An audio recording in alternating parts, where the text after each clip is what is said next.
Board.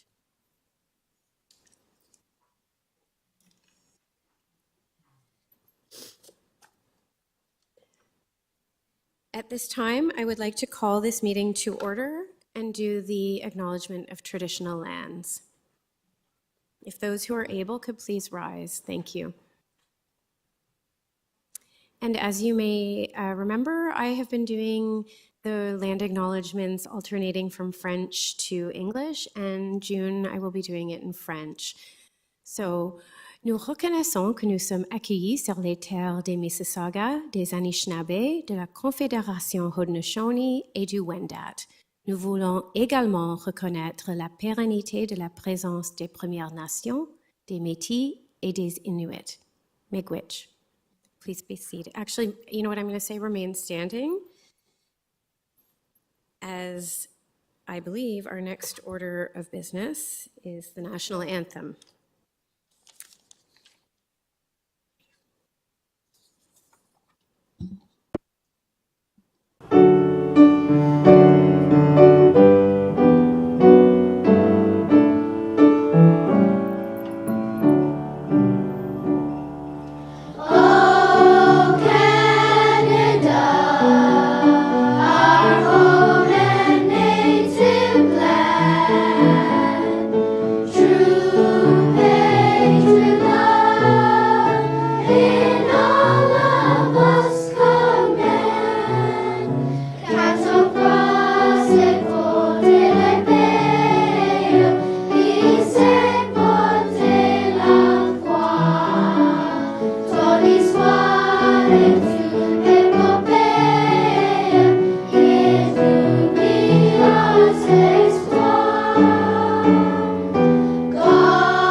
George Webster Jr. Ensemble. That was lovely. That was a new video for us, and it's really wonderful to see. The old one was great too, but that one really felt updated and ready and fresh to move forward with the next school year.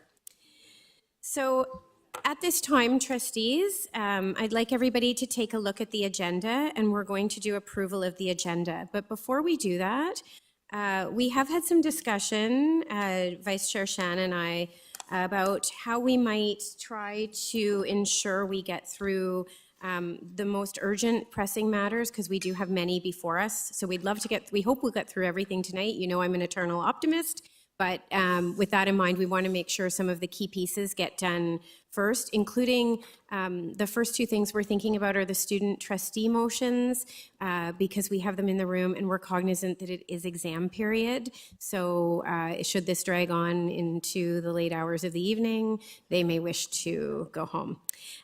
So we want to make sure we get to that, the budget. So I'm going to make some suggestions, and I'm hoping trustees will indulge us with reordering. And so what we are thinking is we will first do item number 16.17 and then 16.35. Those are the two student motions, followed by budget items 16.22 and 16.87. So if I could have a mover and a seconder for that. Thank you, Trustee Williams and Trustee Arts. All those in favor? Okay, great. Thank you so much, trustees.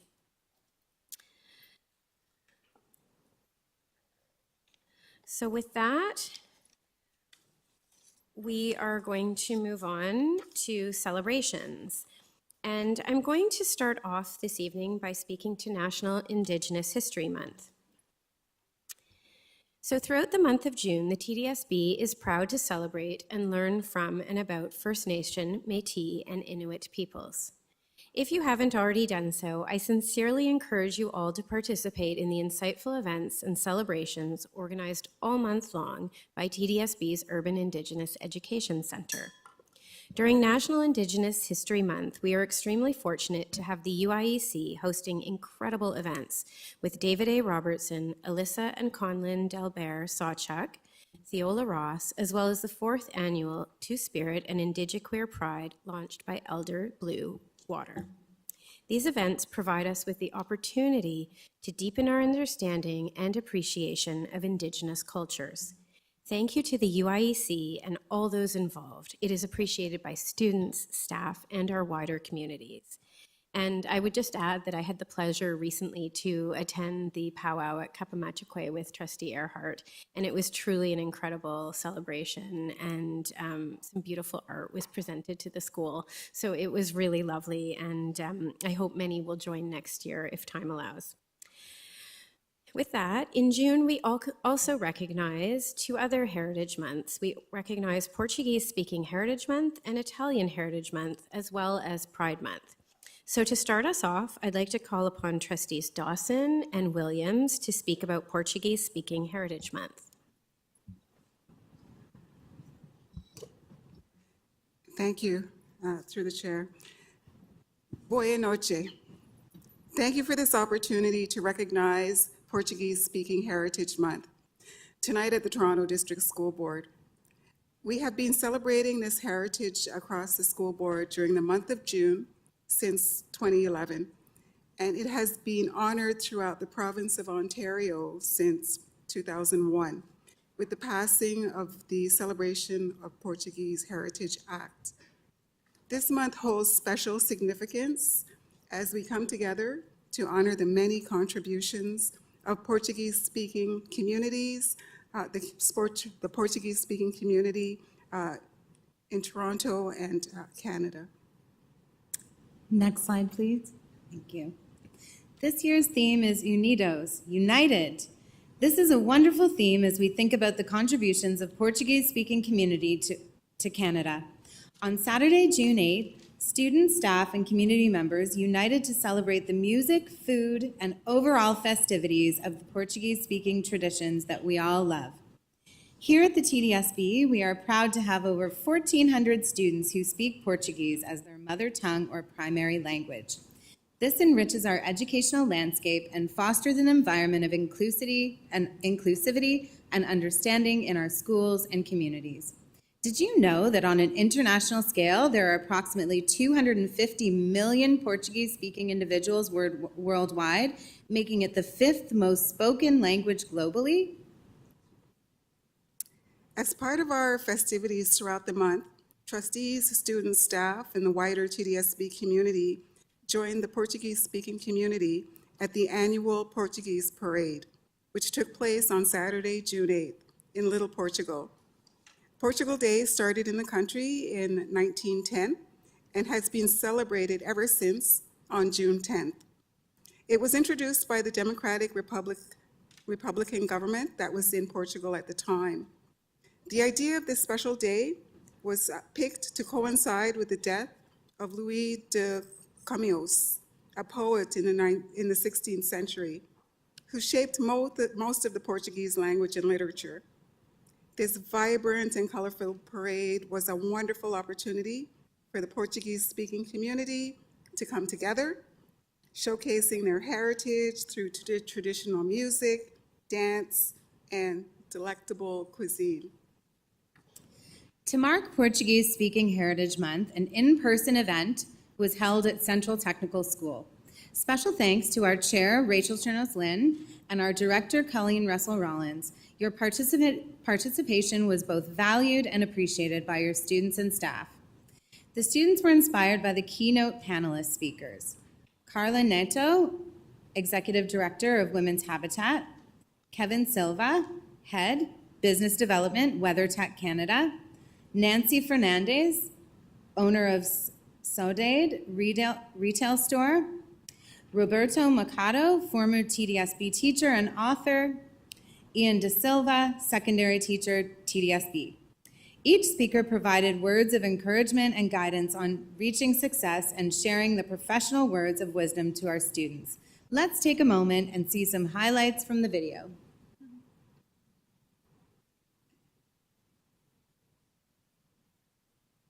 And welcome to the official Portuguese-speaking Heritage Month launch for the TDSB.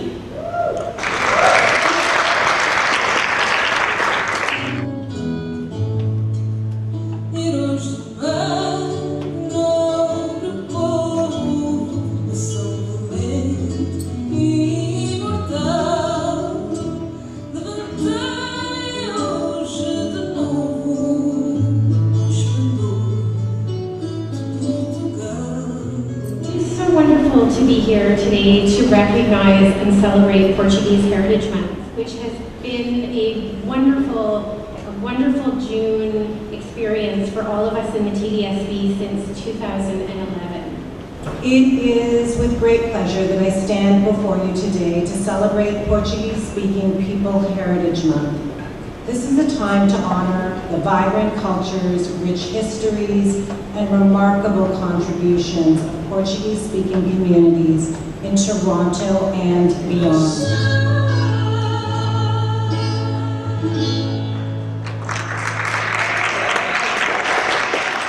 I think today and this month is just an opportunity for all of us to come together and learn a little bit more about a different culture. We celebrate lots of heritage and history months right across the TDSB throughout the year, and if we all come away with a little bit more information about a culture we may not have known about before, then it's mission accomplished.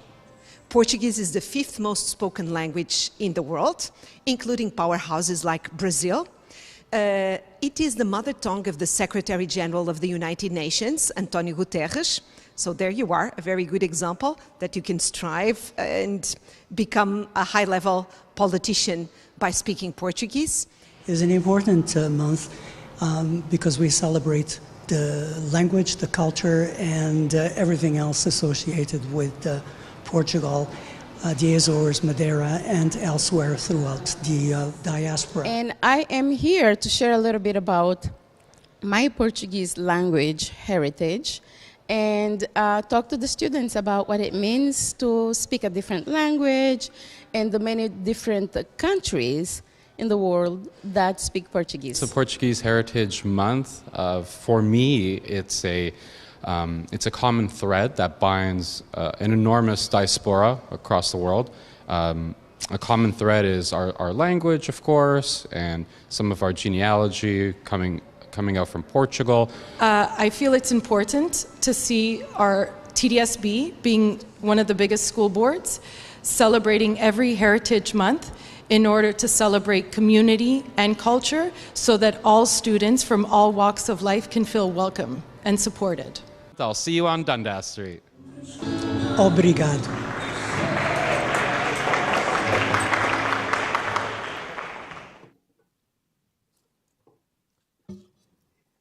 I want to take a moment to thank the TDSB Volunteer Planning Committee for Portuguese-Speaking Heritage Month. Your work is very much appreciated.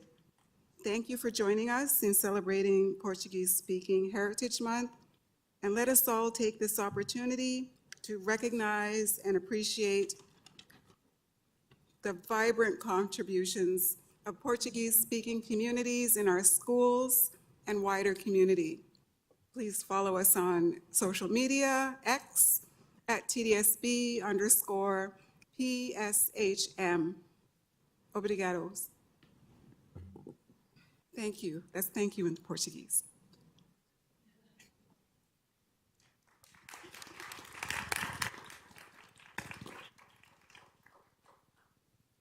Thank you very much, Trustees Williams and Dawson. That was lovely.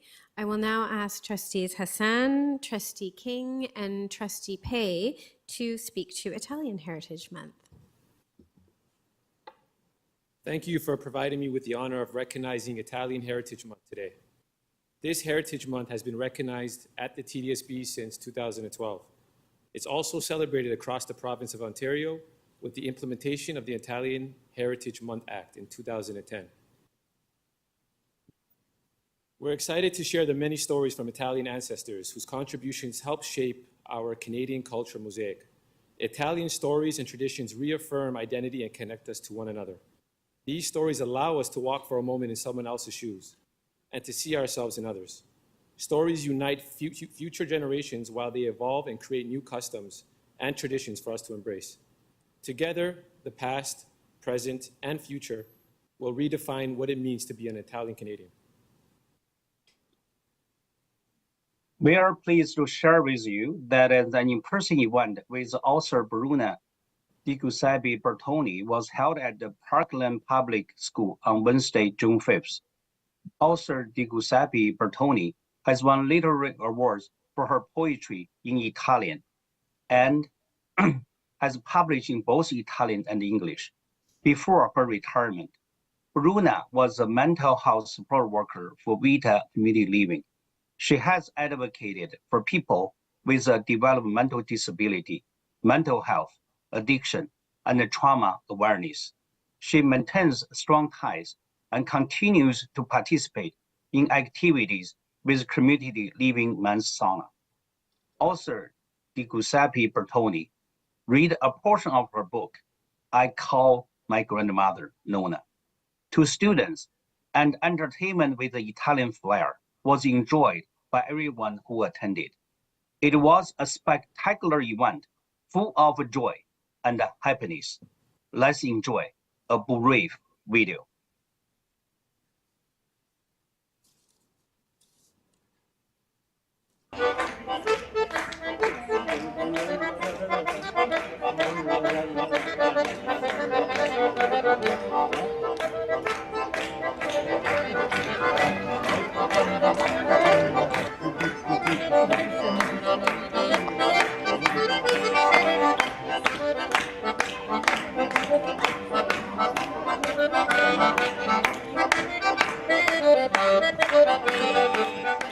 Yes, today, as we can see, it's a beautiful day, and these individuals are really enjoying themselves. And Tarantella, it seems like Italian day. Good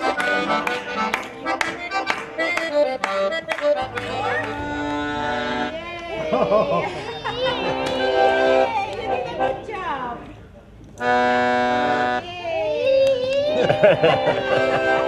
It's the sweetest thing ever, man.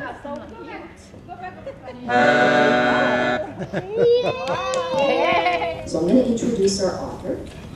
Bruna Di Giuseppe Bertoni was born in Rome, and she immigrated to Canada with her family in 1964. She lives in Toronto with her family and is nonna to 6 grandchildren. So please join me in welcoming Bruna.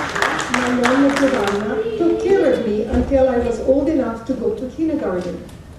She only spoke to me in Italian, and I didn't know how to speak English, so I did not grow up speaking it. George whispered to me, I call my grandmother Yaya, and we all laughed. His grandmother came from Greece. Everyone was happy for me that I have a grandmother.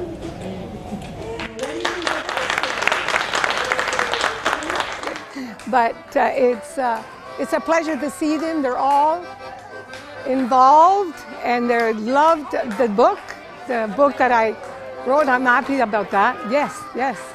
Nonna. It's a pleasure to see them all and having fun. They're all having fun.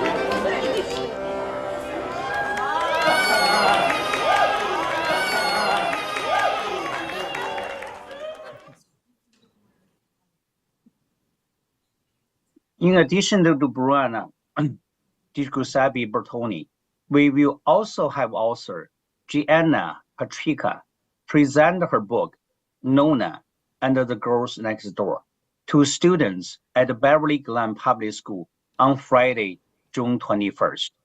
Gianna is an award-winning author of 8 books of poetry. Her work has been adapted for stage at the Berkeley Street Theater and for CBC radio drama. Her writing has been featured in various documentaries, including Ignomatico, Pier 21, The Italian Canadians, and The 3 Women, Adopting Lands, Adopting Lives. She has most recently appeared in the Army TV documentary series, Famiglia. Thank you, Trustee Pei. Honoring seniors in the Italian heritage is very important. Maintaining Italian traditions and customs from generation to generation are significant.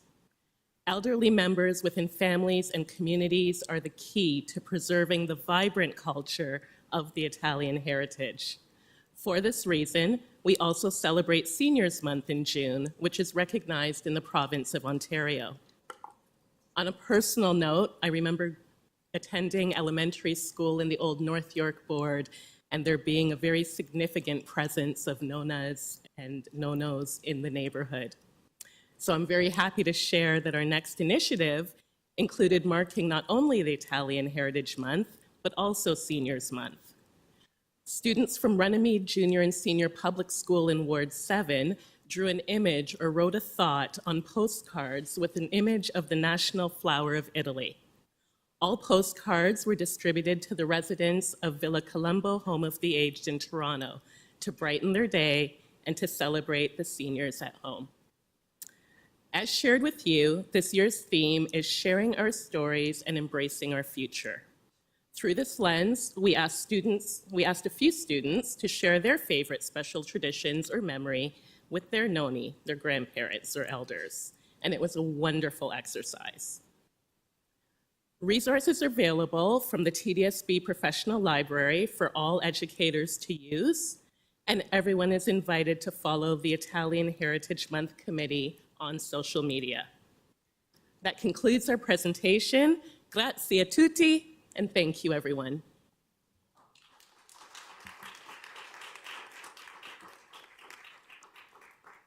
Thank you so much. And it was so fantastic to see how this was all being done with students, and a personal joy for me to see Park Lane, which is a school for students with exceptional special needs, featured in this. It is a very special place, and I know you guys hear about me talk about it often.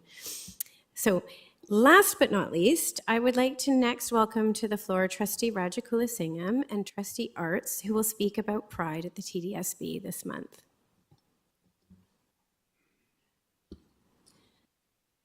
Thank you. Good evening, everyone, and happy Pride. Every student and staff member in public education deserves to feel included, respected, and celebrated for who they are.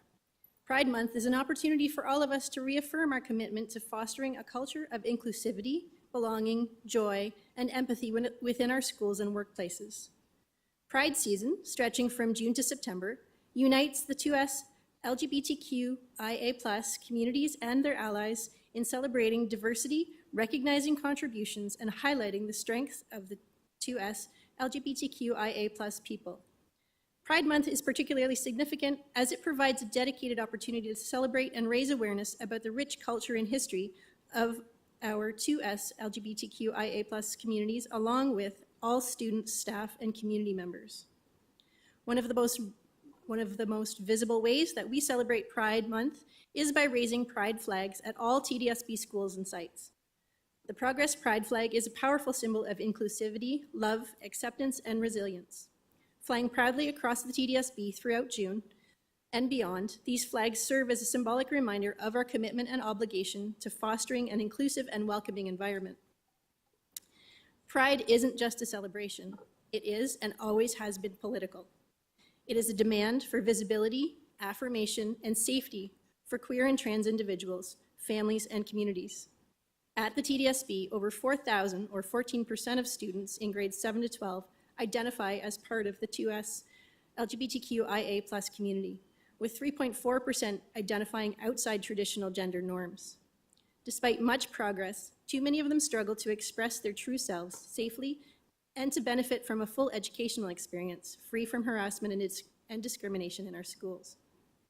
Today's climate of hate and division poses a significant threat to the well-being of 2S LGBTQIA+ individuals and those working to combat homophobia and transphobia.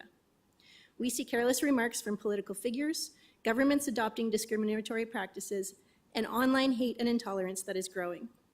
This reality highlights the need for us to continually build and evolve our policies, procedures, and practices to protect human rights and to create spaces of belonging, not just in June, but throughout the entire year.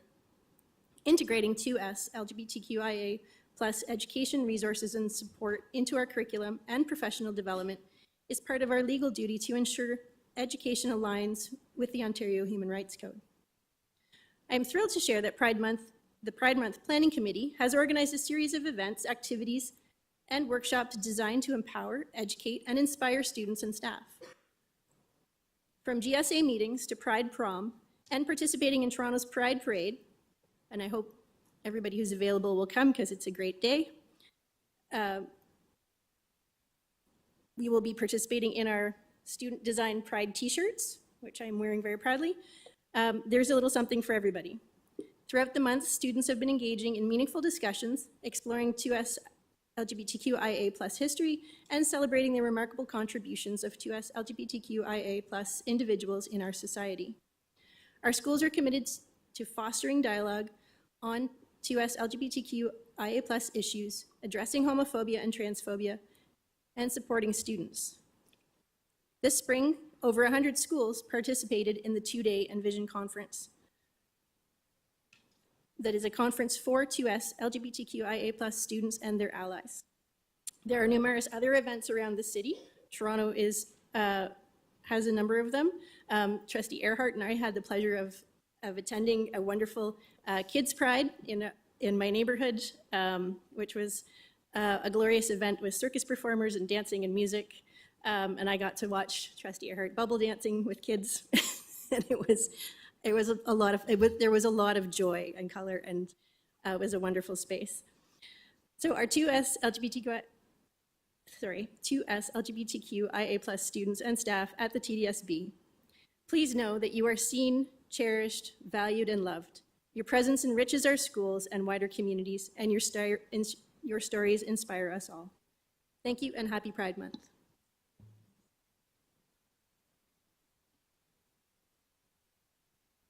Thank you, Trustee Arts. I'm grateful for the chance to speak about Pride, but also celebrate the identities of our queer and trans students and staff. Oftentimes, when we think of Pride, one of the first things that come to mind is the parade that takes place and the overwhelming sense of pride, celebration, and joy.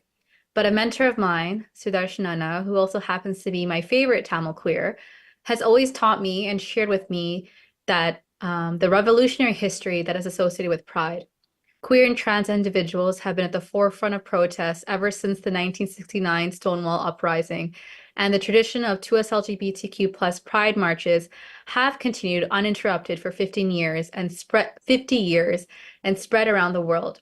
From the Stonewall Uprising to now, queer and trans folks have been at the forefront of many social justice fights, pushing communities to be more accepting, inclusive, and more affirming. I'm reflecting on the queer and trans individuals that are in my life and how some are so unapologetic when it comes to their identities, while others continue to live in fear of being outed or expressing themselves in a certain way in fear of how they'll be treated. At times like this, I always reflect on my privilege and how I can be better at challenging this environment of hate and ignorance we find ourselves in.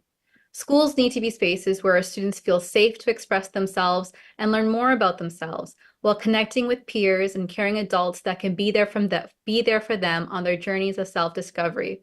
While we celebrate Pride this month, we must continue to ask ourselves what structural barriers continue to impact queer and trans students and staff daily in our buildings.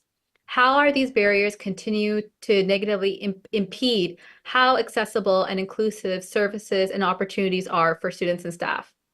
Earlier this year, Trustee King, the trustee chair for the 2S LGBTQ+ CAC, alongside the TDSB senior team and I, visited the UR exhibit that was hosted by the Queer Tamil Collective.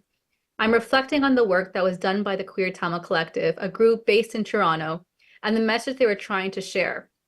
They had put on a global exhibit that shed light on the racism, homophobia, and transphobia faced in the homeland, which many queer and trans racialized communities face in their respective homelands. But the Queer Tamil Collective also shared in our communities and our schools on this land, they're concerned that while some queer and trans spaces are inclusive by gender, they may not be by race. And it really challenged my thinking of how we, as trustees, need to continue to build our intersectional lens during all of our policy and programming deliberations. Are we ensuring we are thinking beyond the lens of race or gender individually? Are we applying an intersectional lens that goes beyond race, class, gender, but also immigration? Are we thinking of the differences of newcomer versus refugee communities? What are the experiences of racialized queer students that are also refugees, or trans students that may also have a disability? I want to end with some of my favorite quotes by a Black feminist lesbian author, Audre Lorde.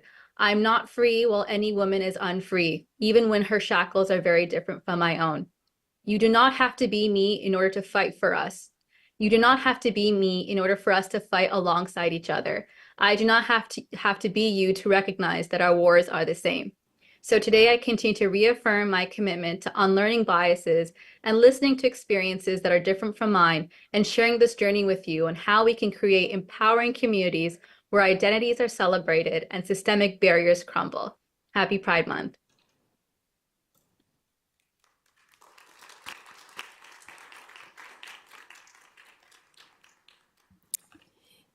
Thank you very much, trustees, for your very meaningful words. And thank you to everyone who has been involved in these special months this past school year for all of your important work. Okay. At this time, I would ask that everybody stand and we'll do a moment of silence for memorials.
You may be seated. So at this time, I'm going to move on with my chair's announcements. So as I said earlier, welcome to the June 2024 regular board meeting. As we gather for our final formal board meeting before summer break, I have been reflecting on the past school year, taking stock of what we have accomplished, where we need to go, and in so doing, thinking about the many challenges that lie before us at this moment in time. June is, of course, a time of celebration and joy in schools across our system. And yet in this building, where we make so many decisions about our system and about our students, there is a heaviness and a gravitas, I feel, that surrounds us. For trustees, we don't get to close the year with graduations or play days, although we may attend some of them. But instead, we mark the end of June, hopefully with the passage of a balanced budget. And that is, of course, particularly challenging when our financial situation isn't as rosy as we might like. On top of that, of course, the war in Gaza continues. This conflict is affecting all of us, some of us more personally than others, but many in the TDSB and in our wider community feel this in profoundly personal and emotional ways. And we are hearing about that from so many who have spoken with us, written to us, and even visited us in this boardroom as recently as last evening and today. I want to assure all of those listening that evening, yesterday, listening tonight, that the TDSB serves diverse communities, including Jewish, Muslim, Palestinian, and Israeli students, all of whom are affected by the longstanding conflict in this region. All these students, like our vast TDSB community, who are as diverse as the population of Toronto and who hold so many intersecting identities, I want to assure all of you that we are listening to your concerns, to your goals, and to your ideas. Please know that I am dedicated to leading this board in a way that ensures our classrooms and our offices are affirming, respectful, and inclusive spaces for each and every student that we serve. As a board and as individual trustees, it is our responsibility to uphold the human rights of all of our students and all of our employees, and it is important for us to ensure everyone feels a sense of belonging. Belonging is a key piece in our multi-year strategic plan. It is, in fact, I believe, the most important and foundational criteria for our students, as it is with a sense of belonging and respect and affirmation and care that our students are best set up for academic success and achievement. It all stems from belonging. And it's from there that students will, in the words of the multi-year strategic plan, achieve and thrive. So as we wrap up this academic year, I do want to thank my fellow trustees, our student trustees, our staff, all TDSB staff, our senior executive team, our students, our volunteer groups, our educational partners, and our community advisory committees, as well as SEAC and PIAC. Your dedication, your passion, and your support have been instrumental in fostering student achievement and lifelong learning in all of our classrooms and communities. Thank you all. And while there is still work ahead, we should take pride in the collective advocacy and achievements for our students throughout the 23-24 school year. Our efforts have helped create an environment where our students can thrive academically and socially, and where they feel safe and supported and have a true sense of belonging and joy. I'd like to take a moment to highlight some of our notable advocacy work and accomplishments this year. This year, we tackled several critical issues, including new policies on cell phone use, social media, and academic achievement. These initiatives are at the heart of our commitment to creating a productive and supportive learning environment for every student. So in terms of budget advocacy, despite our financial challenges of smaller and smaller budgets, I do believe we have consistently advocated with the ministry for the necessary supports and adjustments.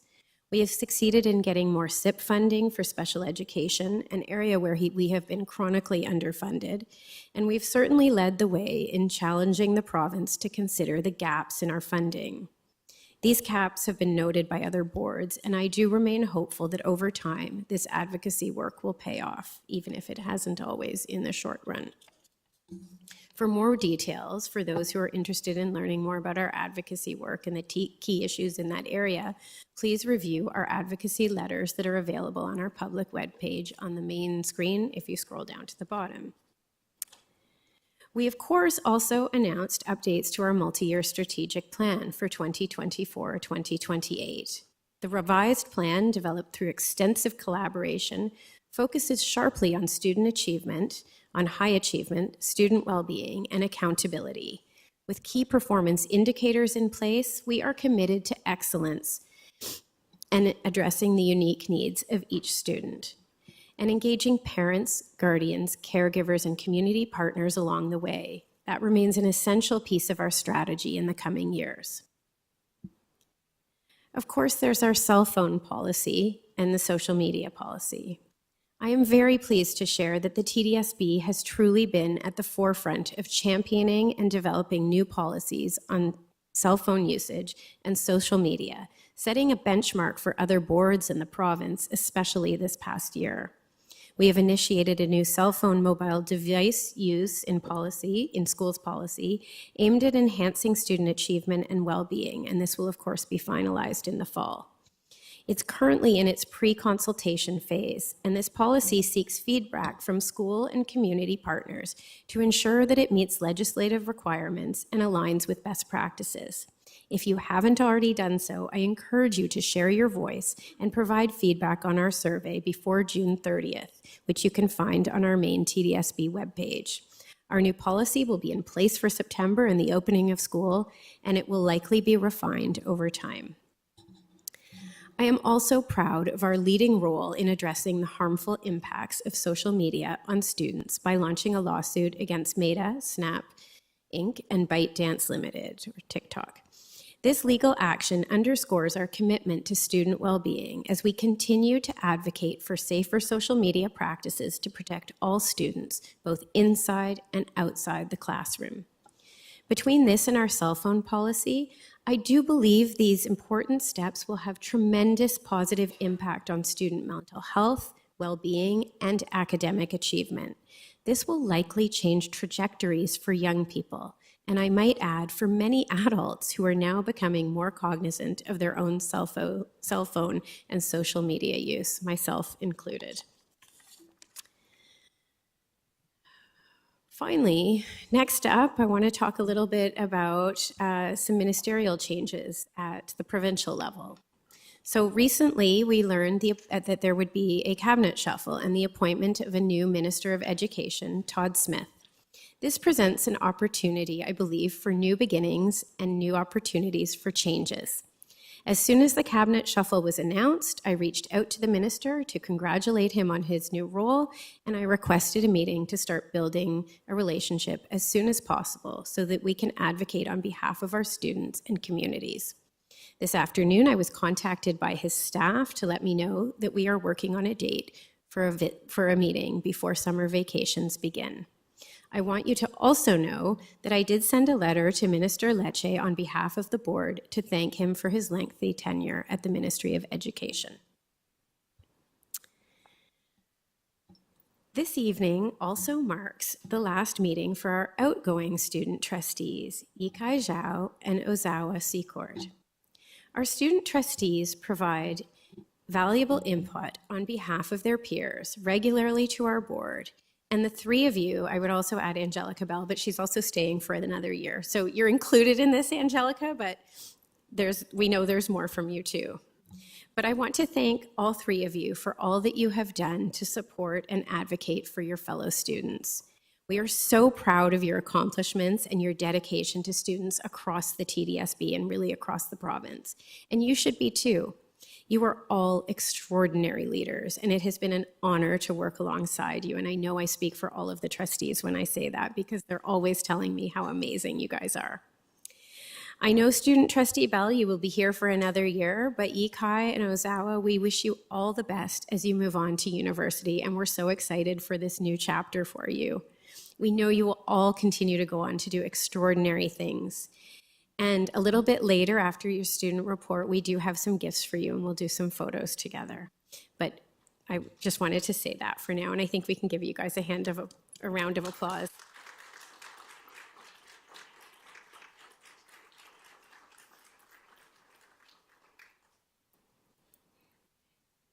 I am also thrilled to welcome our newly elected student trustee for the 2023-2024 school year, Jenny Singh, who will be in grade 12 at York Mills Collegiate. Jenny, stand up so everybody can see you.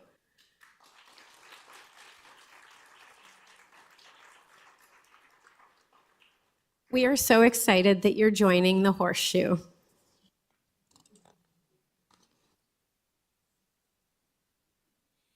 And of course, Angelica will be there to guide you along the way, and we are also all here to help guide you. So congratulations to you both, to our new student trustees, and welcome, Jenny.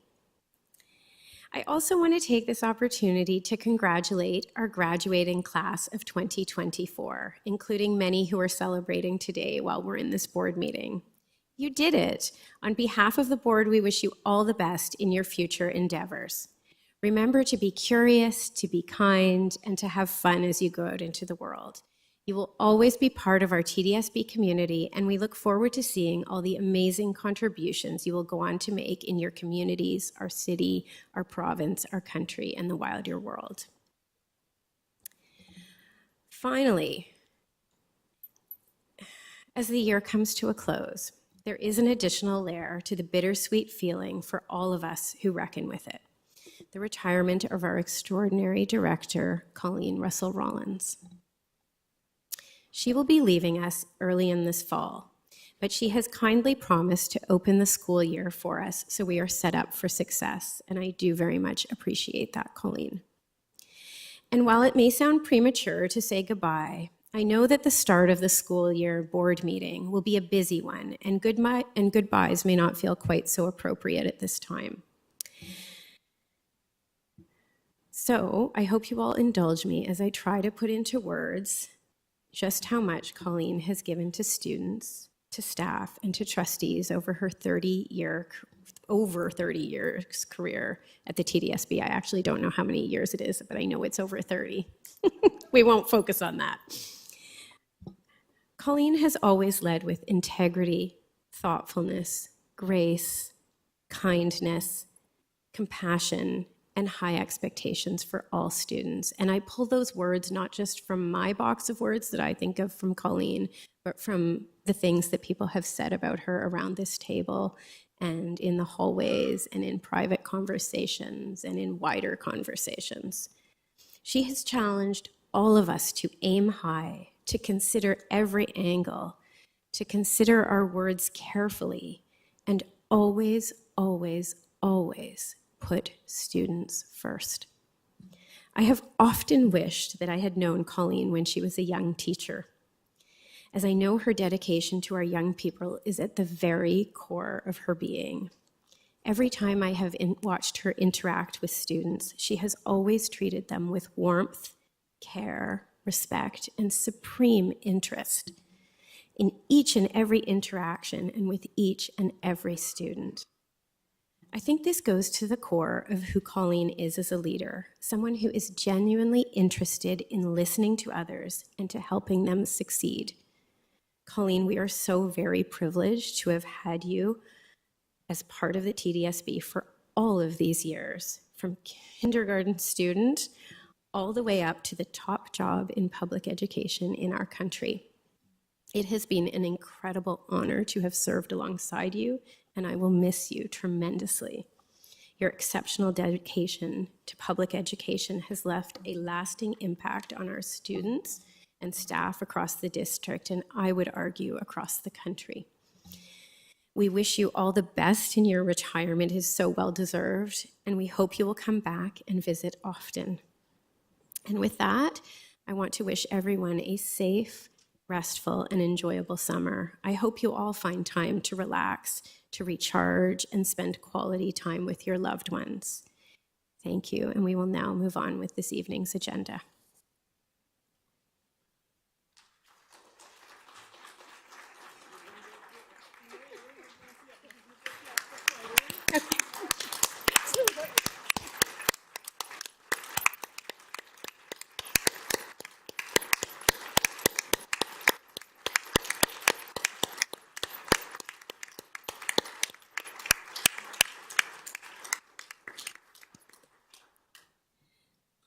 I know there will be more because you're not gone yet, but it is June.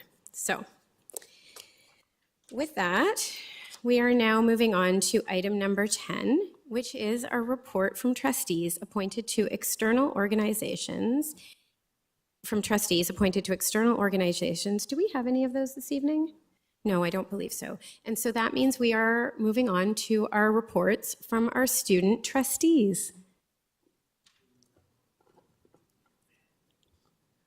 All right. Thank you so much, Chair Trinoslin, for those really kind words. It's a really bittersweet end to the school year, and this unfortunately marks our very last student trustee report for the year. We're doing something a little bit different today, so we are actually inviting some student senate members to give some end of the year remarks and report on the work that they have accomplished this year. So I believe they are attending online, so I invite our Student Senate President, Sophie Khan, to give some remarks. So please welcome Sophie Khan. Thank you, Student Trustee Zhao. Good evening, everyone. So today I'll just briefly be sharing what the Senate has done throughout the school year.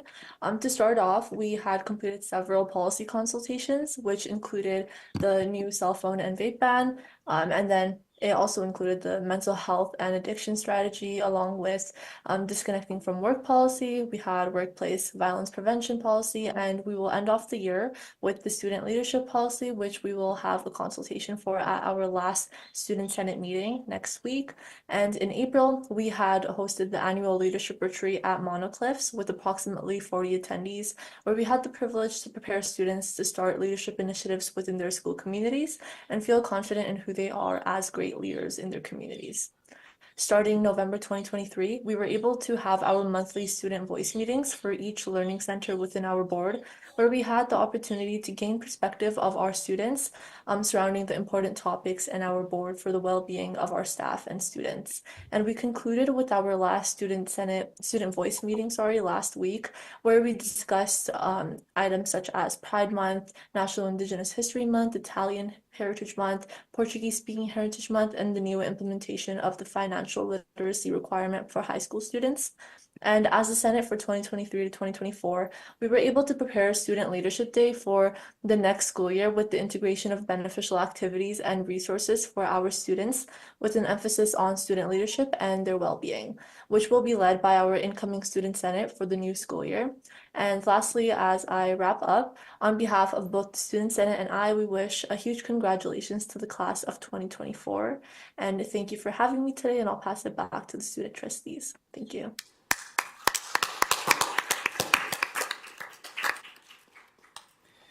All right, thank you, Sophie, for such a wonderful report, and a huge congratulations to the work that Senate has accomplished this year. Now it has unfortunately come to that bittersweet end of the year, and for us, the end of our terms as student trustees. Tonight, alongside many other upcoming nights, marks the end of my 14 years with the Toronto District School Board. From junior kindergarten to grade 12, the TDSB has been with me since the start of my education journey. And in all these years, if the TDSB has taught me one thing, it is to dream. It is to dream big, to strive for excellence, and to rise above all the challenges that life throws at you. It is those same dreams that a once shy, quiet, introverted kid can dream of becoming a student trustee. And in this boardroom are those same dreams, the dreams of bettering the future of education and the future of our students. I am forever grateful for this opportunity to be a part of this dream, to learn more about our collective diverse perspectives, and to engage with students across the TDSB and the province of Ontario. In the future, I hope our differences can be put aside to build a system that works for and works with the students of our future. It has been an absolute honor to serve as one of your TDSB student trustees for the 2023 to 2024 school year, and to represent over 235,000 students in the TDSB. I want to send my sincere thanks to Chair Rachel Chernos-Lin, Director Colleen Russell-Rollins, Executive Superintendent Drac Nagro, trustees, senior staff, and lastly, my fellow student trustees, Angelica Bell and Ozawa Secord, for your leadership, guidance, and profound insights. Cheers to you all, and this concludes my final remarks as student trustee. Thank you.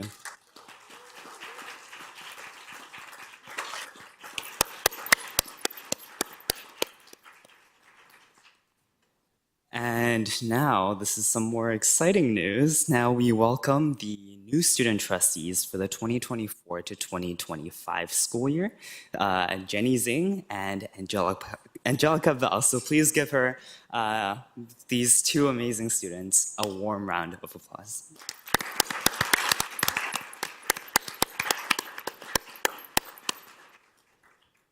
All right. Good evening to you all. My name is Jenny Zing, and I'm currently a grade 11 student attending York Mills Collegiate Institute, and I'm also on the Student Senate, serving as one of your LC1 co-chairs, and I'm beyond honored to serve as one of your student trustees for the 2024-25 school year, and I hope that I will get many opportunities to work with all of you in the very near future. Thank you so much.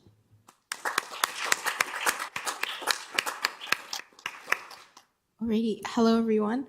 My name's Angelica Bell, and I've had the privilege to be a student trustee for this particular term with my co-hosts Ozawa and Yikai. And I have the privilege to come back for round 2, I like to call it. And just to briefly share a few words, I've really had a joy within the school board. Of course, I've come here since JK all the way up until grade 11, going to grade 12.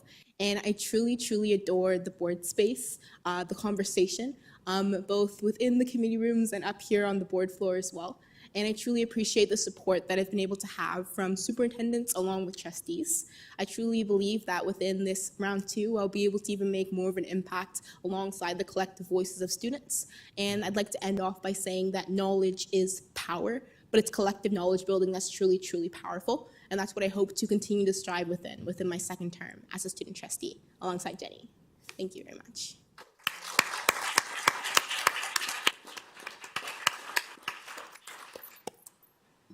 And that concludes our student trustee report for June and the 2023-2024 school year.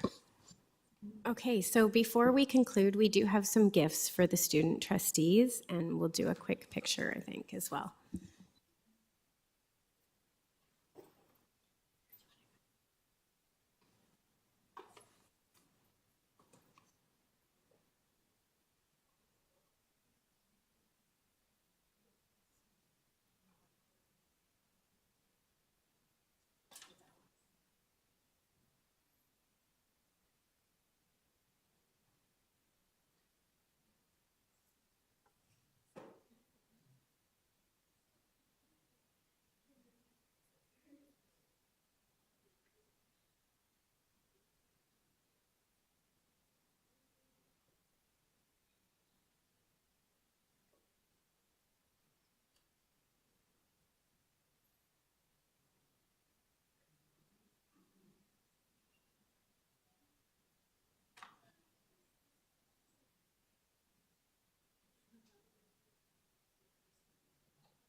So, thank you for that, and thank you everybody for your patience.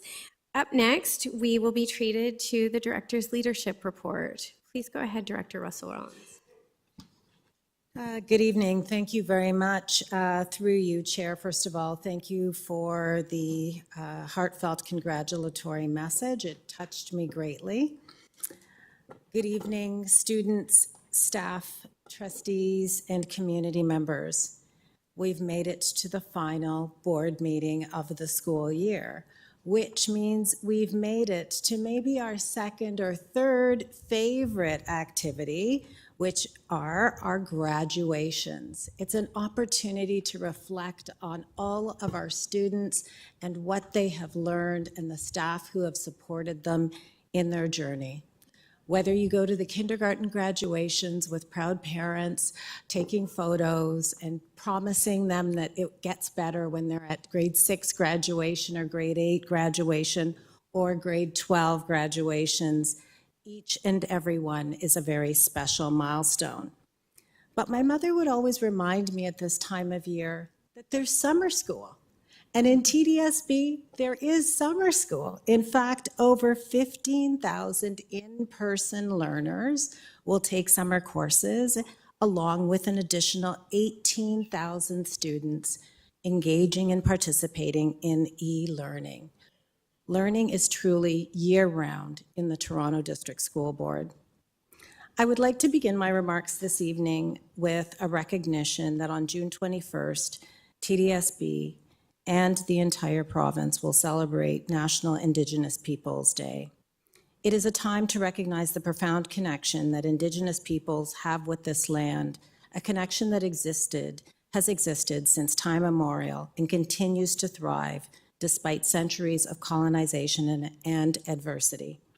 We recognize and respect the resilience, strength, and wisdom of Indigenous communities. Their languages, traditions, and teachings offer valuable lessons about stewardship of the earth, the importance of community, and the interconnectedness of all living beings. Today, let us continue to act in solidarity with Indigenous peoples in their ongoing struggles for justice, self-determination, and preservation of their cultural heritage. Let us take this opportunity to educate ourselves, to listen with an open heart and mind to Indigenous voices, and to commit to the work of reconciliation and decolonization.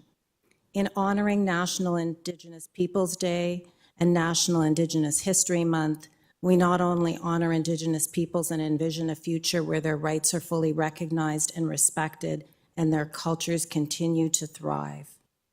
Chimigwich, Nakormik, and merci to Indigenous peoples of Ontario, the elders in our Urban Indigenous Education Center, wisdom keepers, and System Superintendent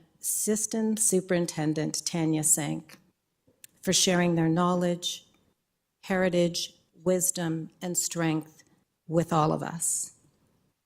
June is also Pride Month, and really I thank Trustee Arts and Trustee Rajikula Singham for their deep and profound statements about what Pride Month continues to mean for members of the 2S LGBTQ+ communities across Ontario, across Toronto, and in our schools. Recently, I was driving by a school as they raised the flag, and I probably broke a few traffic rules, stopped, and ran up the front lawn to join them. We expect in the Toronto District School Board every TDSB school to raise the Pride and Progress flag. Unfortunately, this is still controversial in some communities and for some families. As I stood with what I could tell was not a full class of students, I started to ask students what the pride flag meant to them. How does this make you feel? And a student said to me, it makes me feel like me. Gilbert Baker said, the pride flag symbols, people should say, this is who I am. It's a simple notion, but it is core to our success in education, that every student knows they can show up as they are with all parts of their identity being accepted, deeply cherished, and supported throughout their learning journey. Let us all say to every one of our students, we see you, we value you, and you belong in every space in the Toronto District School Board.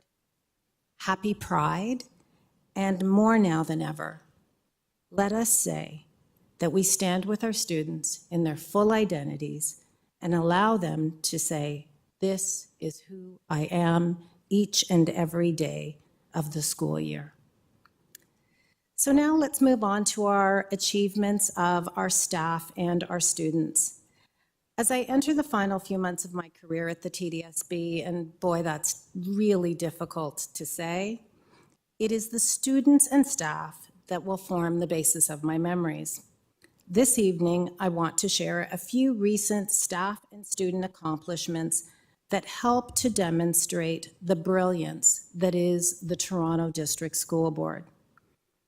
8th grade student Casey Schwartz from Zion Heights Middle School has been chosen from 80,000 students across 47 countries as the GoIT Global Innovator of the Year for her digital innovation in this digital technology competition conducted by Tata Consultancy Services. Casey will serve as a mentor and ambassador for GoIT in the upcoming year. Congratulations to Casey. We are incredibly proud of you. Earlier this month, we celebrated 20 new Excellence Award winners from among our amazing staff. We received more than 150 nominations, spanning from pioneering robotics education in the city to having students grow vegetables at a school that are used in a local restaurant, to a child and youth counselor who's been supporting students with special needs in creating a school-wide lunch program. We also had the opportunity to honor Mayor Olivia Chow with the inaugural Alumni Achievement Award. We have a short video of highlights from that wonderful event. Let's see it now.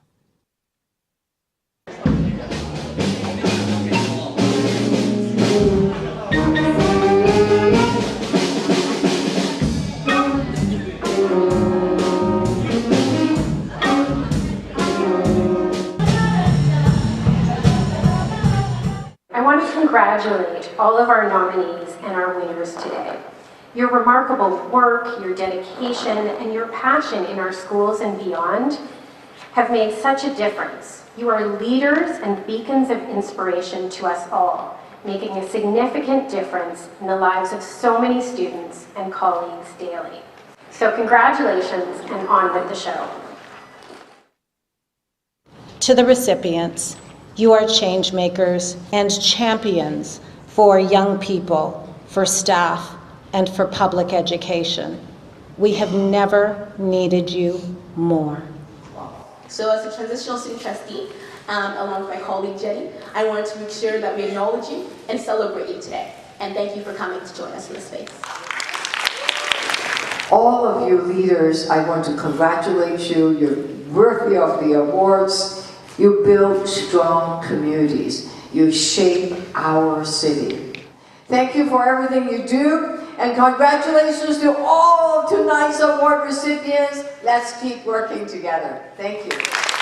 Starting at 7 o'clock in the morning, is there till 9 or 10 in the evening with his students on the robotics team working on their projects, furthering their achievements and what they can accomplish. And I don't even want to think about how much time he spends on his students and his curriculum after he's gone home. To Mr. Wong's wife, we're sorry for how much we've taken him away from you. Yeah, congrats, Mr. Wong. Not sure what we would do without you. Kahi, I do hope that you know just how proud of you we are. Everywhere you go, there is a youth whose heart, whose mind, whose spirit you've uplifted, you've affirmed, you've nurtured.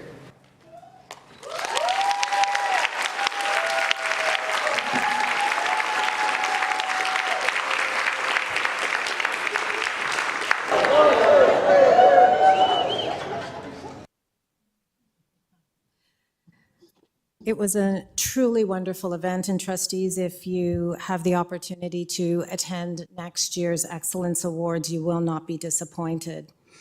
TDSB educators Corey Cattell from Zion Heights and Chris Kabukin from Forest Hill Junior and Senior Public School have received the Prime Minister's Award for Teaching Excellence in STEM and the Prime Minister's Award for Teaching Excellence, respectively, for their exceptional contributions to education and their impact on students.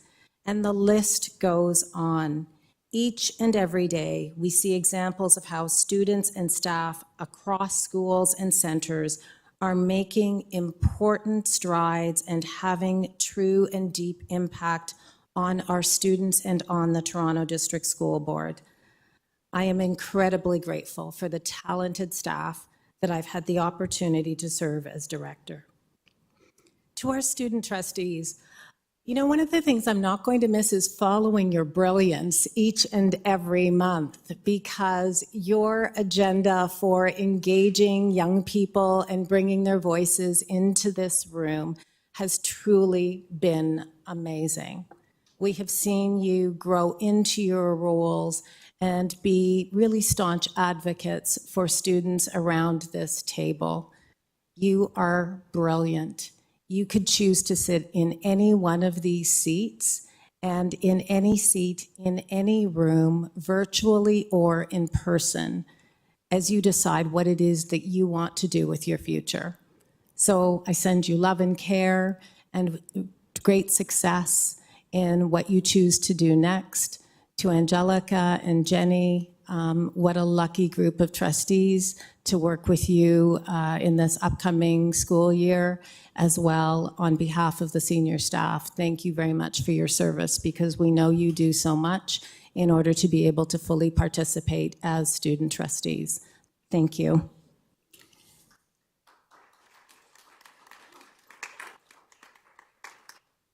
To every member of the TDSB community, our staff, our partners, our parents, guardians, caregivers, administrators, please know that the success of our school years is a direct reflection of you and your dedication to our students. I want, Chair, as I close, to thank a group of people that we've all relied on a number of occasions across our schools and centers. And those are our social workers, our mental health workers, who have really held us up, not only over the past year in light of the war in Israel and Gaza and the conflict that is happening in many other places around the world, but also the trauma that we're seeing coming out of the pandemic, particularly among underserved communities. We know our young people continue to grapple with mental health. This board has continued year over year for the past 3 years to invest beyond what the government has funded in mental health supports. They serve us day and night, 7 days a week, because they're committed to TDSB, to our student success, and to supporting the staff who make the Toronto District School Board possible. We can't thank them enough, and I know some people will criticize me for choosing to highlight them in particular, but I hold them in my heart because I've seen the work that they do, and I know that we would not be able to highlight the successes, a few of which we've been able to share this evening, without the work that they do each and every day, often unknown to many of us. So to the social work and mental health teams, we see you, we love you, and thank you. That concludes my leadership report.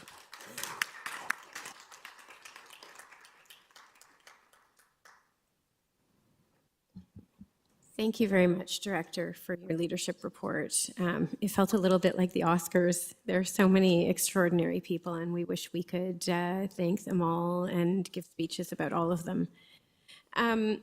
So at this time, trustees, we're on item number 12. Are there any declarations of possible conflict of interest with the items on the agenda to be discussed tonight? Okay, hearing none. We will move on to item number 13. This is matters to be decided without discussion.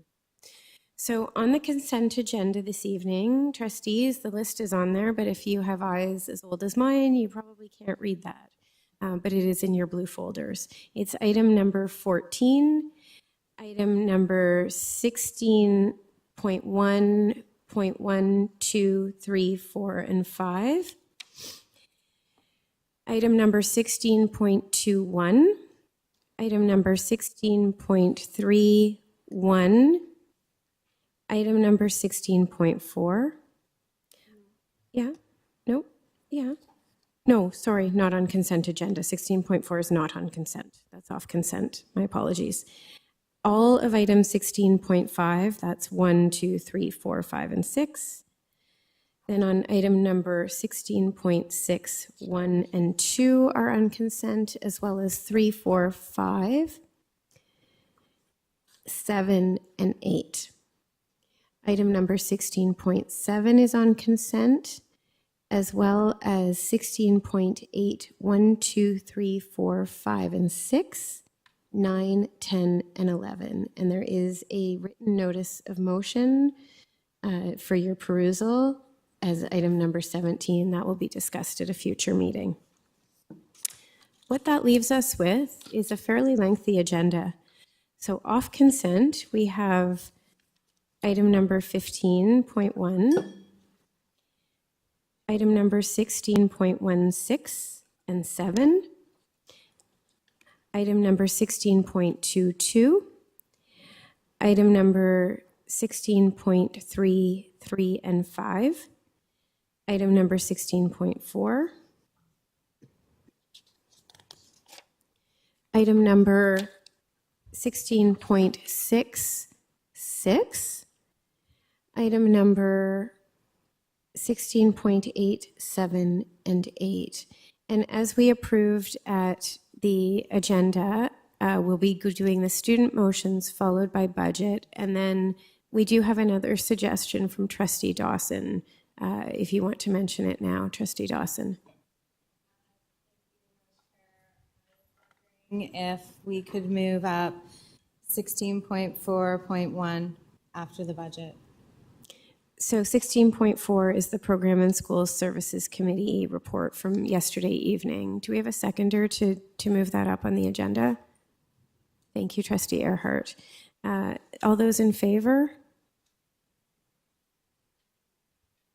Any opposed? Okay, hearing none, that is carried. So we've done a bit of reordering, and hopefully we'll move through and breeze through stuff a little bit. Okay, so what this leaves us with up next is item number, oh, can I have a mover and a seconder? Thank you, Vice Chair Shen. Can I have a mover and a seconder to move the items without discussion? That's the consent agenda. Thank you, Trustee Williams and Trustee Gose. All those in favor? Any opposed? Okay. And at this time, we now will move on to item number 16.17, which is a student governance motion that has been referred without recommendation, and we will put that up on the screen.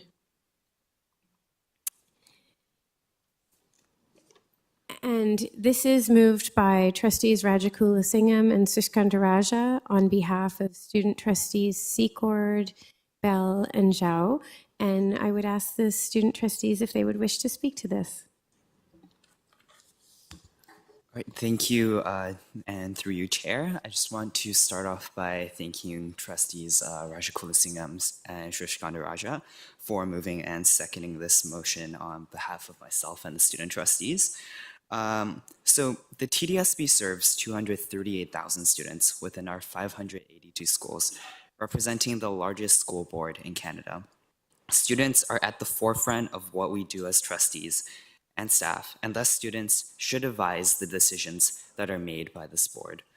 But over the past 2 years within my roles as Student Senate President and Student Trustee, I've noticed a noticeable lack of structure for student voices to be properly represented in the TDSB's decision-making. I am introducing this motion in hopes of changing this and establishing a more representative and effective student governance system in the TDSB.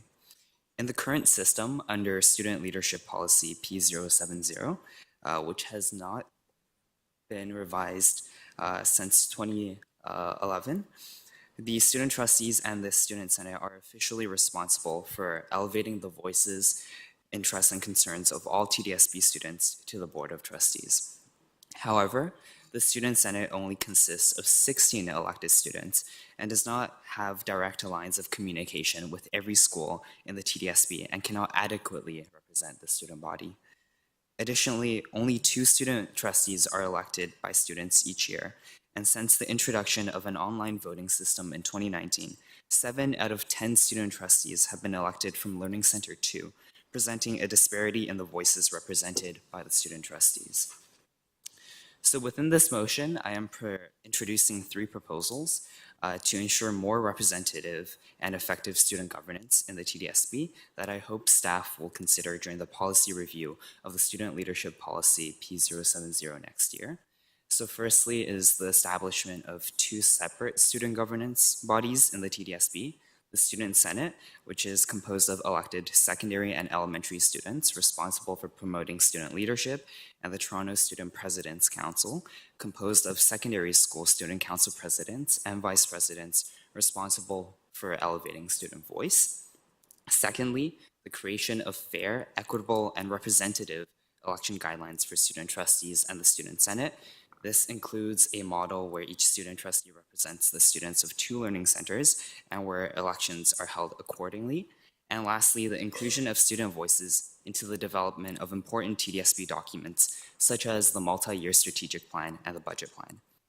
These suggestions have been supported by the majority of a data pool of 177 student senators and student council members from across 50 different TDSB schools. And I want to draw your attention to the recently released multi-year strategic plan. The board calls for, quote, expanding platforms for student voice and leadership, helping them to shape their educational experiences and contribute meaningfully to the school community. I'm asking trustees and staff to expand that platform for students to have a say in shaping an education system that will allow us as students to grow and to prosper. Thank you.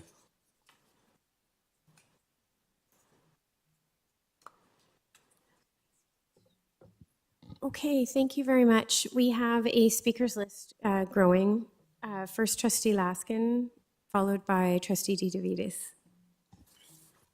Thank you very much, Madam Chair, and thank you very much to the students for trying to ensure our structures provide more meaningful student voice. I have a question for staff. Is policy P070 student leadership still on the schedule to be reviewed in the 2024-2025 school year? And if that is the case, will it be reviewed in time for the budget cycle for 2025-2026 so that the structure to support this level of involvement can be in place? Through you, Madam Chair, to staff. Thank you very much. Through the chair, I would ask Executive Superintendent Jack Negro to respond.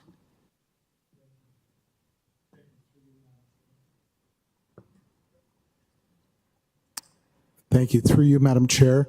Our goal date to have the revised policy in front of you is January of 2025, in time for the next student trustee election. Thank you very much.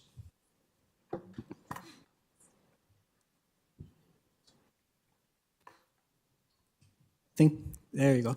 I just want to thank the student trustees for letting me work with them on this, and I hope that we bear some fruit. I hope, Yika, you'll come back and you'll take a look at some of the changes that you helped to carry forward. You, in a position of privilege, wanted to come back and allow other students more space so that they could have better access to us here, and that's, I think, a really important gesture. And you know, we'll see what this comes back with. We'll see exactly what it looks like, but you helped to do this, so just wanted to thank you for that, okay?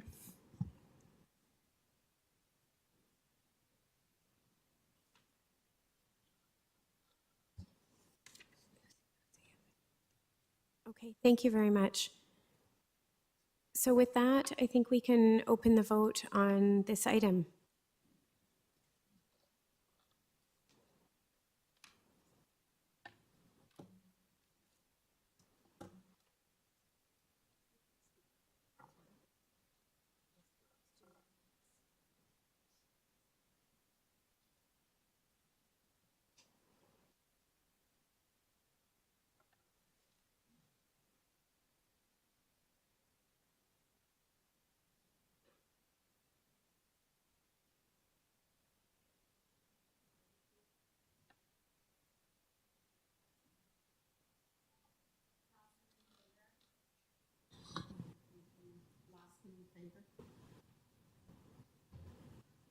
Sherness Lynn in favor. Lee is in favor. Shan in favor. Roger in favor. Trustee Hay in favor. King in favor. Trustee Williams in favor. McLean in favor. Earhart in favor. Arts in favor. Wong is in favor.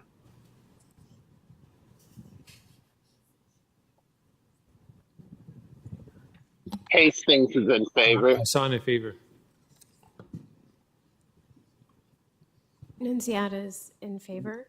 And did we miss anybody, trustees?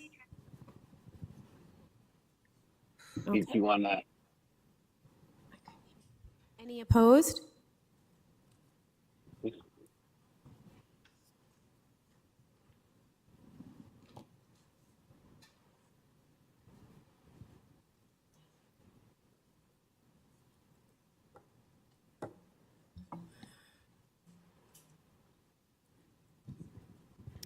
Okay, it has carried. I know it's not showing up on the screen, but it has carried. So congratulations. Item number 16.25 is up next.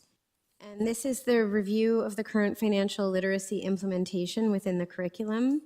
This was also referred without recommendations. We'll just wait for that to come up on the screen.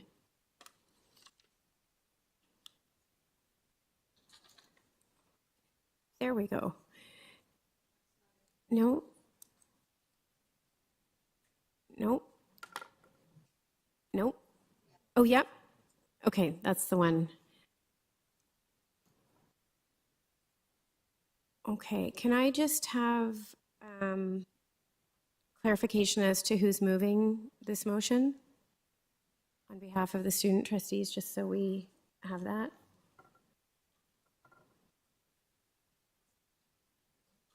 Anybody?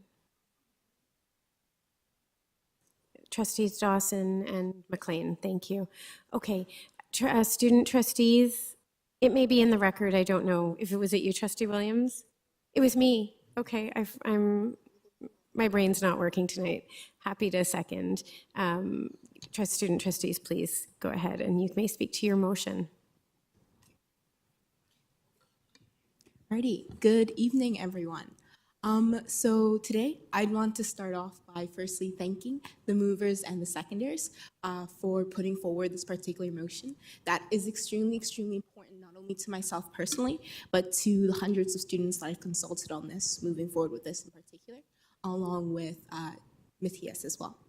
So I stand before you as a young student within the TDSB and a young student trustee and student leader within financial literacy advocacy over my high school career. But beyond that, I stand before you as a TDSB student, extremely passionate for the financial literacy implementations currently taking place within our school board. Now, I sit before you as a student that has been able to be in the classroom and experience firsthand the experience within financial literacy education and how it more or less affects the students when they engage within it. And I've seen the holes within the system that currently take place within our school board. Now, tying into that, what this motion really wishes to put forward is the ability to reevaluate the current modules that take place within our board when it comes to financial literacy. Now, when someone says financial literacy, they might automatically think, oh, it means budgeting or saving or paying your mortgage or doing your taxes. But it goes well beyond that when you really dive deep into the historical context of financial literacy and how it marginalizes particular social economic groups and plays into the overall generational effects that it has on particular groups within our school board. What this motion truly hopes to do is truly understand what's currently happening within the current board and report back within the director for the 2025 to 2026 academic year. I'm extremely, extremely passionate about this motion, stemming from the hundreds of consultations I've been able to do with hundreds of different students across our board, stemming into over 12 different schools across our board as well. The students have shared that consistently throughout the 4 pillars of the Student Perspective Report, it dived into the overall idea that financial literacy is something extremely, extremely important to them, and that's why this motion is here in front of you, to truly understand why it's important and understand what's working and what's not, and how to ensure that we innovate within our school board to ensure financial literacy is at the forefront of change. Because it not only dives into budgeting and taxes, but it dives into tackling social economic issues that happen within our board and plague the generations of students that leave our board in the near future. Thank you very much. Okay, thank you. And do we have anyone else wishing to speak to this item? Oh, Trustee Laskin, I believe, does. Please go ahead, Trustee Laskin. Thank you very much. I appreciate this motion, but it predated the ministry announcement of May 30th, 2024, where there was a ministry announcement that, financial literacy is going to be a new high school graduation requirement beginning in 2015. Where there's going to be added to the grade 10 math. So through you, Madam Chair, to staff, I'm wondering, reflecting on the wording of this, I don't want our staff to do a whole bunch of work and then have a ministry requirement put over top of that. So I'm just wondering, through you, Madam Chair, to staff, if the language in this motion and the work requirement, I'm just worried about staff doing work and the ministry mandating what it needs to be. So I'd just like to hear from staff through you, Madam Chair. Thank you very much. Through you, Chair, Associate Director Audley Salmon has responsibility for this area, so I would like Associate Director Salmon to speak to the question. Thank you, and through the chair, staff is well aware of the May 30th announcement with respect to financial literacy and the fact that the ministry is expecting implementation for 2025 around financial literacy for grade 1 to grade 9. And also there's sections of financial literacy encompassed in the grade 10 careers program. Part of what staff has reviewed the particular motion and are pleased to embark on looking at aspects of it, keeping in mind that there will be a plethora of new resources that are actually, in fact, that will be released by the ministry and by other organizations as we move towards that 2025 implementation process. Thank you.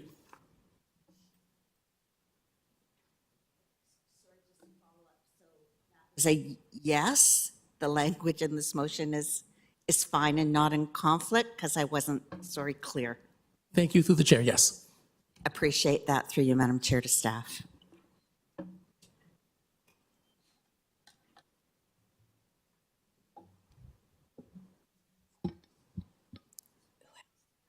Okay, seeing as, Student Trustee Bell, please go ahead.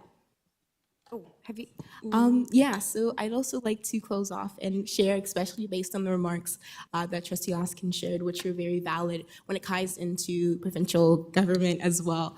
And I want to share the last line in the whereas statement. It ties into an organization called Target Alpha STC.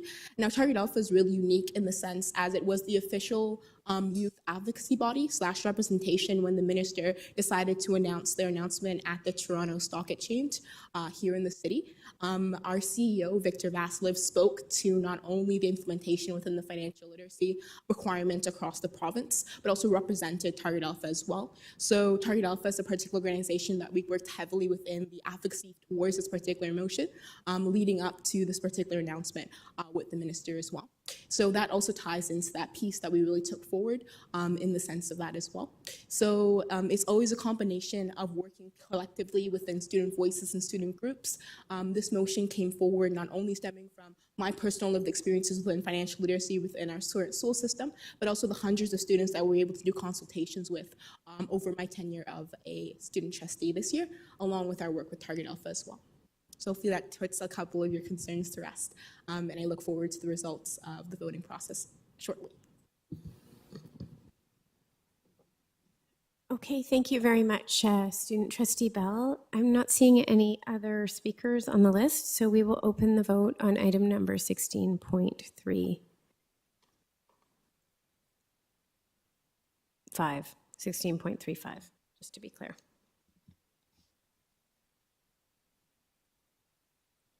And the vote in eScribe is now open. Hastings in favor.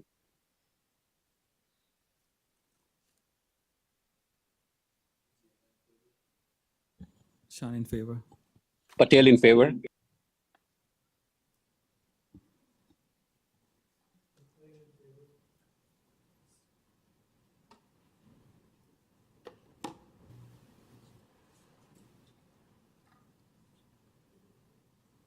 Yes, it did.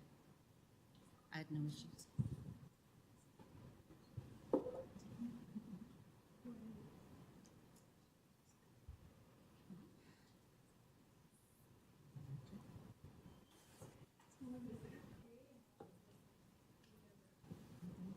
Trustee Pei, Trustee Rajagulasingham, how do you vote?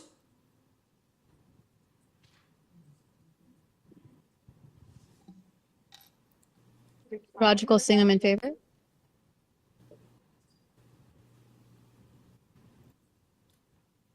Trustee Pei, how do you vote?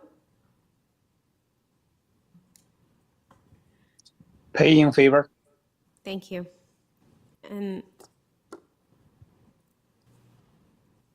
that has carried. Okay, so moving on. We are now at item number 16.22. This is business arising from the Finance, Budget, and Enrollment Committee Special Meeting Report number 9 from May 30th. It's a business arising motion around outdoor education options to balance.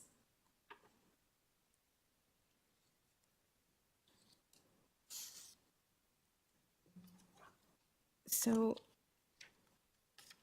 we have a speakers list on this. I'm just wondering if staff could just briefly, am I going to staff first on this one?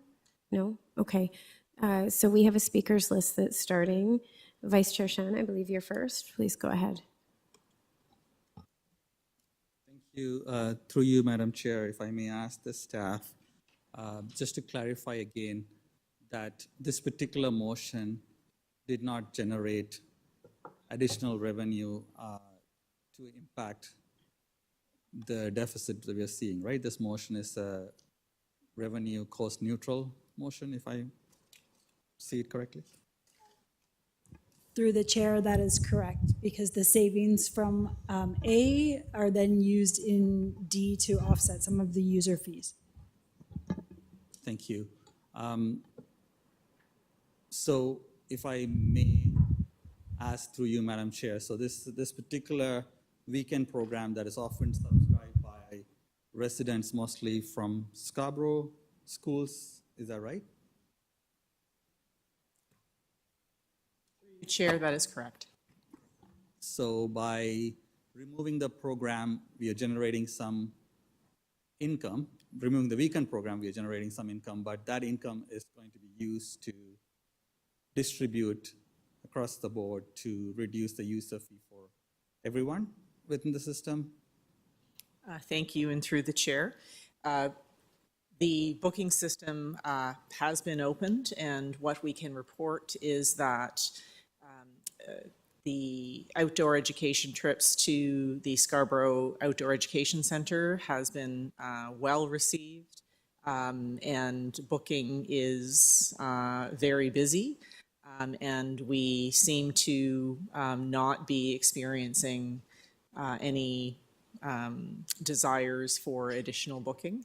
And I verified with staff that the weekend trips were always the last to be sought. So we think we've served the system well. Sorry, Madam Chair, I wasn't asking if the weekend programs are more subscribed than the regular day or weekday programs. I was asking whether, according to this motion, the savings would be distributed across the system to reduce the user fee or offset the current user fee. I want to know what that looks like. What does it mean in terms of? Oh, my apologies, and through the chair.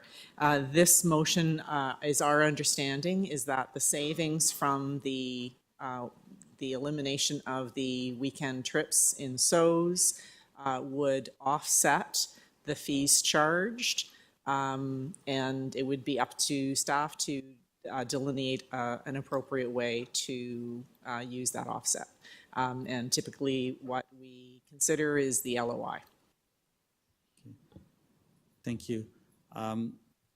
Just to finish up my comments, maybe when it was initially proposed, this was seen as one of the options to balance, and then we saw this motion come up as well. So I'm just kind of not too sure if this change is needed, if this is not contributing to reducing the deficit as opposed to currently through this proposal it's being used as a way to offset user fee, which I would have assumed that we are charging right now. So one of the concerns that's been raised by people is that this particular change results in staff reduction at the site. Obviously, that's part of the equation. When you remove certain days, it reduces the amount of staff, which in turn, because some of the weekend trips are also weekdays/weekend trips, because the days would go into Thursday, Friday, Saturday, Sunday, or it's a kind of a combination of weekday and weekend, not necessarily just weekend trips. So the reduction of the staff would make the site less sustainable over time, and it will lead to potentially the site becoming not a viable option in future. And so it's seen it could potentially impact the future of this program and the site as well. So there are concerns being raised, and that's why unless we are able to see significant changes from this, I'm not too sure why we would need to support this change to one outdoor education site out of all the sites, particularly where this motion impacts. The other thing is, obviously we don't have a lot of people coming and deputing or delegating about this. Doesn't necessarily mean there aren't concerns or there aren't people who are impacted. It's the way some regional disparities also work in our communities, that delegations and who delegates and who supports and who comes to speak could be very different. We can see a concern about one particular topic being overrepresented and some concerns be underrepresented in the delegations. That doesn't necessarily mean the magnitude of the problem is different it's different. So we cannot measure the impact just by who gets to show up here and to be able to speak on these items. So I wanted to stress that I will be voting against this motion, and hopefully we'll get enough support to reverse this motion. Thank you. Trustee Laskin, followed by Trustee Patel. Thank you very much, Madam Chair. If I ruled the world, outdoor education would be free. Outdoor education is a very important part of the experiences for urban kids, many of who live in apartments and don't really have the opportunity to have backyards and go to cottages or travel to lakes and rivers and enjoy the many opportunities. The fact that we have really, bastardized our outdoor education program to the way it was when we became amalgamated is a sad reflection on the fact that these programs are not funded by the province in an appropriate way. The fact that staff proposed changing an operation on weekends at one of the centers where those students will be accommodated during the week, but that savings can go towards lowering the user fees and the transportation costs that schools have to use, I think actually has my full support. And I will continue to look for ways to reduce costs for students across the system to use our outdoor education facilities, because I think it's tragic that we're charging for any of it, but I understand it based upon our budget constraints. Thank you very much. Trustee Patel, you're next. Thank you, Madam Chair. As the chair of the Budget Committee, I was always concerned about this motion, and I was against this motion. The reason why I was against this motion,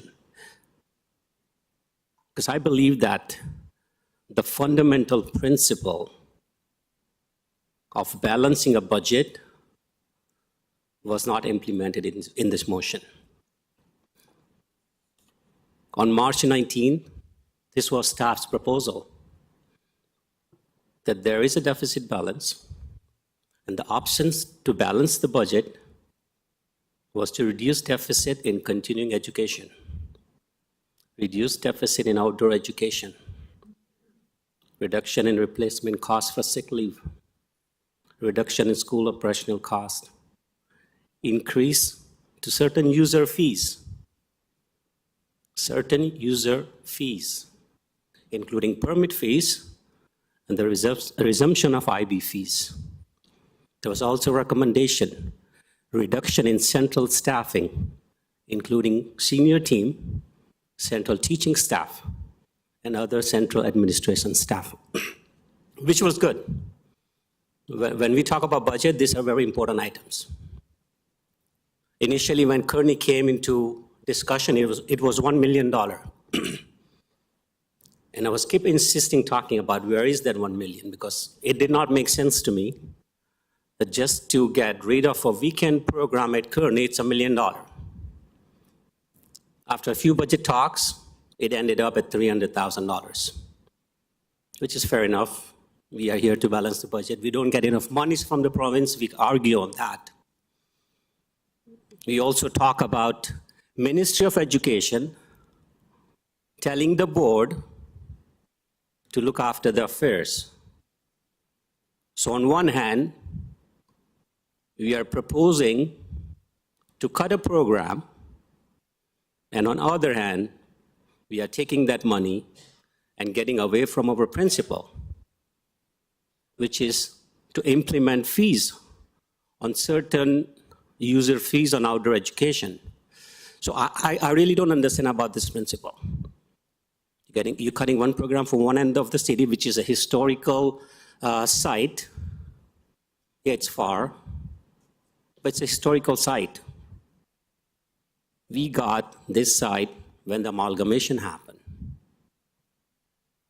So why staff decided to use those $300,000 for the other purpose? If staff was so sure that, this is a cost efficient, why staff decided to do this? So this was my very critical opposition. And I asked the question, are we saving the money at the budget committee? And I did not get a fair answer on that day. So we did cut the program and use somewhere else. I'm going to vote against this, and I ask all the trustees to vote against this in principle. We cannot use goalposts as we deem it necessary. Thank you, Madam Chair.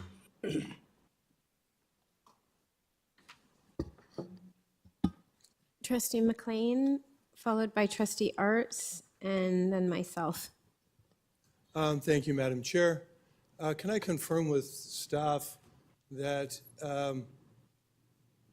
that there were no cuts to the amount of programming offered students, and that the programming that was previously done on the weekends will now be offered to students at different locations so that no students are negatively affected by the motion?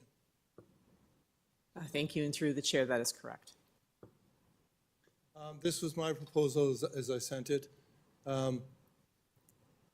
And we did, through the budget, we had staff created a number of recommendations that were for the committee and ultimately the full board to consider with how we should deal with our budget deficit. Some the committee adopted and some the committee did not. And this motion sought to be a little bit of a compromise. It recognized the effort that staff had done to find efficiencies that we had asked them to look for, and highlighting the weekend programming, that we could deliver the same amount of programming to the same amount of students, but do it in a manner that would save us in the neighborhood of $365,000. So I was in favor of that if we can invent a better mousetrap that provides the same level of servants but does it in a more monetarily responsible way. I was in favor of that. It suggested that we allocate some transportation costs from Central to individual schools, and the motion suggested that it wasn't a good idea, and that it was really just passing the buck from Peter to Paul. We weren't really generating any money. We were just changing who was going to pay for it and on whose budget responsibility it was going to be.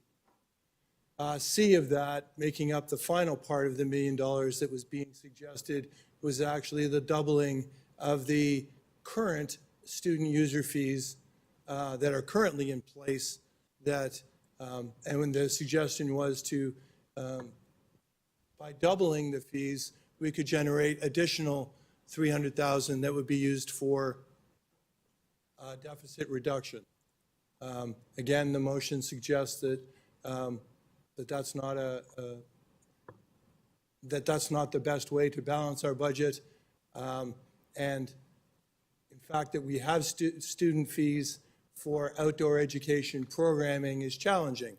As the mover of this, we have a lot of programming in our board that almost none of it we charge for. These are not field trips. These are outdoor education programming. Transportation to French immersion programming is covered. Transportation to gifted programming is covered. And this is programming, and as such, I thought the best use, this motion suggests that the best use of the money that would be saved through the efficiency that was highlighted could be used to dramatically reduce the impact and the need for user fees for our students system-wide that are accessing outdoor education programming. And it should be noted that despite the different recommendations that were offered the Budget Committee, some that were accepted, some that were denied, the Budget Committee was ultimately able to create a balanced portfolio, a balanced proposal that is before the board tonight.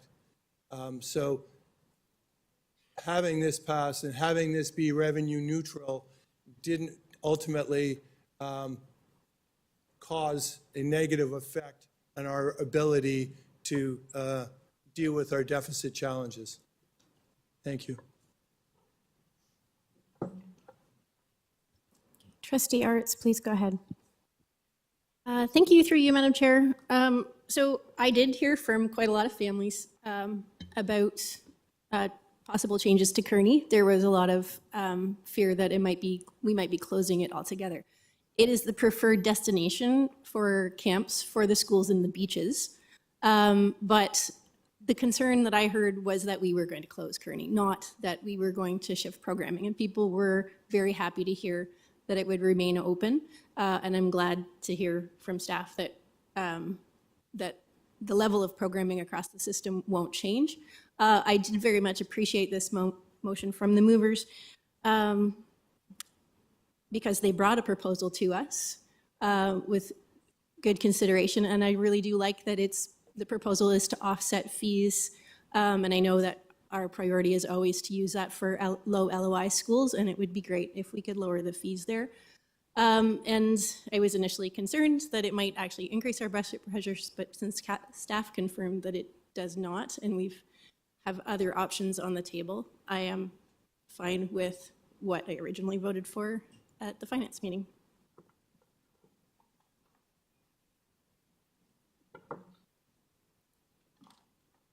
I'd like to pass the chair. Trustee Cherneslin. Okay. I'm wondering if staff can just talk about what might happen to Kearney on the weekends. If we don't, if we're not using it for our own students, is there the ability to rent it out, for example? What would we be doing with it on the weekends? Thank you for the question and through the chair. I'll invite centrally assigned principal David Hawker-Budlowski to give more detail, but in short, Trustee Chernoslin, you are correct. Other individuals, groups may be accessing Kearney on the weekend.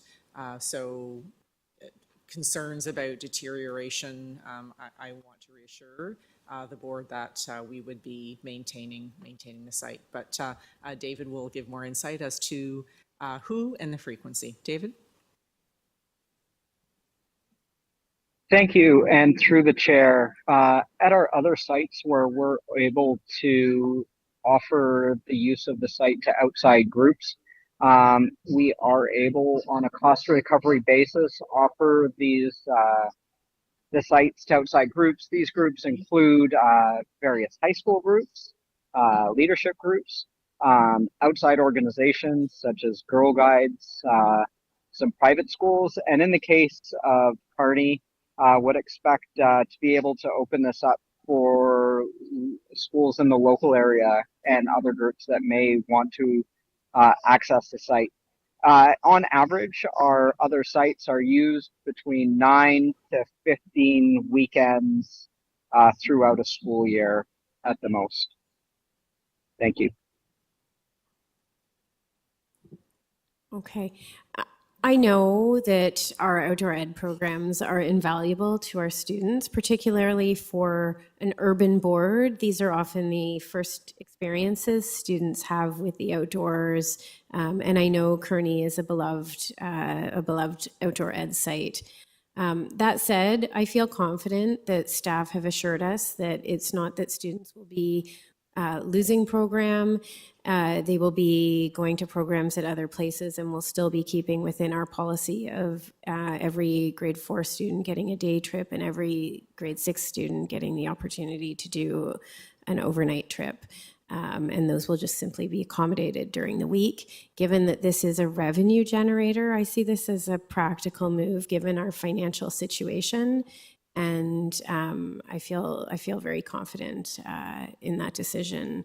And I feel assuaged to hear, Trustee Arts, that your community, once they've heard that, even though they have a tie to Camp Kearney, and I know particular schools often have ties to different places, but I also know from my children and students in my ward who often go to Sheldon that Sheldon is amazing. So you may find some schools who find another second love as well.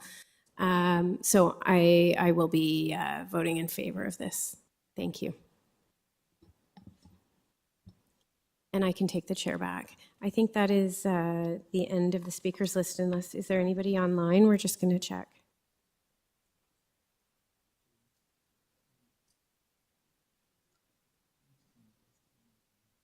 Can we vote at seriatim on this item?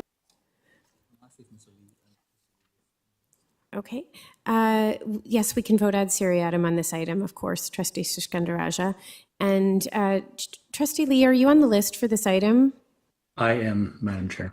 Okay, please go ahead. Thank you. And through you, I just want to clarify once again with staff, because I thought I did this at FBAC committee, but I just want to make sure that I got it right. When it comes to items B and C, when it comes to transportation costs and student fees increasing, is it still true that the maximum possible exposure for a student is $10?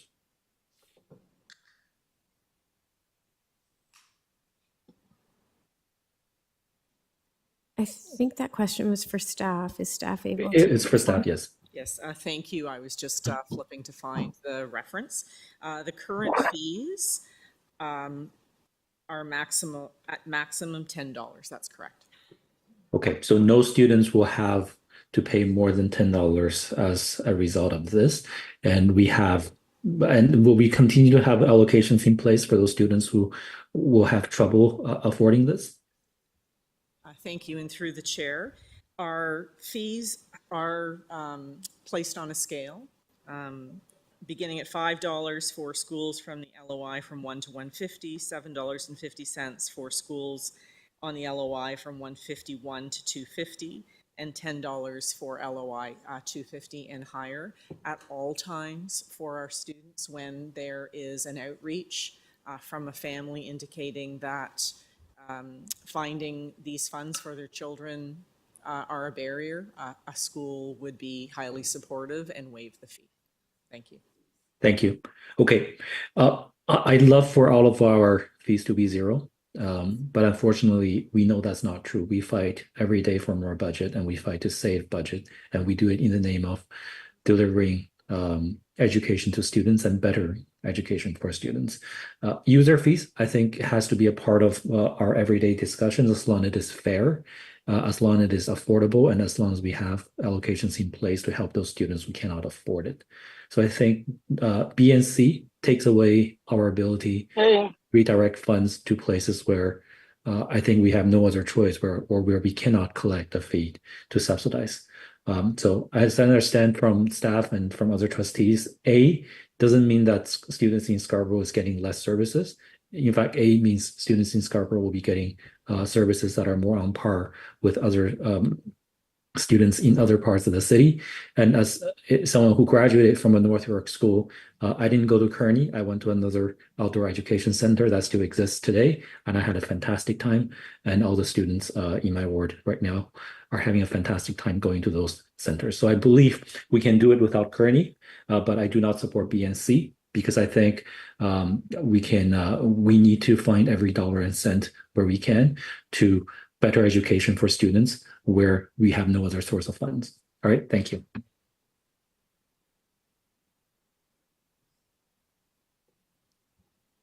Okay, thank you. I think that brings us to the end of the speakers list. So we are going to vote on this item as seriatim as requested.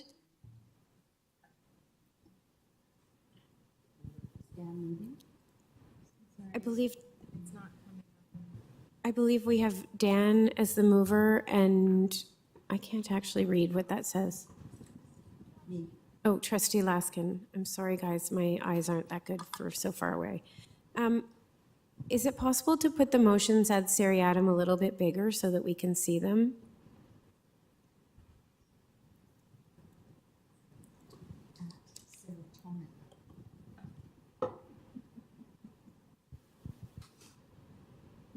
Okay, so this is part A.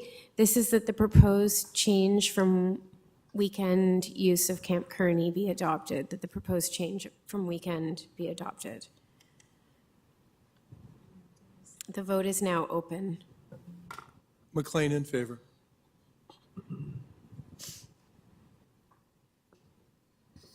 Trustee Patel against.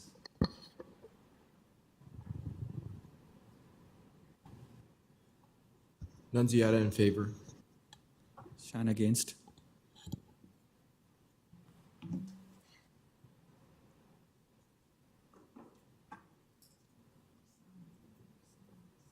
Hastings again. It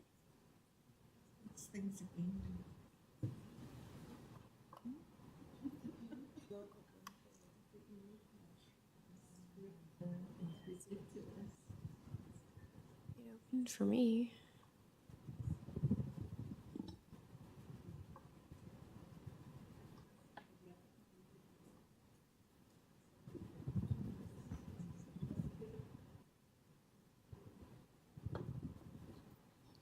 Trustee Pay, how do you vote on part A?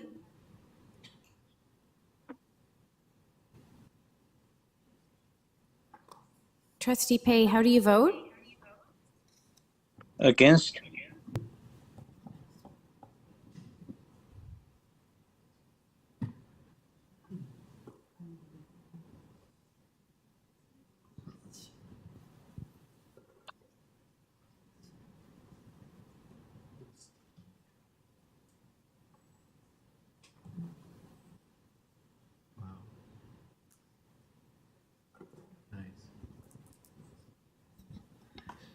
That has been defeated.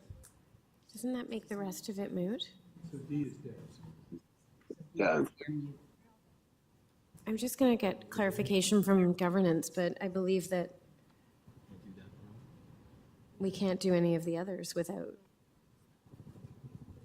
Just D.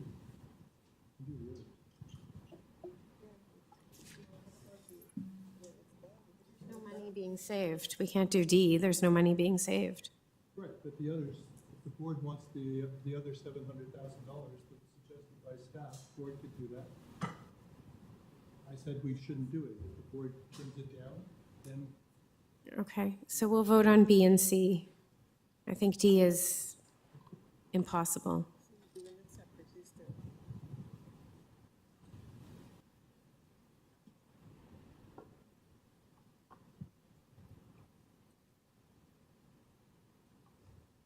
So this is that the recommended movement of the transportation costs from central to individual schools be denied.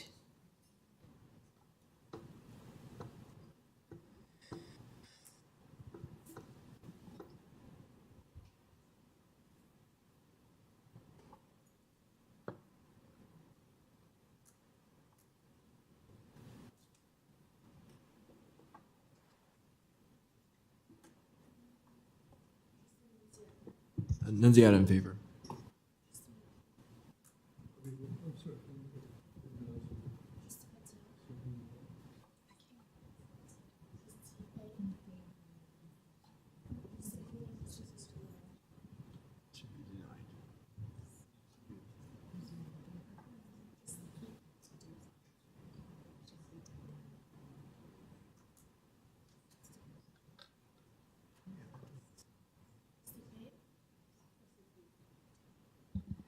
Trustee Pay, how do you vote? Against?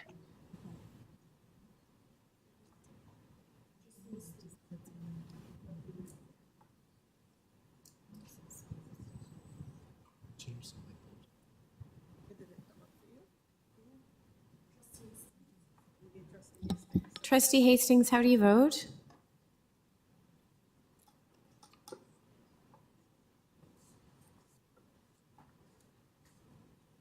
Against.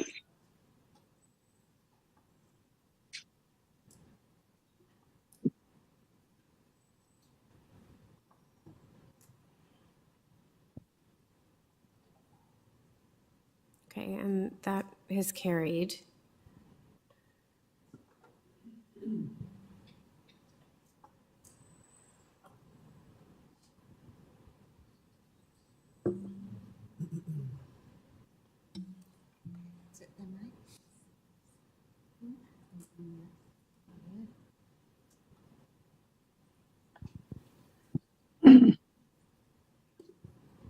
So part C is that the proposed doubling of the student user fees be denied.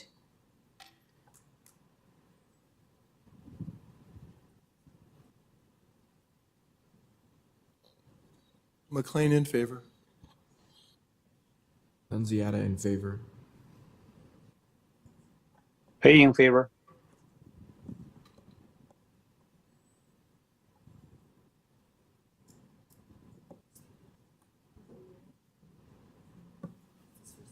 Trustee Wong, how do you vote? Trustee Siskandarajah, how do you vote?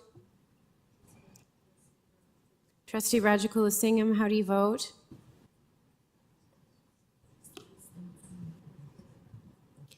And Trustee Hassan, how do you vote?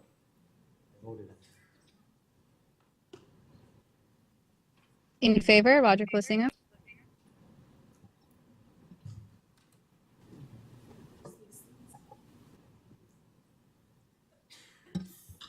Trustee Hastings, how do you vote? Against.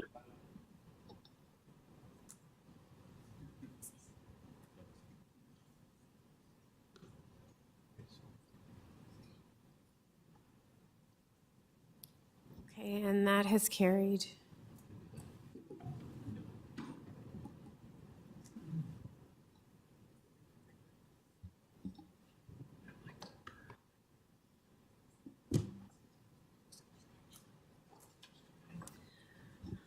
Okay, so we're on number 4 from the, we're now on item number 16.87.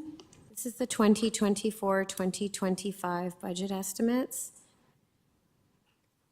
And I'd like to turn this over to Associate Director Zucker to introduce this item. Thank you, and through the chair, good evening, trustees. The report tonight and the motions tonight are a culmination of months and months of review, presentations, listening to feedback, calculations that ultimately resulted in the presentation of a budget that meets the requirements under the Education Act and best supports TDSB students and the multi-year strategic plan with the resources available. I wish to thank trustees for all of your obvious consideration and attention that has gone into this process and for your valuable feedback. And I especially want to acknowledge Trustee Patel and Trustee DeVitis as the chair and vice chair of the Finance, Budget, and Enrollment Committee. I would like to thank every member of the public that has delegated or provided feedback about the TDSB budget. And I would also like to thank the staff across TDSB, including our budget and finance team, our senior team, and many other staff who have provided feedback and dedicated countless hours to the development of the budget for 24-25. As trustees are aware, the board has had a structural deficit going back a number of years, And this has resulted in the depletion of reserves, and at the end of 2023-24, the board will have an accumulated deficit. The budget development that began in January and resulted in a projected financial position at that time of $43.5 million, a deficit. In March, trustees have already approved almost 70% of the budget when they approved the school-based staffing report. And trustees also approved a reduction of $17 million related to school renewal costs included in operating, replacement costs for sick leave, and central staff reductions. Once the funding, the core education funding as it's now called, or core ed, was released, staff calculated the updated financial position, and at that time, there was a deficit of $35.3 million.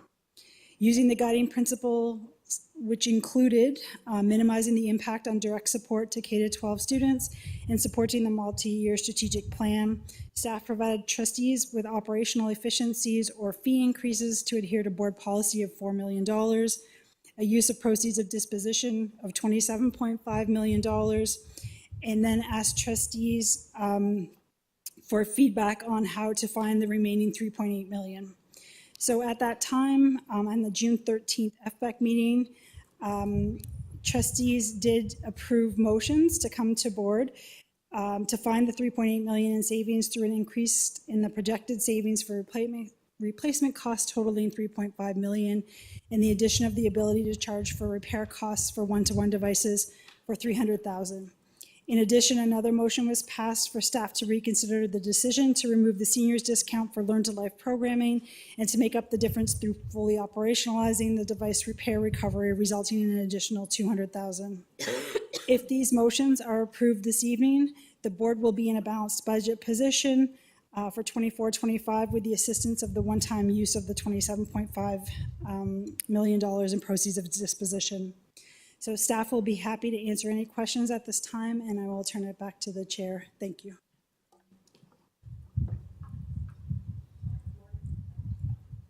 Yes, Trustee Laskin? I don't believe this is the right motion. We actually had a part 3 in what FBEC moved.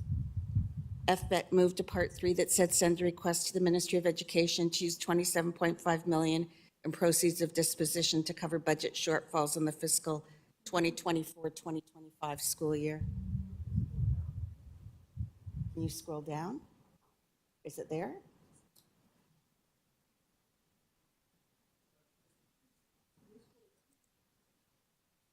There it is. Okay, fine. Sorry, I just didn't see it on the first page.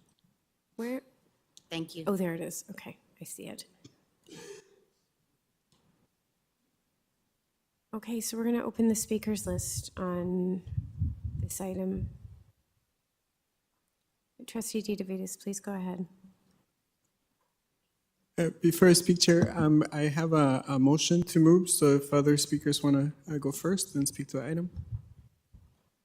Trustee Williams. Thank you, through the chair. I just have a question of clarification to staff. Regarding that letter that was received from the minister on June 13th, speaking to proceeds of disposition, what are the impacts and effects of the conditions attached to the acceptance of those proceeds of disposition? I just wanted to be clear on the criteria, the conditions attached to that.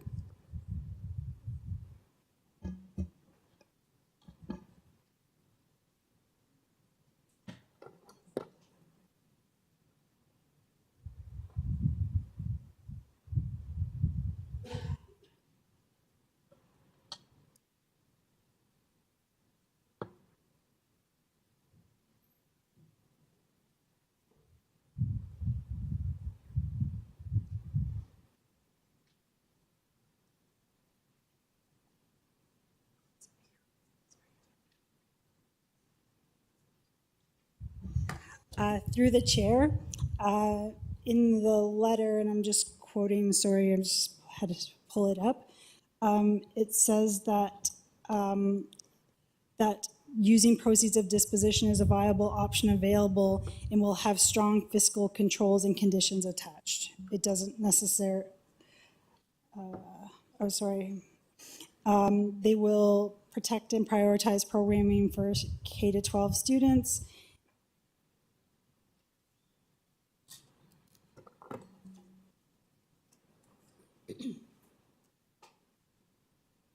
And provide strategy, a multi-year fiscal financial recovery plan to eliminate the deficit by 26-27, while minimizing impact on classroom and learning resources.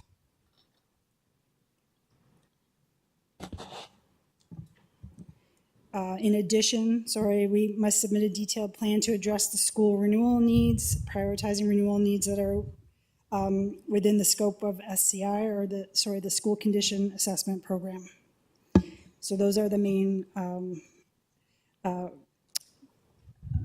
conditions that were placed on the approval of using the POD.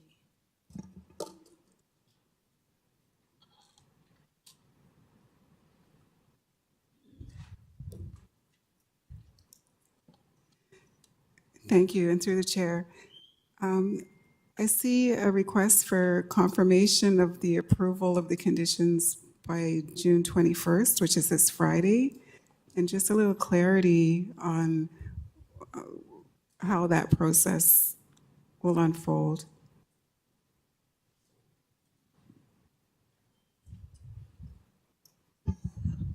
Through the chair, if the trustees do approve the use of proceeds of disposition, we would work with the ministry with regards to these conditions.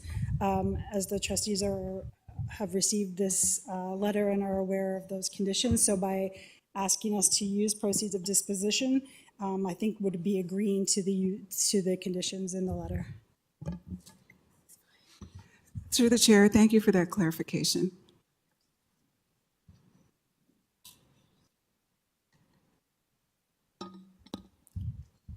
Okay, do you have any further questions, Trustee Williams? No. Up next, we have Trustee Patel. Thank you, Madam Chair. And, you know, I missed this on the probably last FF budget. I'd like to thank Director Russell Rollins, Associate Directors Stacy Zucker, Associate Director Luis Risco, Executive Officer Craig Snyder, Executive Officer Maya Pachudi, Executive Officer Peter Singh, of course, Joseph Davers, Mandrika, Adabella, Mansu, all the liaison staff, Kiera and the staff. I would like to thank you to Aisha Didavidis, members of the committee, Trustee Laskin, Trustee Hassan, Trustee James Lee, Michelle Arts, Dan McLean, Chair, Vice Chair of the board, Nathan Chan and Chernos Lin. Thank you for your dedication and your valuable inputs. You know, we've been dealing with this budget for the last 6 months, and still we are not at consensus on this. But before I speak on that, as a chair of the budget committee, to every person I mention and anyone I miss who had valuable budget inputs, thank you very much. On behalf of Finance, Budget, and Enrollment Committee, please accept my and my fellow committee members' heartfelt gratitude and admiration for your hard work and dedication. We all know in the complex world of finance, you have not only managed to keep our finances in order, but have also provided us with the clarity and foresight needed to make informed decisions. Your efforts ensure that our resources are utilized efficiently and our financial health remains robust. You work tirelessly behind the scenes, often without the recognition you deserve. Yet it is your commitment that forms the backbone of our operations, whether it's balancing budgets, forecasting future needs, or ensuring compliance with financial regulations. You handle each task with unparalleled expertise. Thank you for your unwavering support and thank you for your hard work. Your dedication does not go unnoticed, and we are incredibly fortunate to have such a talented team driving our financial stability and growth. Let's continue to build on this strong foundation together. Thank you so much. While saying all this, staff, this is not against you. We all know as a trustees, under Section 231 of Education Act, we have to balance the budget. We all know the deficit. It's not about the board, it's about the structural deficit we carry all along for years and years. We have deficits in Canada Pension Plan. It's increasing day by day every year. If you look at the full financial, what we are now getting from province is $35.2 million. If you move along to the actual teacher funding salary gaps versus the actual salary, you know, in 2014, the province had a central bargaining team which came with the central grade system for teachers. That funding gap is increasing day by day, and now it has come up to $22 million. Replacement cost for sick leaves, it's ballooning. It's $600,000 per day, which is equal to $50+ million. When I say this, Madam Chair, it's close to $100 million, unfunded money to the board. We hear from the ministers that we are funding appropriately to the board, but I don't see it.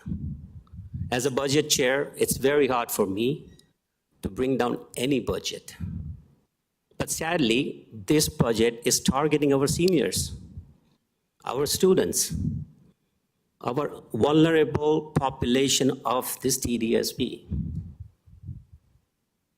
We have been told by the ministry that we can use 27.5 by 21st of June. Why not use the full deficit from POD? Did we ask that? This is my question to you, Madam Chair, to the Madam Director or anybody from finance. Even if we put the full deficit as a POD, what's going to happen? End of the day, the minister is going to come out and say some other stuff saying, you know what, we fund them enough, we give them enough money. They had their POD, they use it for balancing their budget, and now they don't have money for other things. They might even also come and tell us, and regardless of which ministry it is, they will come and say, you know what, they don't know how to manage their finances. But you know what, I'm proud of the staff and the trustees that we know how to manage finances. The sad part is we are not getting enough funding. So I like to hear from the staff.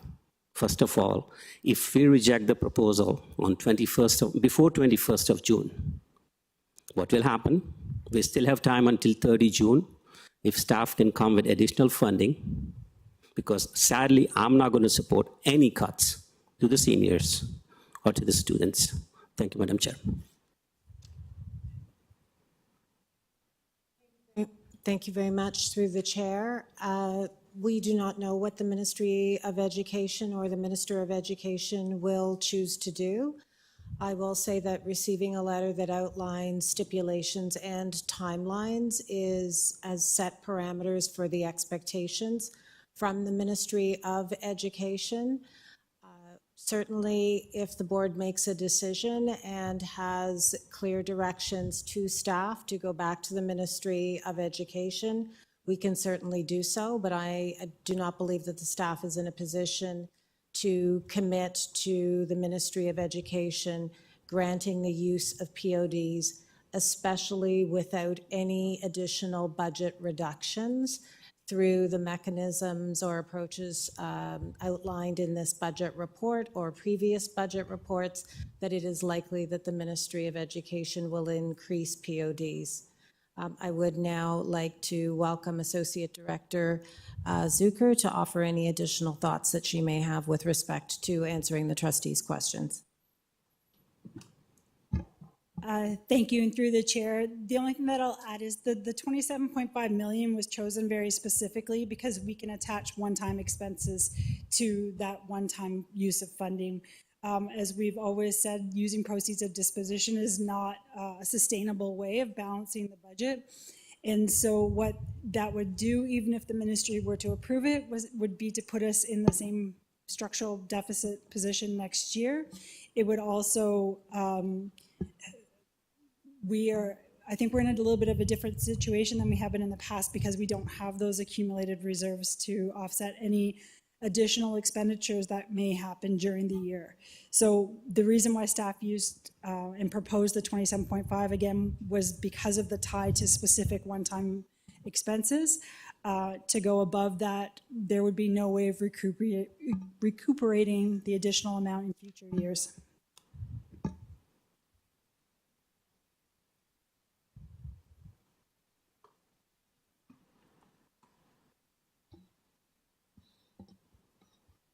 Are there any other speakers? Trustee King, please go ahead. Thank you, through you, Chair. As a follow-up to one of the earlier questions regarding use of proceeds of disposition, I just want to make sure I'm understanding one of the conditions that's outlined in this letter correctly. I'm reading a bullet point that says that along with accepting the use of the POD, there would be a requirement of the school board to submit no later than August 15th of 2024 a multi-year financial recovery plan to the Ministry of Education for approval that identifies strategies to eliminate the in-year deficit by 26-27. So I just want to understand what that means in terms of the resources that would need to be dedicated over the summer months, what is being asked of staff and trustees in order to meet that requirement should we proceed. Thank you, and through the chair, and I appreciate the question. It will require staff to prepare the multi-year financial recovery plan. That being said, because the $27.5 million, and when we're speaking of how much we're using, and because it is tied to the one-time expenditures, when those expenditures do no longer exist, we will no longer have that challenge. So the expectation is that as we move forward and we deal with these one-time expenditures, and the majority of it, the 22 million, relates to amortization of our employee future benefits that have a very distinct end, which is halfway through 25-26. So we know that we will free up $22 million in our budget as soon as that amortization is complete.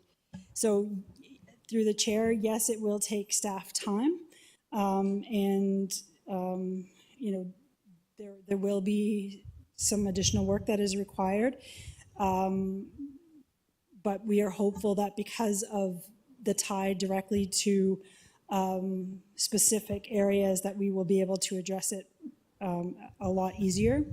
And then I would say that if trustees were to approve this plan, then it would have to be approved for us to be able to submit it before August 15th.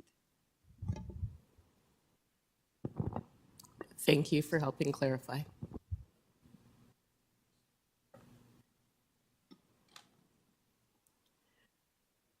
Are there any other speakers on this item? You can't speak again. A clarification? Okay.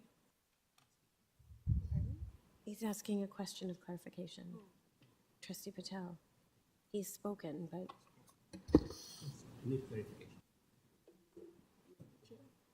What's the clarification that you need? Thank you, Madam Chair. Are we allowed to refer back this to staff or the FPEC committee, the motion? Looking at today's circumstances, lots of things have changed from the prior motion and this motion. The committee moved it to here. I don't,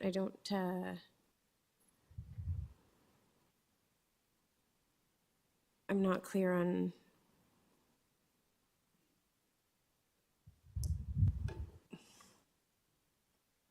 The committee made a decision to move it to here. I believe it's up to the board to, and you've already spoken, so. Trustee Rajagula-Singham, did you have more on this item? Do you wish to speak on this item?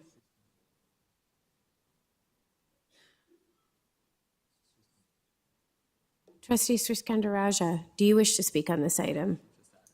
Sorry, I just have a question of clarification. Are we only voting on the motion on the screen or the entire budget at this point? It's the recommendation put forward by FBEC from the last committee meeting of FBEC. So it has multiple parts to it. We'll just scroll down. It has parts 1, 2, and 3.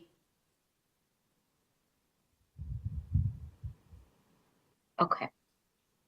Thank you. So I will ask my question, but I don't know if it's in the parts. I'm just a little bit confused because we've had so many versions of this. I just wanted, through you, Madam Chair, clarification on, because we're still voting on this. Does this section talk about the permit fees? That's sort of my interest. Does it talk about the, I'm sorry, we didn't hear the last thing you said. Does it Increase to permit fees? the permit fees. This item, I don't think had anything on it about permit fees. Okay, so then is that going to be an item after this? Or is this the only budget related thing we're voting on today? Well, trustees can make different, it depends what trustees do today, to some extent. So we have this item that's currently on the floor right now that has parts 1, 2, and 3, and a B. So that's what's currently on the floor. Okay, thank you for that clarification.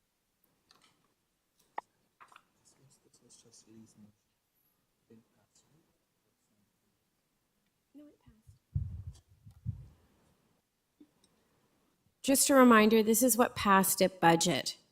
So the report has come forward and we're now voting on that.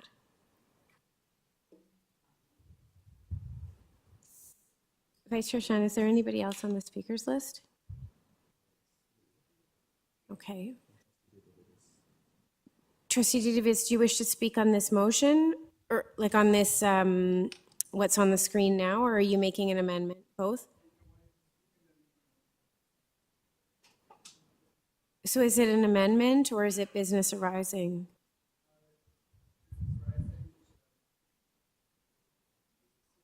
Okay, it's business arising. So do you wish to speak on this motion first, or do you want me to just come to you after? We're down the speakers list. Thank you. So I'm going to speak first on the report and then move a motion. The motion will try and deal with a gap that I think exists. I want to thank the chair of the FPEC committee because Trustee DeVitis, if you're going to speak on your motion, wait till you have your motion as business arising, because right now we're speaking about this. I appreciate that. What I'm trying to do, which I thought was in order, you let me know otherwise, speak on the item, and then at the end, move my motion. Well, we have to vote on this first before we can do business arising. Oh, okay, so I can't move the motion before? We finished You the can vote? move an amendment to this, but if it's separate, then it would be business arising. Are you doing an amendment or are you doing? It would amend number 3, so yes. It would amend like that one? Yeah. Okay, so then I think you would speak, so it's not business arising then? So excuse me It's an then, it's not amendment. business arising, it would amend yes. Okay, so you're proposing an amendment. Okay, so you can. Can I set up speak on to the the motion? I screen. won't take You up to can- 5 minutes, and then I'll move my amendment. Okay, so And you want to. Madam Chair, before sorry, just I don't know what the point is, but may I speak on the original before the amendment gets moved? I'm okay if Trustee DeVita speak first, but I'd love to be able to speak to the original before that amendment. Okay, you can do that, but of course, even if we amend something, I'll just remind people, we'll go back to the original motion as amended, and you can always speak to it then. But anyways, if you would like your chance to speak now, please Go ahead, Trustee Lee. Trustee DeVitis has granted you the floor. Thank you. I really appreciate my colleague, Trustee DeVitis, for giving me this opportunity. I just want to express my support on this, what's in front of you, as a recommendation from FBEC. As chair of the committee, Trustee Patel said, there were a lot of work that's gone into this this recommendation, and the main guiding principle and the work that's gone into this recommendation is to not cut anything as much as possible. As you can see, we started off this process with an over $30 million budget deficit. And where we have landed is we're recommending a $3.8 million operational improvement.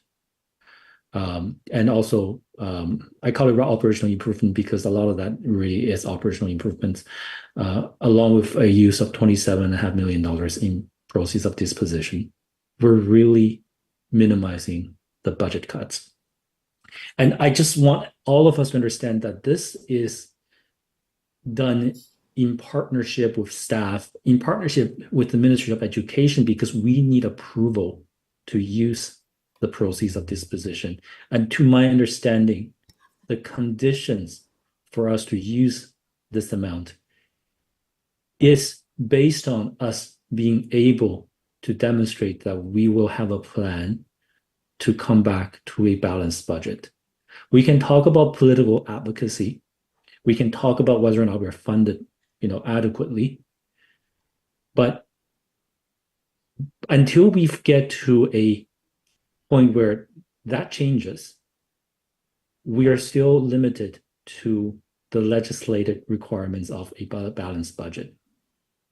Most of the $3.8 million in budget improvement comes from our people and culture team, working with our union partners, working with our staff to reduce the number of days that our staff are not in schools.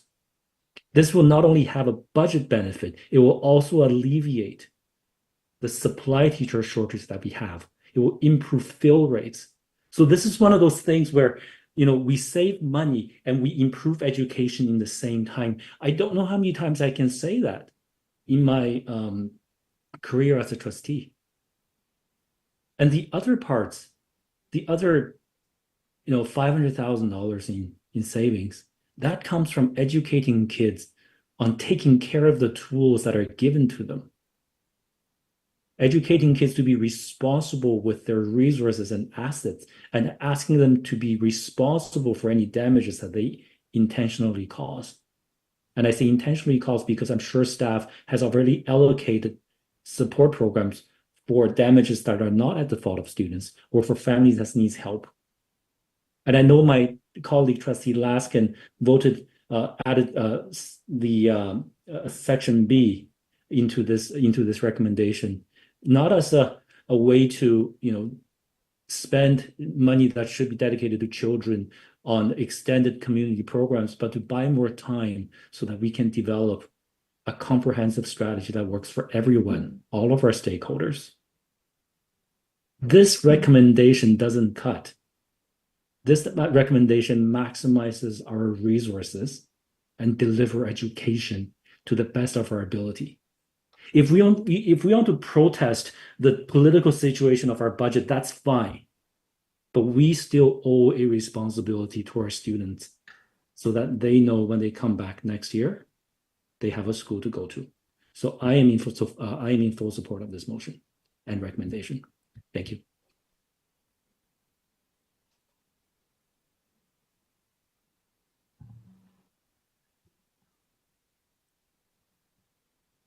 Okay, I'm just checking the speakers list. Is there anybody else that wishes to speak before Trustee DeVitis? Okay. Madam Chair, I would like to speak. Thank you. Please go ahead, Trustee Pei. Thank you, Madam Chair. I want to echo Trustee Lee's recommendation to approve this budget, which was approved, by the FBAC committee. We have very difficult decision to make here. we have actual deficit. Although is IFAC committee chair Zakir Patel, Trustee Patel, has mentioned that we will so hard to balance the budget. We're still missing, the deficit. I want to take it from another angle, top of the deficit. So, in terms of absenteeism, we have 4 days above the provincial average. If you do the calculation for the 20 days absenteeism, which has cost the board $112 million. You do the average by 20 days, that's $5.6 million per day. So if we move our absenteeism to the provincial average to 16 days, we would save 5.6 times by 4, that's equal to $22.4 million.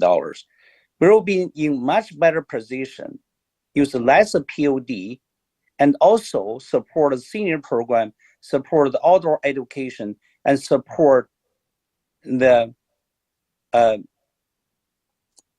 the one-to-one devices, the program.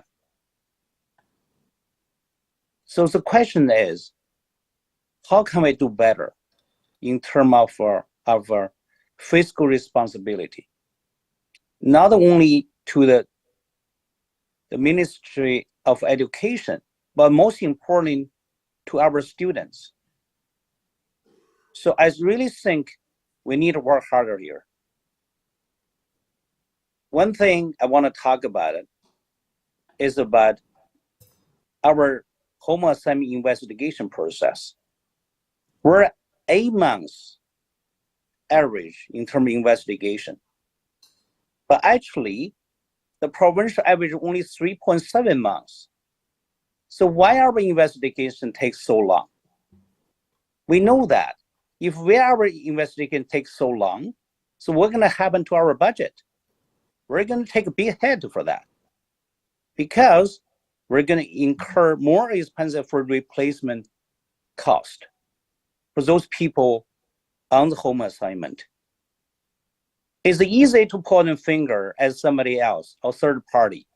Just say, oh, you didn't give us some money, so please give us more.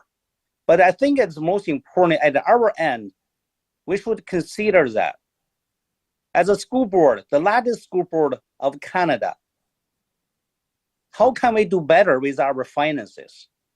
Why every year we came to this dire street to make such a difficult decision to cut this, cut that, or remove this, remove that? Why we always come to this dire situation? I think that's $1 million question we should all ask ourselves. As a public institution, the money comes from taxpayers.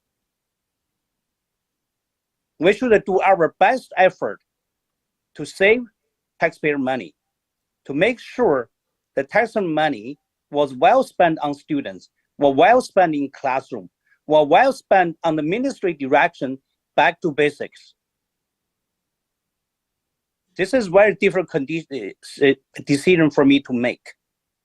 We had to use our proceed, POD, to balance budget. I do not recommend the board to cut any senior services, although we say we always incur deficit. We should do better to improve our program, to improve our efficiency running the program. I think the deficit can be eliminated. Also, I agree other trustees that are talking about outdoor education. I think that's a very integral part of education for all the kids. But at the end of the day, we have a mandate to balance budget. So, my dear trustee colleagues, let's vote for the budget so we can move on for next new year. Thank you.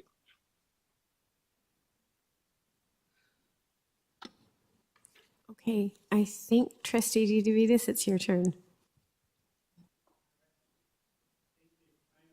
So I wanted to start again by thanking the chair. He's making my speech a lot easier and faster because I don't have to thank everybody individually. So I'm just gonna thank you for doing that for everyone. It was definitely a lot of work, and I think there are a couple of elements that in particular that were difficult. At this point, we're really discussing 0.1% of our budget. And when I get to my motion, it will be about 0.02% of our total budget. But the motion that trustees moved on permits sort of punts the decision-making forward to the beginning of 2025 in a sense. And it is at that point, if we don't find a solution for it, that all of us are gonna start getting calls from community groups, Boys and Girls Clubs, et cetera, that won't have the money to continue operating the way they were, that they're gonna have to make cuts. That's what it's currently before us, because staff have determined that it's an operational decision for them to be able to make some of those changes, and unless we find a solution and new monies for it. The same is true with the Learn for Life program, except that currently, as things stand, before I move an amendment, the changes will come into effect in September. And the increase on the fees will come in September. So I'm an amendment to try and deal with that to at least give us the full benefit of a conversation about how we can make that improvement on the program. But I want to talk about the budget in general. Because we have a structural deficit that prevents us from doing the things that our staff have the knowledge and wherewithal to be able to do. So we have a fantastic sustainable practice report that's combined with a capital budget to do amazing things with the buildings, not just solar panels, but all kinds of different things. But we're not allowed to do a whole set of things that we would be able to do to save us money, cut down our carbon footprint, and make our schools better. So our kids have to sit in classrooms that are over 35 degrees in temperature. We have operationally a series of deficits. We're unfunded to the tune of well over $200 million, whether it's special education or a number of other things. We have schools with over 500 kids with only one principal. We have a series of problems that we can't deal with because we don't have the resources. Not that we don't know how to do, we would be able to get our literacy numbers up, our numeracy numbers up, but we're not able to do that because we don't have the resources to put in the knowledgeable, caring adults in the right settings to be able to help our students. So the motion I want to introduce is not to deal with all those elements. Like I'm hoping that we're able to have a more meaningful debate about how it is that we can approximate that aspirational budget and that aspirational space that our director had basically mentioned at the very beginning of this budget, and we spent about 90 seconds listening to her, and I was trying to take notes because everything she said was wonderful. You know, all the coaches, all the individual, all the one-on-one resources that would help us. But we're not spending time on that. We end up spending time on about 0.1% of our budget. And that's the pattern, because that's what we need to do in order to sort of get over the hump so we can meet our Ministry of Education requirements. So I'm going to introduce the motion now. And Chair, in terms of process, the amendment, if it can be up on the screen. Very quickly.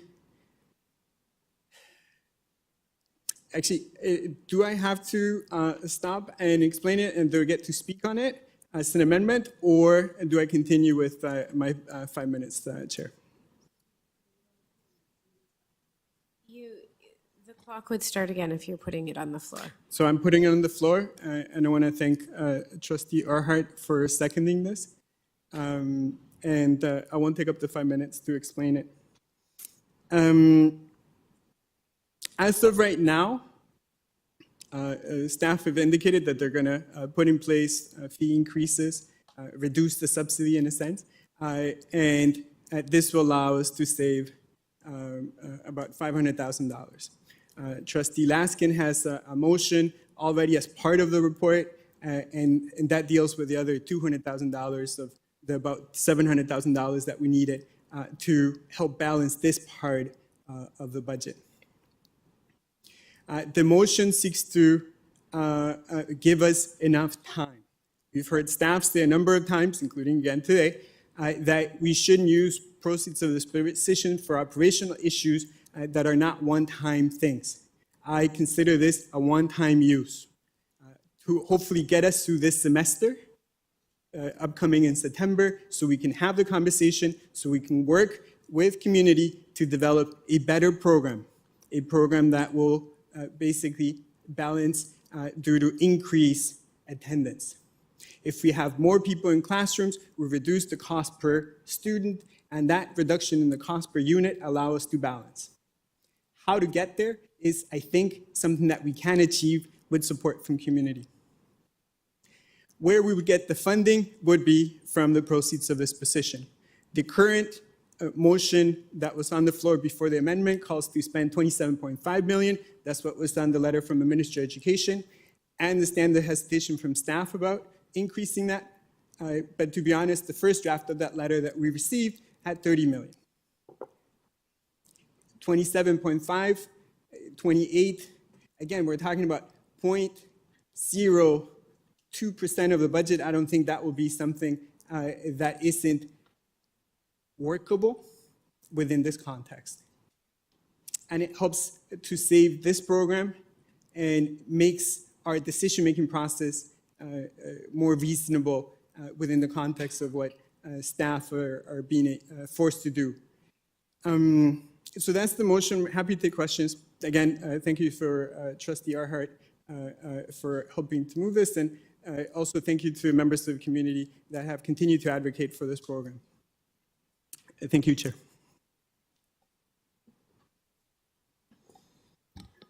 Okay, are there trustees wishing to speak to this item?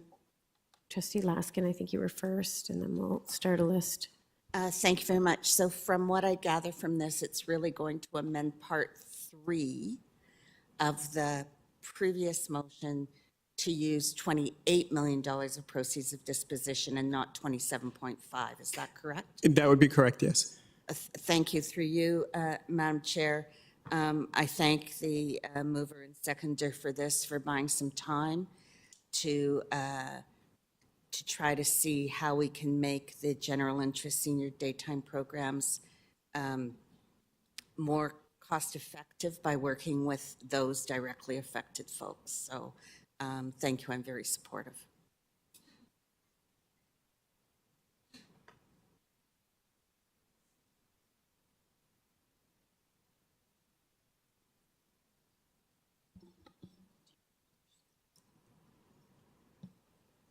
Are there any other trustees on the list from online?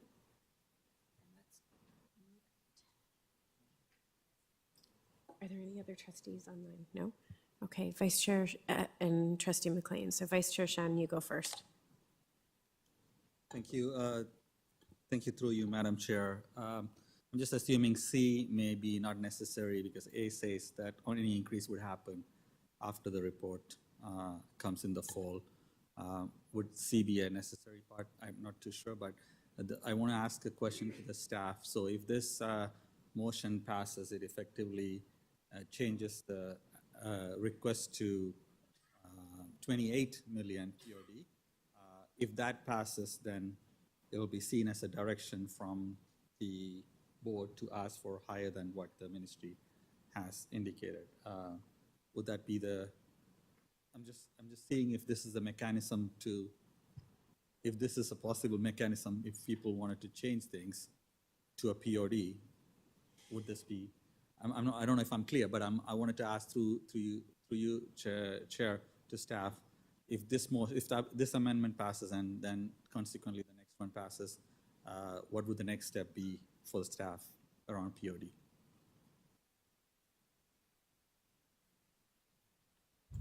Thank you very much. Through you, Chair, if all of the motions pass tonight, result in a final financial position for the 24-25 school year, and it is the final operational budget passed by the board.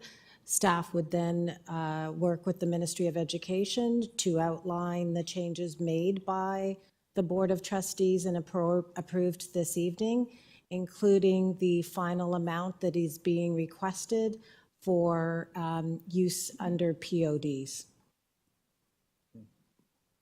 Thank you.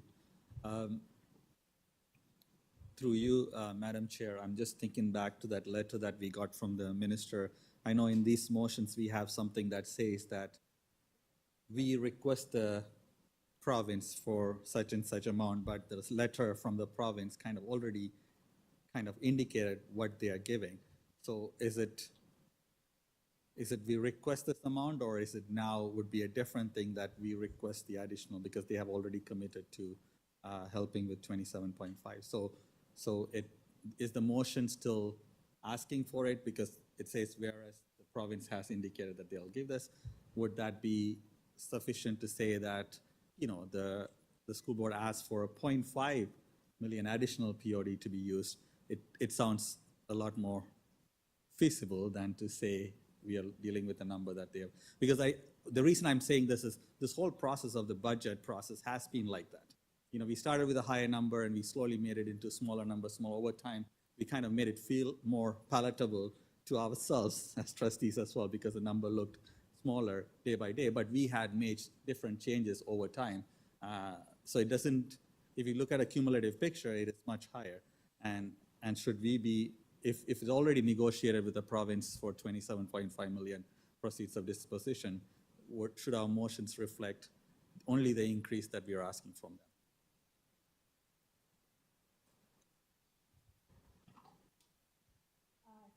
And through the chair, that is a fair question because at the time that the motion or the report was written, we had not received the letter from the ministry. So I think it would be more that the board is agreeing with the conditions that the minister has provided through the letter versus asking for permission. Thank you. Okay, and Trustee McLean. Thank you, and through the chair. When we had our budget meeting, like, we didn't vote on the staff decision about Learn for Life and permit fees because they were deemed to be operational decisions. I was interested in trying to do very much what and put this off and try to save and buy another year and try to find the money in and use some of the mechanisms that staff had put forth to do that, but we couldn't do that because the 4 million that was highlighted were operational in nature. So as such, is this motion in order?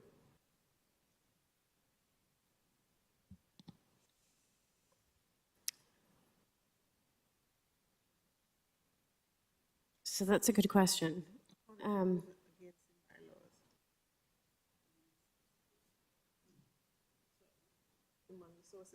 The money source is POD, but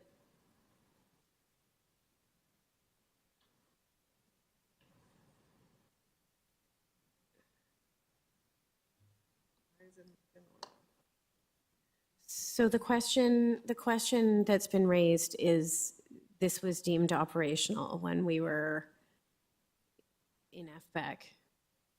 And so now trustees are providing direction potentially on that. Is that, but I don't, Ms. Joseph Dowers, do you have any advice on this?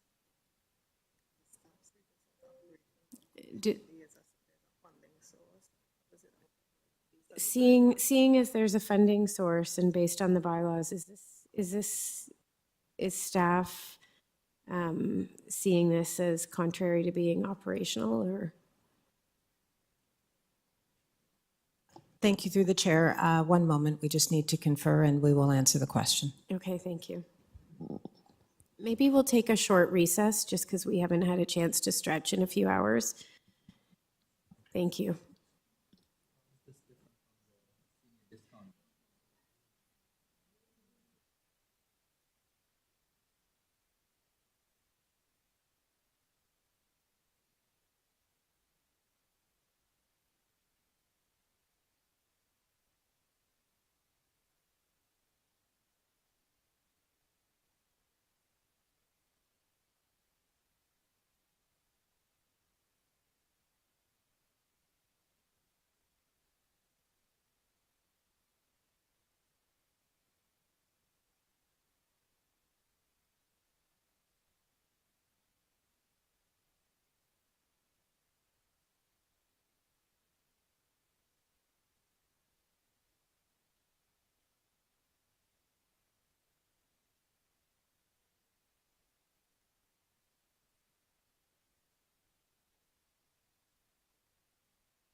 Okay, everybody, we're going to get back to business. So there was a question raised about whether the amendment that Trustee DeVitas was suggesting is operational and therefore out of order. So I'm just going to turn to staff. They have conferred on this and have some advice for us. Thank you very much. Through the chair, thank you for the time to analyze the motion and to also think about the implications. This is an operational matter, thereby in the purview of staff and not the purview of the board. Okay, and the question was raised, though, also just while we were discussing, while you guys were discussing, but some of us were talking. How is this different, though, than from Trustee Laskin's motion that she had raised around the Learn for Life seniors discount? Thank you, and through the chair, the previous motion asked staff to reconsider.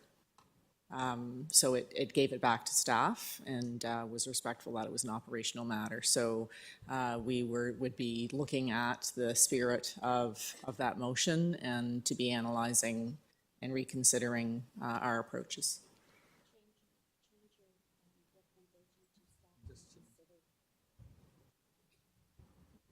Point of order, just so I understand. So is the issue on this motion, the language that directs? So if the language was changed, it would be considered an order? Thank you very much. Through the chair, so we are clear. Yes, if the language is changed to staff consider, recognizing that that gives staff flexibility in terms of their decision-making and the outcome that is anticipated may not exactly be the result. Just to be clear, so yes, the language could be changed to reconsider, but it does give staff the breadth to analyze how we might achieve the goals, also fulfilling our operational responsibilities. So through the chair, then I would consider changing A so that it reads that the implementation of increases in fees be considered by staff, be delayed until full. Ms. Joseph Dowers, I think, is going to suggest something that might help you out, Trustee. Sure, that would be even better. Let the professional do it. Therefore, be it resolved that the director consider A, the implementation of increases in fees be delayed. So we will just say the first after be it resolved that the director consider, Yeah, sure. and A to D. Thank you, Ms. Joseph. That would be great. And if we can make that change, and then we can consider the amendment. Thank you. Trustee McLean, you do still have the floor. Thank you, and through the chair. I have a question then for staff. The program has increased, there's been a groundswell of, we've had lots of delegations. The community is aware of the danger that the program was in and the challenges that was facing the program and the ramifications it was having on the board and the different things the board was considering up to and including the elimination of the programming. And so from that, there became a groundswell of support, a grassroots movement, and an 11% increase in the spring. So to that end, are we not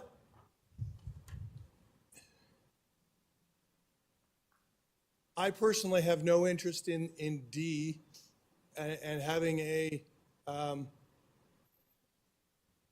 game of chicken with the government over $500,000. I'm much more interested in trying to be optimistic that the changes that are being recommended, as opposed to being directed, will have the positive impact and make the programming more financially viable for the board.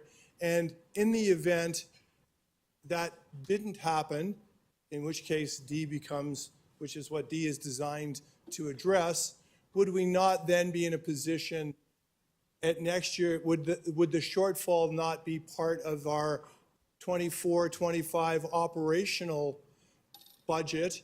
And if there was a shortfall, it would be a portion of that, which we would deal with in the next budget cycle. Is the logic of that reasonable?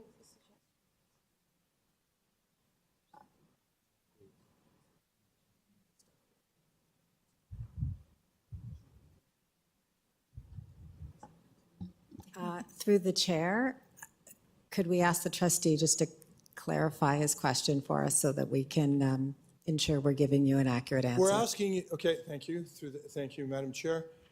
We're asking you to consider something, and we're kind of telling you in advance, worst case scenario, we think it will cost potentially, and we're identifying how we would, what that would be, and I would suggest that we're largely throwing darts at that, but based on past, I know where that number comes from, past experience, and so, but I'm suggesting that instead of identifying the number here, making it part of this budget cycle, because the decision that we're asking you to consider happens in the next budget cycle, it happens in the next operational year, can we not see how all that plays out?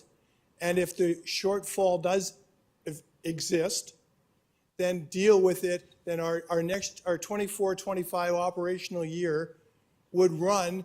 This would be a negative draw on that, and we would have to deal with that in the next budget cycle. So instead of identifying it and having to pick the POD presently in this budget, we could, in essence, cross our fingers, hope for the best, and if that doesn't bear fruit, we would have no choice but to deal with it in the next budget cycle.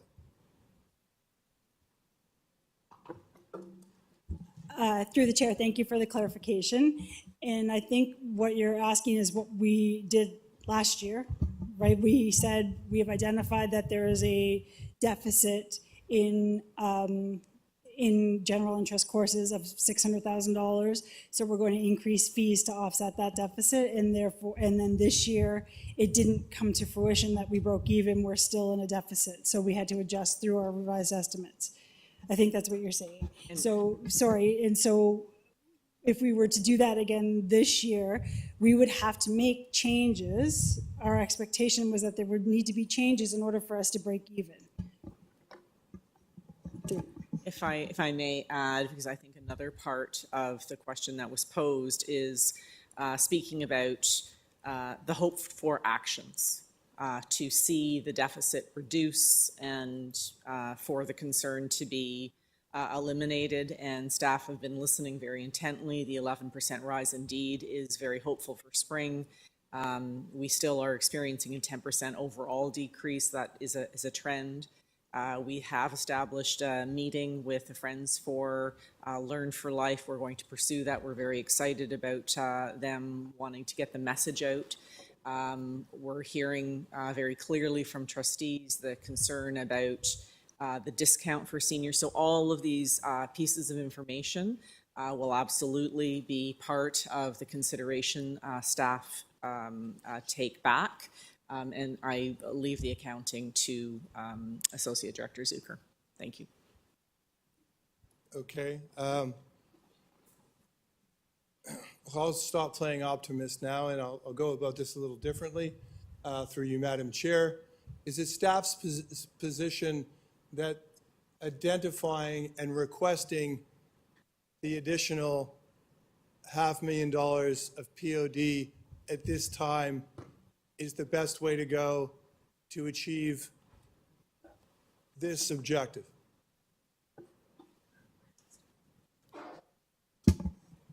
Thank you, and through the chair. I think it would may be a challenge given the letter that we received and the specific financial requirements of prioritizing K-12 and the fact that they identified the 27.5. So we will do what we are asked to do by trustees, but we do want to just share that we believe that it would be challenging for the ministry to approve it, because we can't just take it. We need approval from them to move from that for that additional $500,000. Thank you. And again, through the chair, given that for the staff to consider this concept, do you need the money, do you need this $500,000 identified?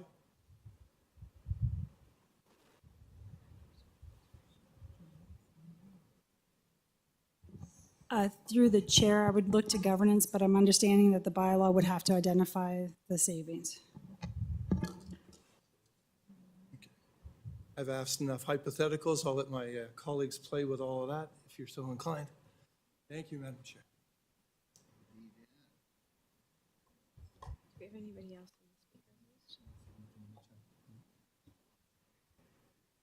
list? Okay, we're not seeing any other speakers on the list.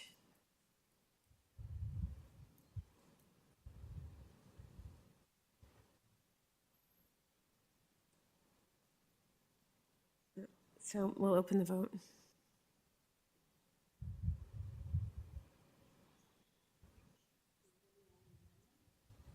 Yes, this is on an amendment.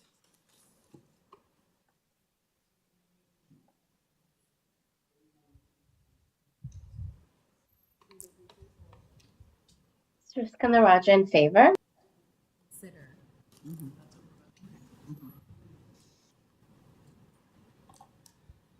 Trustee McLean against.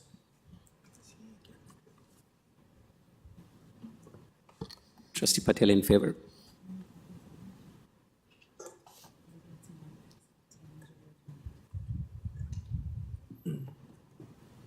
Trustee Nunziata in favor.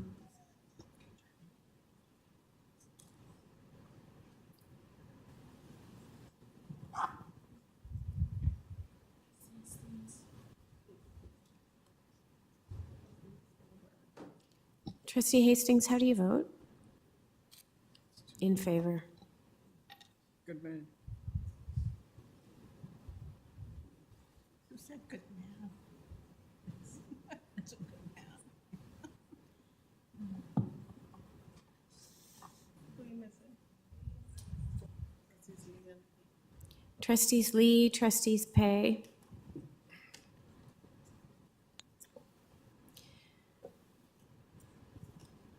Trustee Lee and Pay, how do you vote? In favor?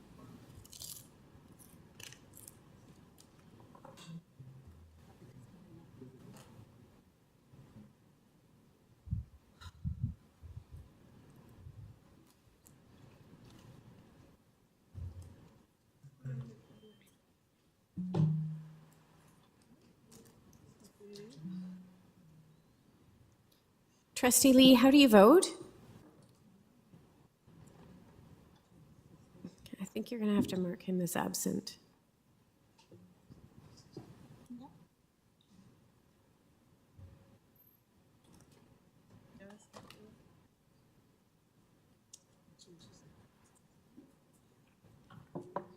Madam Chair, recorded vote on the main motion, please.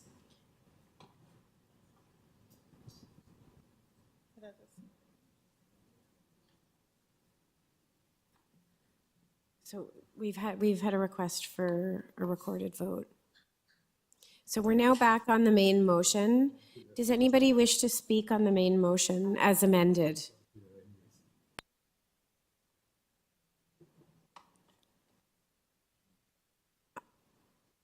I'd like to speak. Oh, Trustee Laskin, do you wish to speak? Go ahead. No? Okay.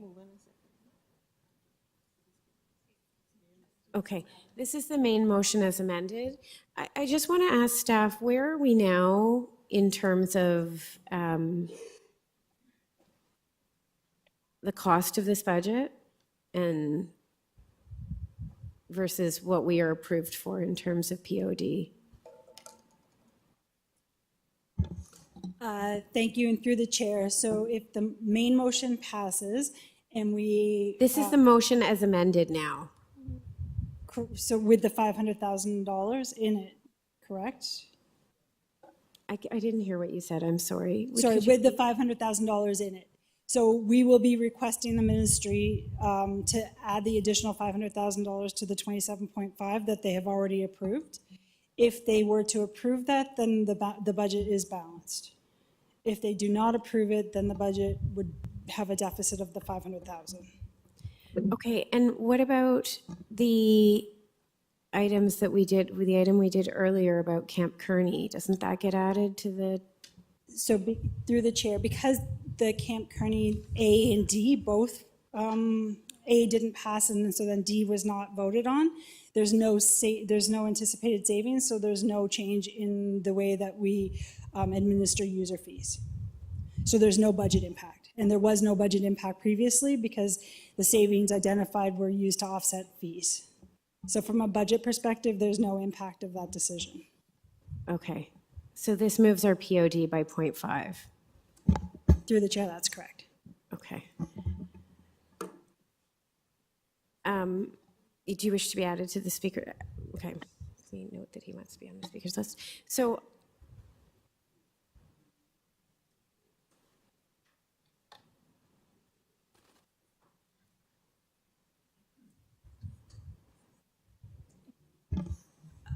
okay, thank you. I think that's it for me. Chair, can I just ask about if you go to the next slide, it says that the 500,000 be taken from proceeds of disposition, and I think we need to request it from the ministry as opposed to, we don't have the ability to take it. So I just, maybe just the wording a little bit.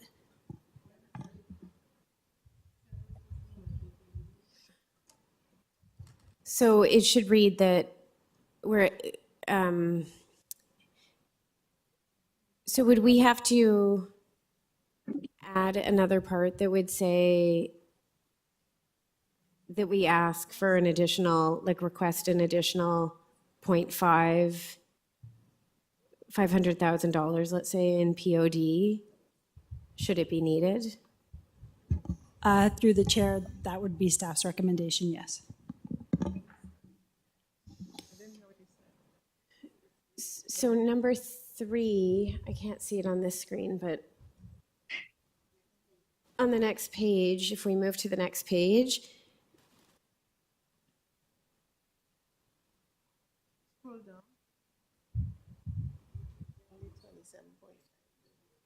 well, it would be send a request.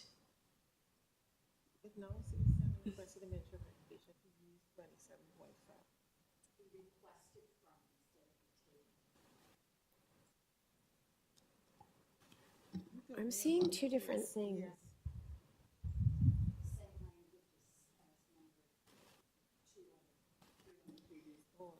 I think it's not up on the screen.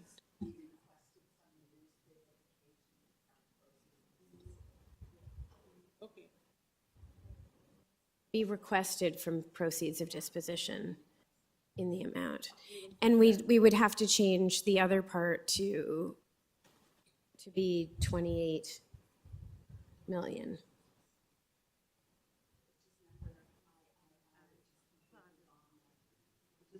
What happened to it?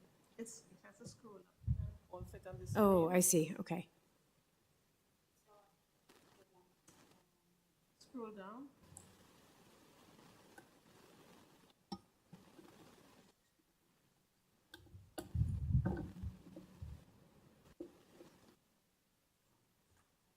I think it's missing.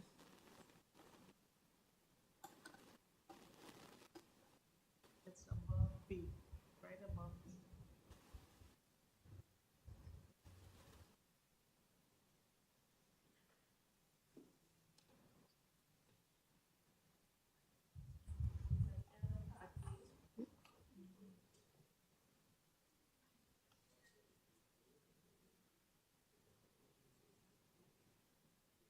Where is it?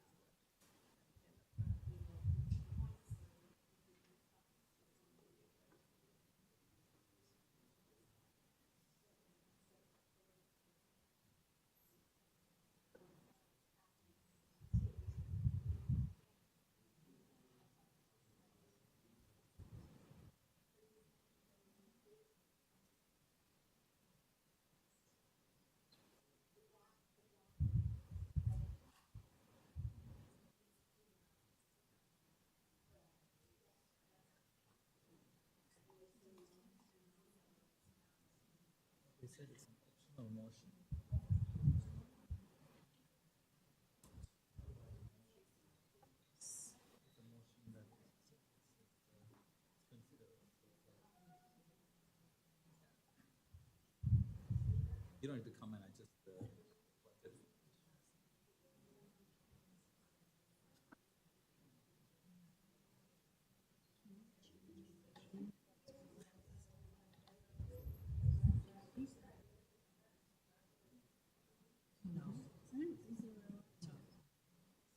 So they need That's it on the screen now.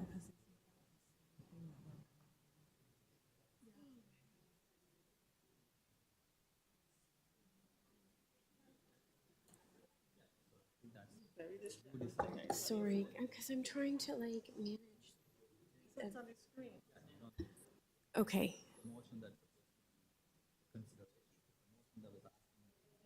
So the only thing I just wonder also about this is whether this part 3, like I, should be now at the end and should say 28.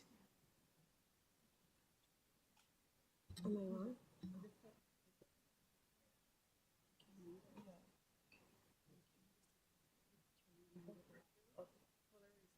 Okay, we're going to call a recess to sort this out. Thank you.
Trustees, please have your seat. Trustee Jonas-Lynn has the floor now for her 5 minutes for this main item. Can you just make sure we're out of recess? And we are back from recess. We are out of recess. Okay, so when we went on recess, I was just asking about where we were in terms of our POD and what the request would be to the province. And I just want to, because we've made some adjustments today to the budget the recommended budget that FBEC gave us in this report, I just wonder, for the sake of the public that's listening and also for trustees, if Associate Director Zucker, if you could just go over, because we don't have really a spreadsheet in front of us that talks about where we started, what all the recommendations we've made, those initial 17 million in cuts, all of those pieces that get us to a place where what we're now voting on, because this is an amended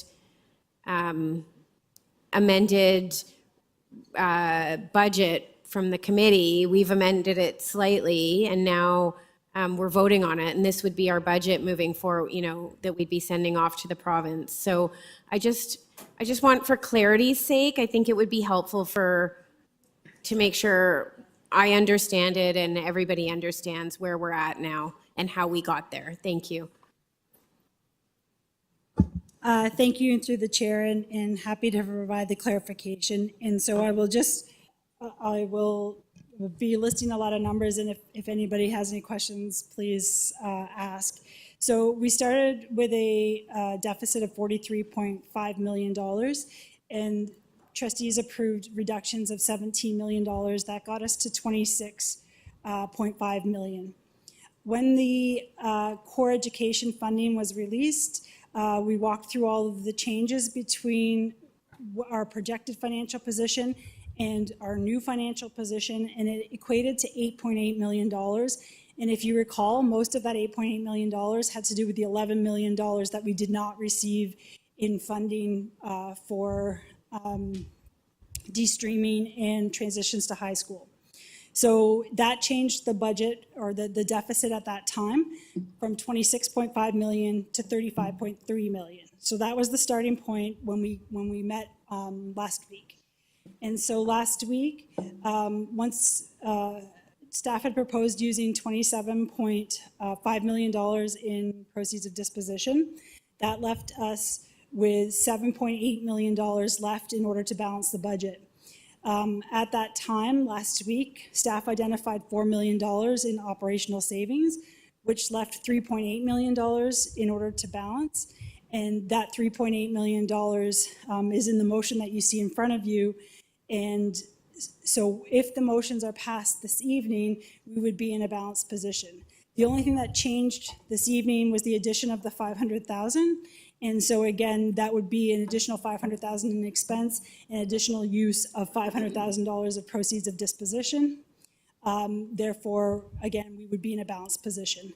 So if these motions this evening are passed, then our budget is balanced, and you are voting to approve the budget, a balanced budget.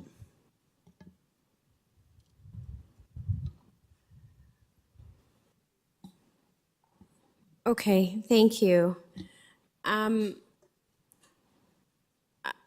There's been so much work put into this to get us to this place. I'm hopeful that that this is where I'm hopeful that this is where we're at. I'm concerned that I'm concerned about that extra $500,000 because we don't have permission for that. And I am concerned that we make there's already a lot of conditions that appear to be in that letter. And so I am just very cognizant of wanting to be very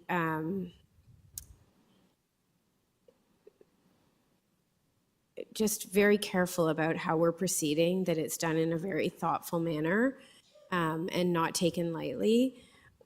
I know that there's a lot of heavy lifting to do the budget that we're putting forward. We're asking for a lot of work from employee services in order to find those savings for us.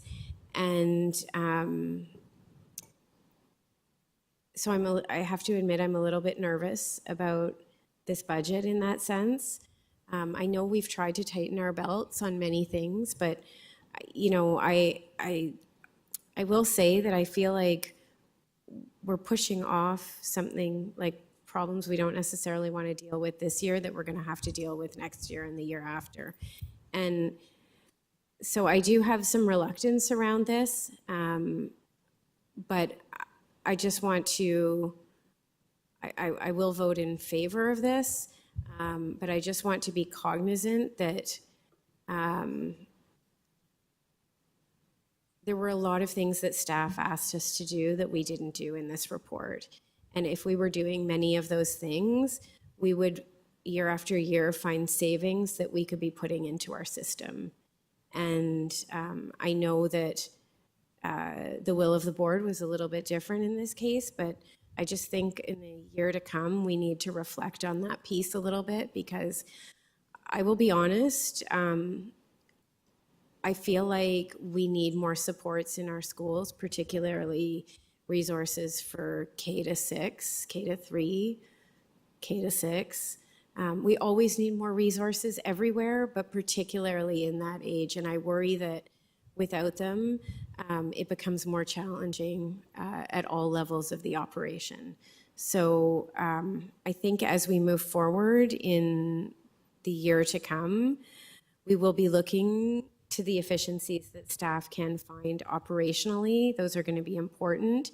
And I hope that we can all be of as big a support as possible to our employee services team and to our budget team and to all of the staff who are trying to make the best with the budget and the funding that we have.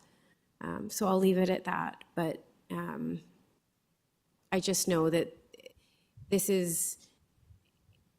we're getting to balance, but there's a cost to this. And I just want us to be cognizant of that. Thank you. Thank you. I'll pass the chair back to you, but we also need a motion to extend as well. Okay, can we have a mover and a seconder to extend for a half an hour? Thank you. And that was Trustee Arts, Trustee Dawson. All those in favor, say aye or raise your hands. Any opposed? Okay, that is carried. So, Trustee Suskundaraja, you're next, please. Thank you. Through you, Madam Chair. You know, I just want to echo my colleagues. I really appreciate the work the staff have done.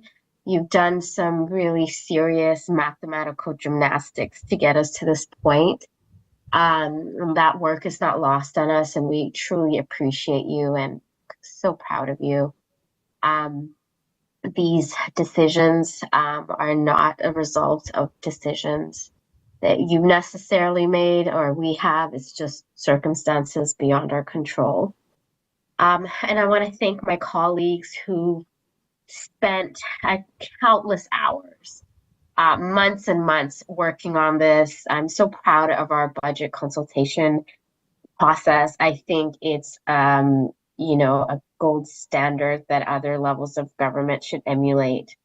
We've been quite transparent. We've had town halls where people were able to come and give us their unfiltered suggestions and comments. And I think we've sort of really taken that in. I see that around the advocacy with the seniors programs and sort of the work that our trustees that we've done to make sure that we can, you know, continue that program in a way that's favorable to our community.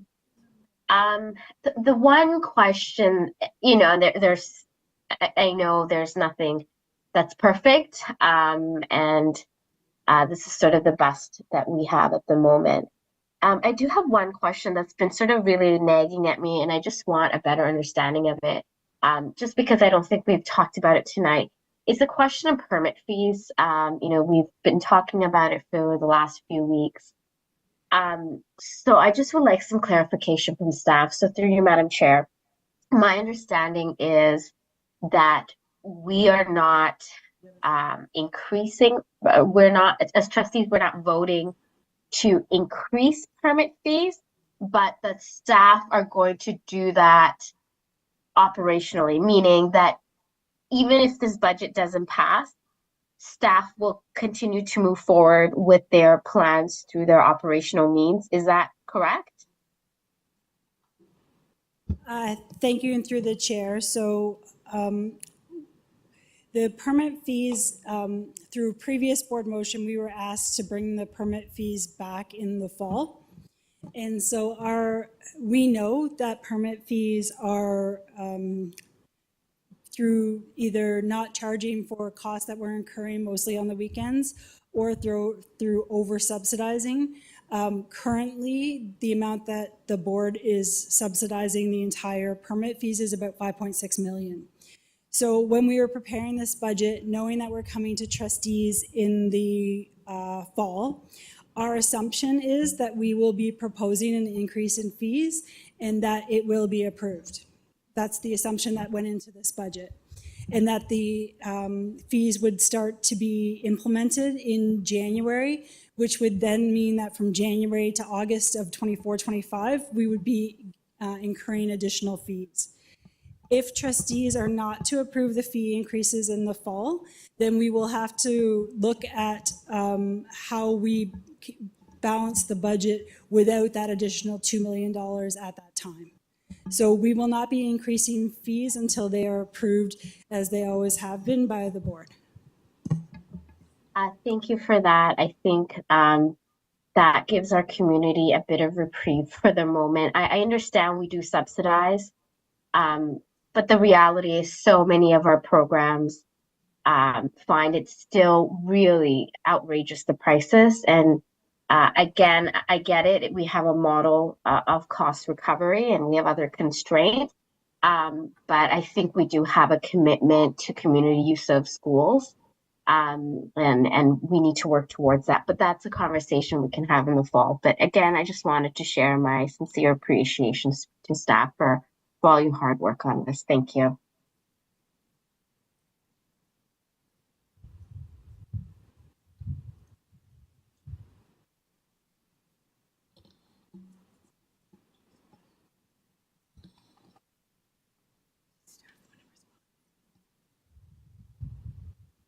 So Trustee Siskandarajah, are you looking for a response from staff? No, I just wanted to share my thanks. Okay, all right, thank you. Up next, we have Trustee Dawson, followed by Vice Chair Shen, followed by Trustee, no, okay. We have Vice Chair Shen, please. Go ahead, followed by Trustee McLean, and then Williams will add you. Thank you, Madam Chair. I know this is the final vote for the budget.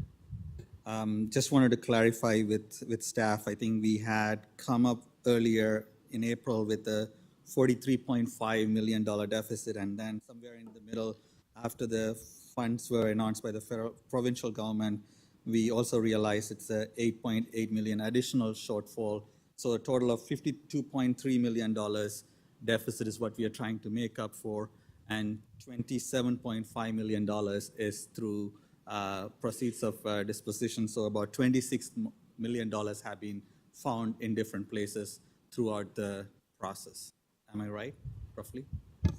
Through the chair, that's correct. So this is not about the 0.5. This budget is about where we found those $26 million.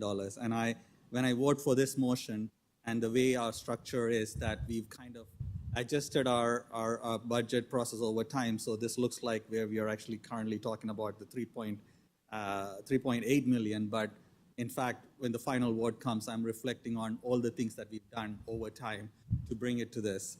So I want to first of all thank all the staff who worked hard, our Associate Director Zucker, all of the finance team, all of the Associate Directors, Director, and the Budget Committee for working hard on making this work.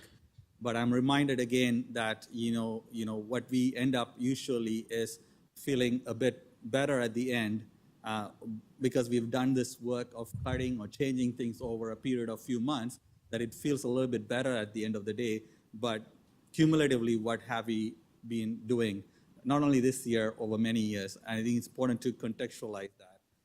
we've had a reduction in superintendents. We have had reduction in, we've lost our school improvement coaches. They're going back to their classrooms. Some of them are amazing individuals who have helped schools flourish. We've had adjustments to principals. We've lost funding support for de-streaming that we're not able to make up. There's been issues around safety that we are not able to address. So this is actually a cuts budget. This is actually a budget. Again, I keep the analogy of, we keep cutting different parts of our limbs over years, and we walk into our schools after 15, 20 years of cuts. We are not able to recognize the schools that were there 20 years ago, and trustees have come and gone. Few trustees have been here, but most of the other trustees have come and gone, and we felt burned out, we felt dejected, we felt bad about the whole process, but we have somehow catered to the agenda of degrading the standards of public education and thereby leading to loss of trust. When we talk to our families, they're not happy. They're not happy with the state of public education. They think it's our fault, but over time, we are partly, and I don't push back against their anger towards me because I'm part of the system that has continuously upheld this low standards of expectation around what we should be doing with funding. So I know it's difficult, but at some point, all of us collectively will have to push back against this.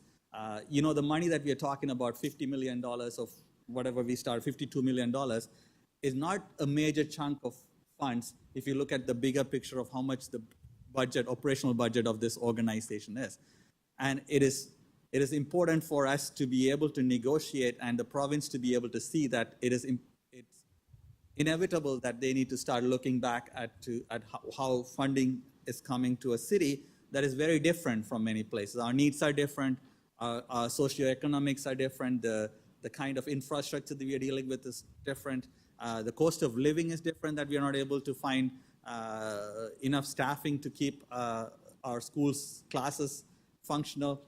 All of these challenges add up, and we are not being given that level of support from the province, and we end up being bullied, to be frank, every year into this position, and we cave into it because we are fearful that the province might do something worse. They might, but at the same time, I am not comfortable supporting a budget that took away many things over time. The permit increases I understand some of the programs are outside the scope of K-12. We need to find ways to transition them out. I completely agree with that. But even for K-12 programming, our special education needs, our vice principal needs, our safety mechanisms, our infrastructure for technology, all of these things, we now have a motion where we are taking away funds from devices and to subsidize other things that we need to. So I know I'm running out of time, but I'll be not supporting the budget as a cumulative thing because this is the final vote on it. Thank you. Okay, Trustee McLean, you're next, please. Thank you, and through the chair. I've been here 6 years, and I was, when I decided to run for office, I was quite naive because I expected to come work with staff, work with colleagues, and try to better the education system for students, staff, and families. And the reality is once you get here, because of the budget shortfalls every year, we've had budget deficits all 6 years. All we've been doing is managing the decline, trying to put the fires out and managing the decline. The aspirational things I'd hoped to do when I got here and worked with colleagues has actually just been about trying how not to measure the steps that backwards we're taking. That being said, I'm going to vote in favor of this. I'm not remotely interested in how much POD we're using. It's our money. I will say that I find this whole thing ironic that we get a letter from the government that says that they're going to allow us to spend 27.5 of our money to fix a problem they spend years after years after years creating by the underfunding. So the irony of that just strikes me.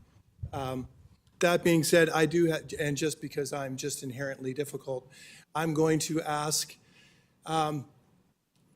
if we're going to send it, it's at $28 million, and if they take that, I understand what yes works, we're good, we wrap it up with a bow, and we live to fight another day.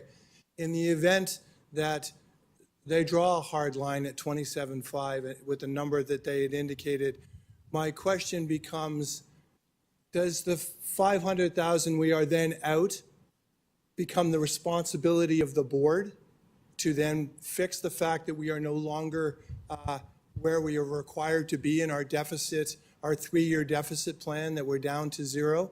Or does instead this become an operational issue for the director, because the last $500,000 was not something we decided to do. We asked the director and gave the discretion to her. So going forward, in the event that they say no, is it ours to fix, or is it the director's to fix?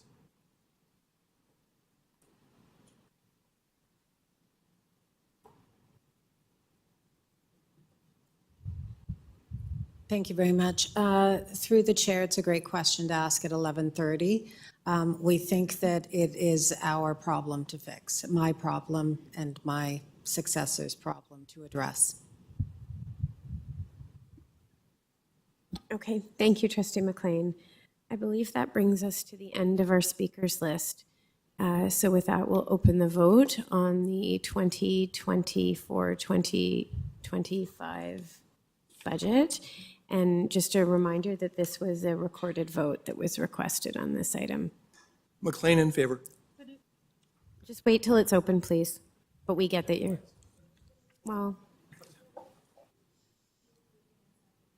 pardon?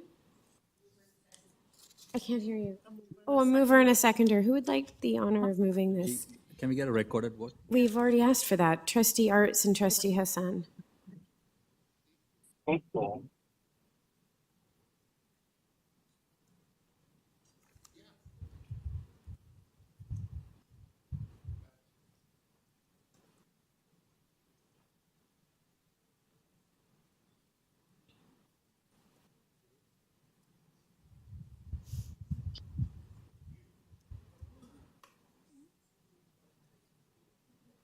Trustee Pay in favor.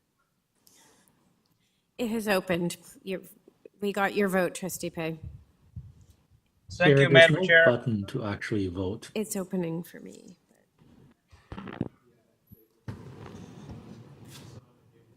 Okay, so Patel in favor. Shan opposed. Lee is in favor. It's just the vote button doesn't show up.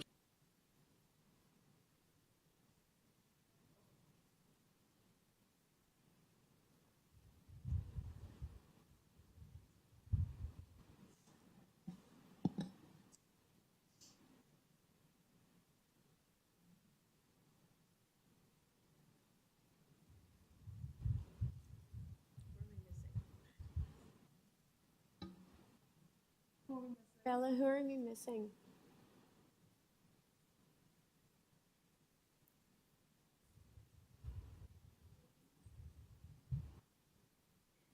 Are we missing anybody?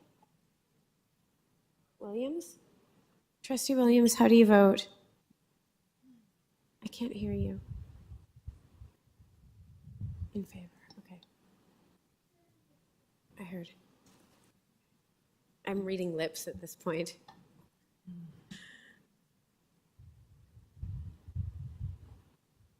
And that has carried 18-4. Okay, thank you to everybody who has worked so hard on this. This is a lifetime of work and more. Trustee Arts, please go ahead.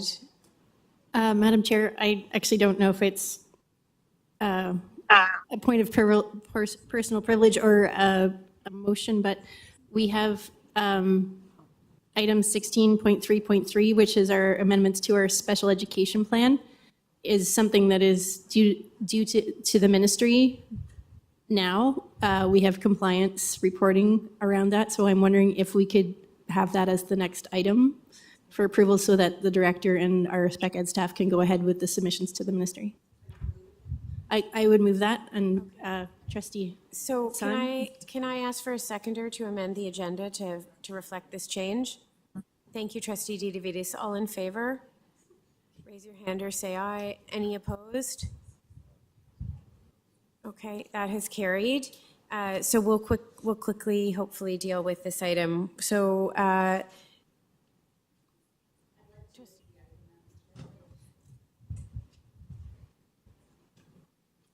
I'm a little confused. Are we not going to staff on this item, or no? Or you want to move it, you want to just move it to a vote, is that? Okay, do we have a seconder to move this item to a vote? Trustee Arts, all in favor? Any opposed? Okay, thank you very much. We've just made up some time. I like it. Okay, so that has carried. Item number, let me just go back to where we are. We're now on item number 16.4, I believe. Am I right on that? 16.4. This is the Program and School Services Committee's meeting from yesterday evening. This is report number 5, part B. And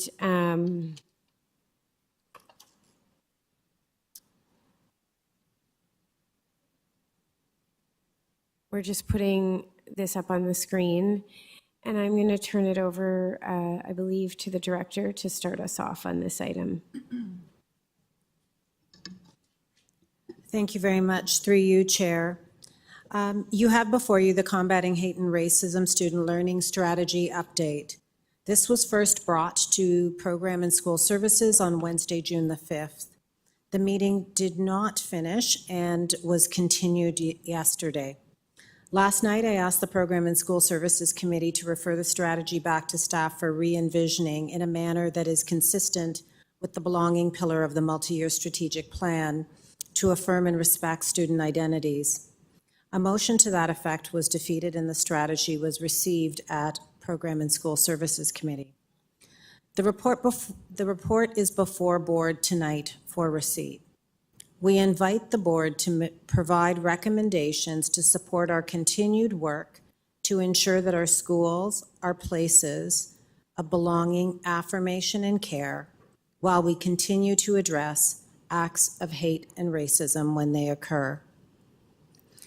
Whether through conversations with students, in-person delegations, written delegations, and countless emails, we have heard from community members and listened to their worries, fears, and concerns, especially for the safety and well-being of their children. We have heard from Jewish families about rising anti-Semitism and the need for greater action. As well, there have been serious concerns about the implications of adopting a definition of anti-Palestinian racism that could encourage further anti-Semitism and anti-Israeli sentiments. We have also heard from Palestinian families about the erasure, surveillance, and invisibility that their children are experiencing. These concerns have also been echoed by many allies. It is important to be as clear as possible about the facts and address some misconceptions. The Combating Hate and Racism strategy applies to all students and is intended to build a sense of safety, respect, and inclusion in our schools, especially in classrooms. Staff are not recommending that the board reopen the TDSB's equity policy to introduce or revise any definitions within it. The use of the term anti-Palestinian racism was an effort to create space for Palestinian students to feel safe and express who they are without diminishing any other student's experience or identity. TDSB's effort to combat discrimination against Palestinian students or staff does not correlate with an anti-Israeli sentiment or approach, nor is it a position on geopolitical issues. We will continue to recognize and address all forms of anti-Semitism. Our equity work must include all equity-seeking groups, including Jewish staff and students. No form of hate or racism has any place in our schools. we know that we must continue to do better, working strategically with our staff and our community in support of all of our students. Our schools are places where we expect respectful conversations and welcome different perspectives. If what happens in classrooms crosses into hate speech, harassment, bullying, or discrimination, we have mechanisms to address those behaviors, including in our Caring and Safe Schools policy and human rights policy. Our expectation for behavior must be higher than the terms in our policies. As educators, we always start from a place of affirmation and respect, and how student identities can be positively represented within their learning. That is why the first pillar of our multi-year strategic plan is belonging. This was intentional and grounds our focus on equity and the Truth and Reconciliation calls to action. We want all our students and children to belong, achieve, and thrive. We have begun meaningful conversations with communities on the strategies embedded within this report. It is our time to re-envision our approach to a positive framework that starts from strength and pride in who we are, individually and collectively, and create a strategy which educates students about preventing hate and racism through classroom learning, respects the diverse identities of our students and staff, and upholds dignity and respect when there are differing perspectives in schools, creates respectful, global, and digital citizens, continues to identify and address systemic manifestations of racism and other forms of discrimination, including anti-Semitism, Islamophobia, anti-Indigenous racism, anti-Asian racism, homophobia and transphobia, anti-Black racism, and anti-Palestinian racism, and reinforces all students' fundamental right to be free from discrimination. We will continue to build on the relationships that have been fostered and the important work that has been done with multiple communities on this strategy to date. We also recognize that the anti-Islamophobia strategy sits outside of the combating hate and racism, but has meaningful connections to the goals of this strategy. The feedback we've received from communities will play an important role in informing a new approach. Schools must be places where we build communities of connection, compassion, and learning. Dignified discussions are possible. It won't be perfect every day. This is important, essential, and courageous work that requires all of us to be leaders.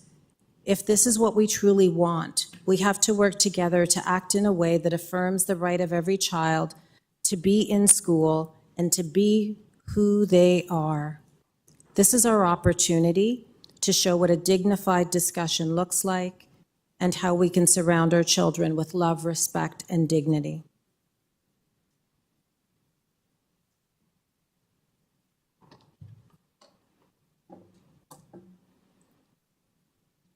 I'm going to pass the chair to Vice Chair Shan. Trustee Cheneslin, go ahead. Okay.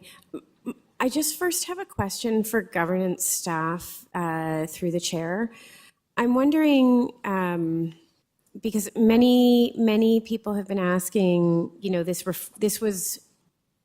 was an attempt at referral on this item last night, and it failed. And can we still refer this back to staff for further work in line of where the director is suggesting?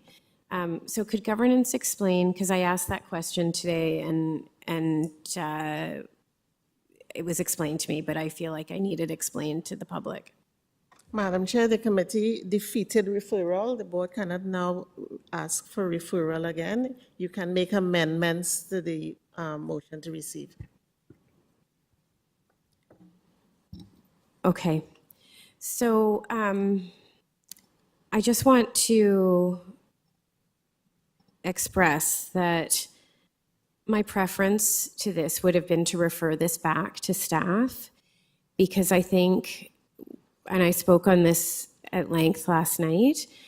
But I think as well-intentioned as this strategy was by staff who have worked hard on it and heard many iterations from trustees over the years about this work, there were pieces that were missing and that were raised very clearly to us by the communities we serve.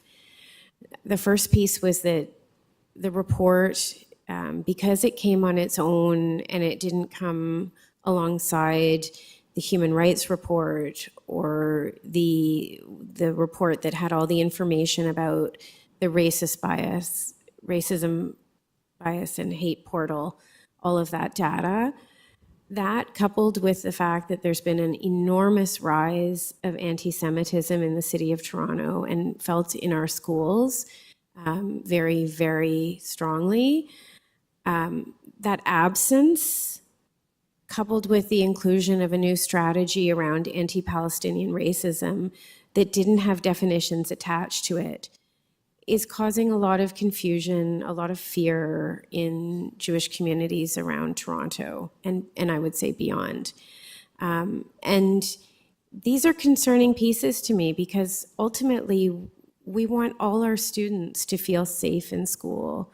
As the director talked about, we want everybody to come to school with a place where they belong. It's a place they feel safe. It's a place they feel included. It's a place they feel welcome. And that should be whether you're a Jewish child, whether you're a Palestinian child, whether you're a Muslim child, whether you're an Israeli child, whether you're a French Canadian child, no matter what you are, whether you're American, from Latin America, from Korea, from Taiwan, from China, from Russia, from Ukraine, and the list goes on and on and on. And we live in a time when there are really challenging global political pieces that are swirling around us. And we want to make sure that all of the things that are happening, at the end of the day, every kid needs to walk in the door. They need to be greeted with joy, with belonging, with love, with care, with warmth.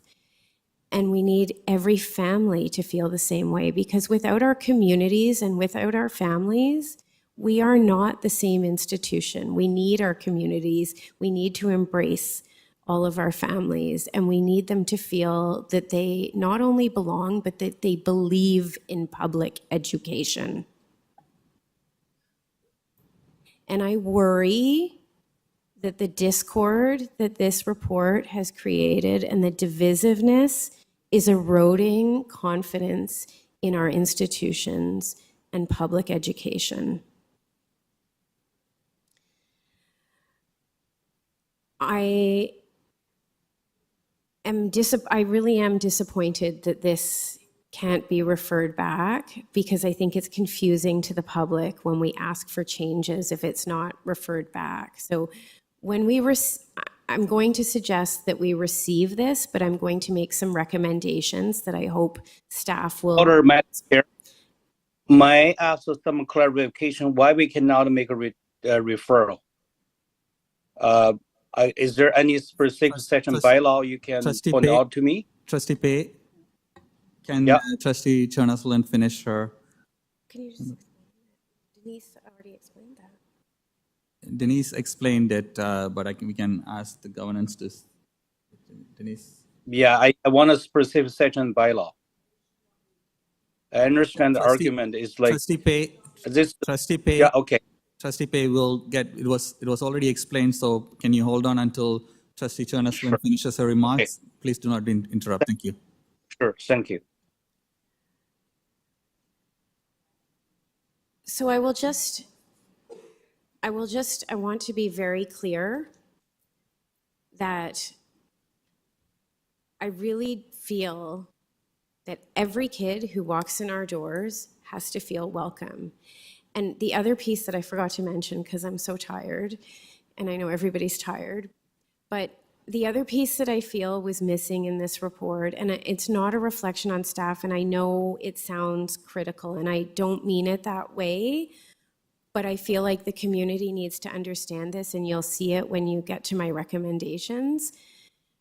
in our other reports, we always generally see how things are happening in schools, how they're being dealt with in schools, whether it's mathematics or literacy.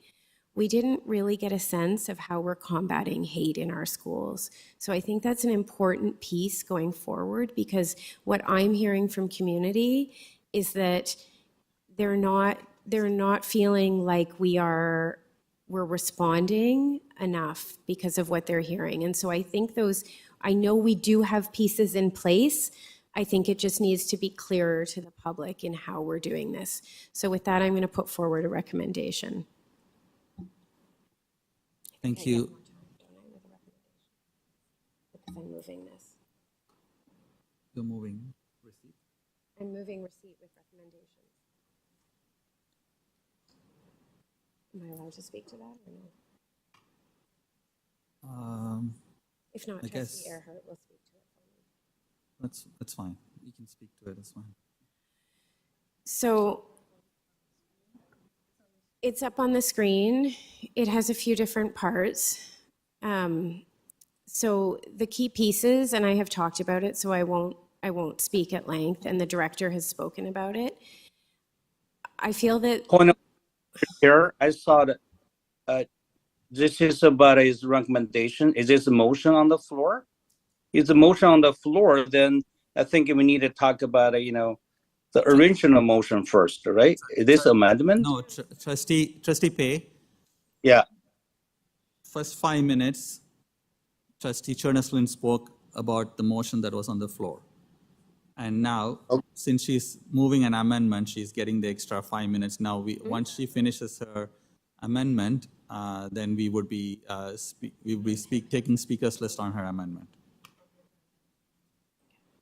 Okay. Do you want to be on the list for this motion? I can add you to.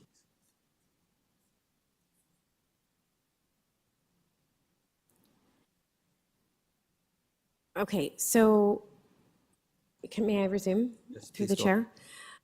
So the key pieces that I would like to see incorporated into this work, and I do have a seconder, it's Trustee Earhart. Thank you, Trustee Earhart, for working on this with me, and several people actually worked on this with me, so thank you to my colleagues. First is to center student belonging for all students to ensure that the combating hate and anti-racism strategy aligns with the multi-year strategic plan. As I said in my chair remarks today, belonging is the key pillar that we need in order for students to achieve and thrive. And the director has spoken so eloquently about this in terms of thinking about this strategy, that every student needs to feel a sense of belonging. So I would like to see that incorporated. The second one is I'd like concerns raised by the Jewish community about the rise of anti-Semitism that we've noted in our own data, but that's also staggering in the city, and that we need to be combating that more effectively in our schools.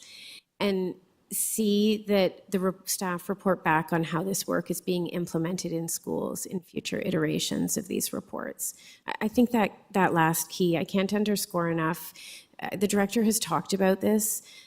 It's how all the amazing work that our staff do, how that plays out in classrooms and in our systems on a daily basis. And that's really the key to that work.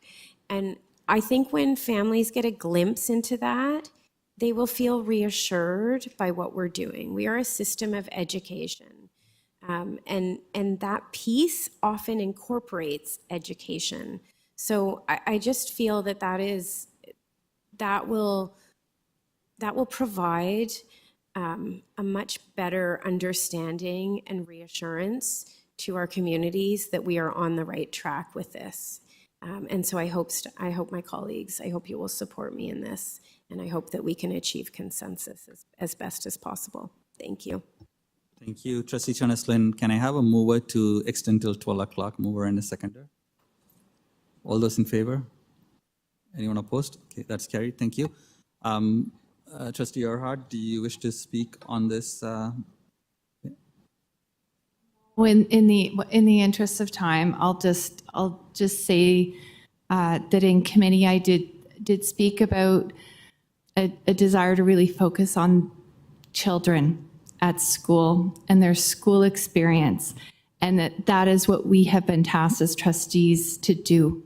I wish there was more I could do in my life. That is what I'm tasked to do now and my focus. Thank you. Thank you. Trustee Pay and Trustee Rodman-Lalka after that. Trustee Pay.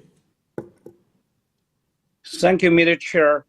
I want to ask, through you, I want to ask the staff, what section does we rely on to say the board cannot refer this? It's an action of committee and not binding to the whole board. If the board cannot against committee decision, so what's the point of decision coming to the board? I really don't get it. Through you, can I respectfully ask staff, give me the section of law specify that we cannot ask a referral. Thank you.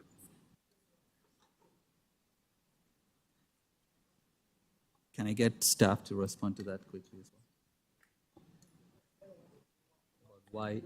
Yeah. Why?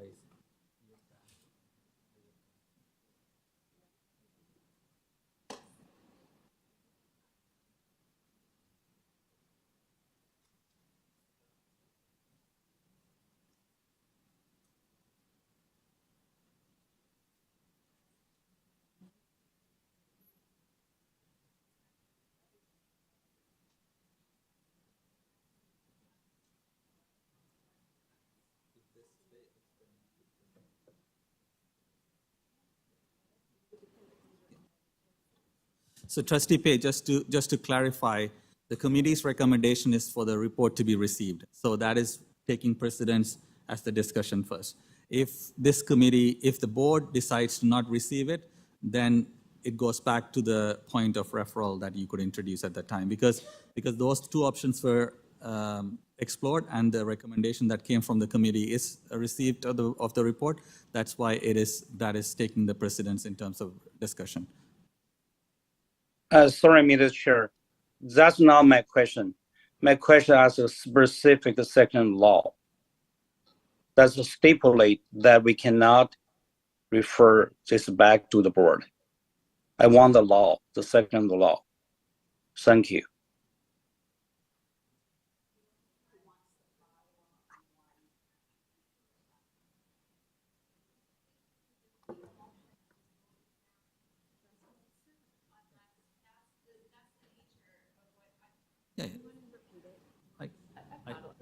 I can get Ms. Joseph Dovers to repeat it. When committees send recommendations to the board, the recommendation by the committee is considered first.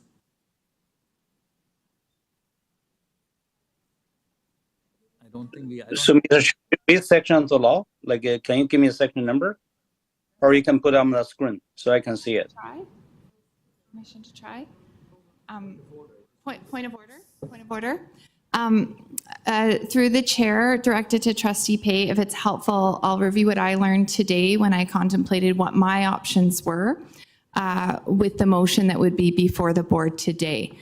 At first I thought perhaps I could seek to repeat a motion that was voted down at committee yesterday.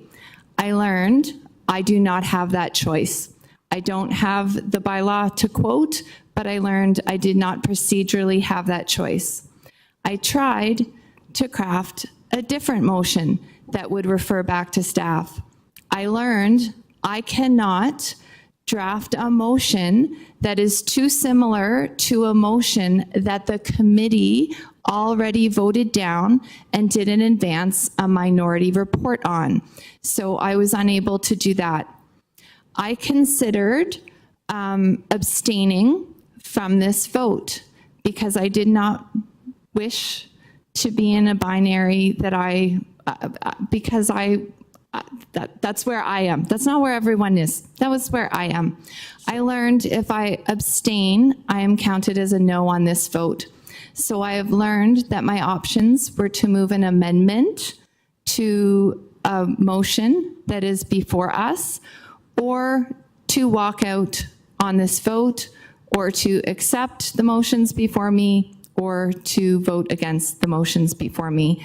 I don't know if that's helpful to you, Trustee Pay, or to others. Thank you, Trustee Orhart. I think. Through me, Chair, I'm sorry. I'm asking specific section number of the law.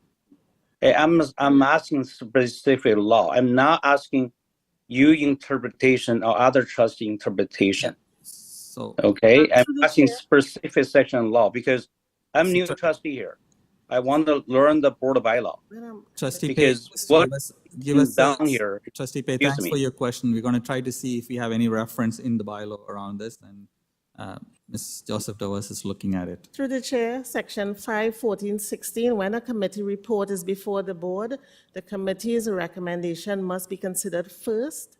If the board does not accept the committee's recommendation, then the minority report may be moved and considered.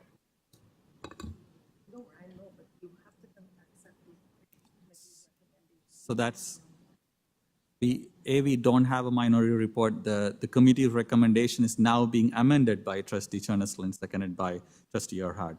So that's what's happening right now. The referral would be a contrary motion to the motion that is on the floor. Thank you, Trustee Pay. Do you want to continue on this motion or?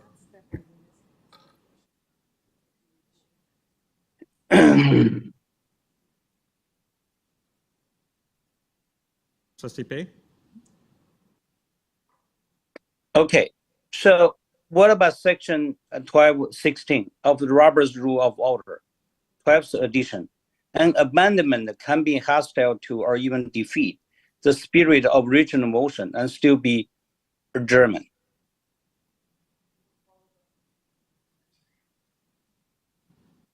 Thank you, Trustee Pay. We follow our bylaws, which is found with like the Robert's Rule is what's based on, but it's not exactly Robert's Rule that's followed here. It's the section that was read to you is from the bylaws.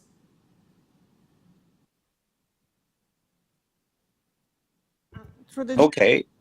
And sorry, Robert's rules sometimes just applies to the meeting that's happening throughout the day. This is a committee that's recommending. It's not same meeting. Thank you. Do you have any other questions? We have a few speakers. Go ahead. So, through me, Mr. Chair, can I move amendment as well? He's on the list.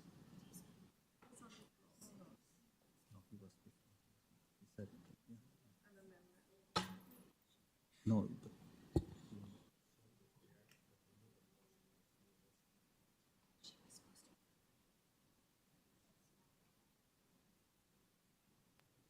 What you can move an amendment to this, Trustee Pay. Okay. I think I sent my amendment to Mrs. Dorr early this evening.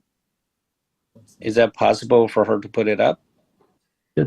Just as a point of order, I know point of clarifications don't exist. I thought the motion that Trustee Pace sent earlier this evening was to amend the original recommendation from committee.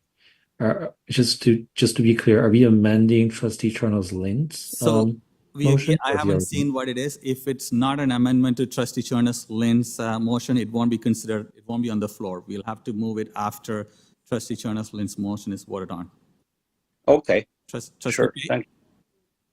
Trustee Pay, is your amendment to the motion that's on the screen?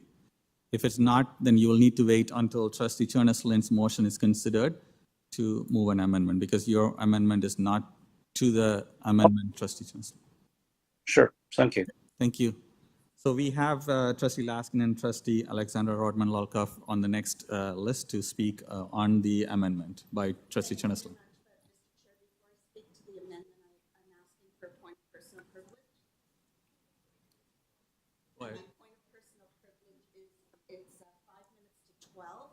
We started this item on June the 5th. It was then not completed. Then we did June 18th. Chair, Trustee Laskin's microphone isn't working. Now we're. Sorry, with apologies. I'm asking for a point of personal Sorry, we can't hear online.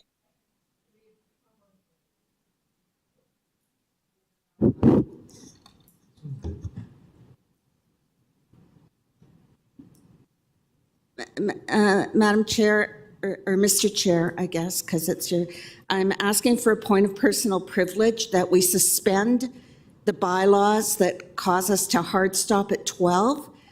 We need 2/3 majority so we can complete this item. I think it would be horrifically unfair to be partway through this discussion and again have to stop.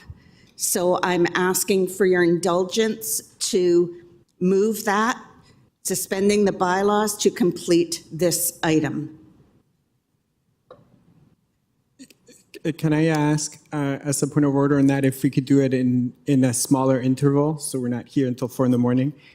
So maybe 15 minutes or 30 minutes, whatever you think is appropriate. I would say 30 minutes.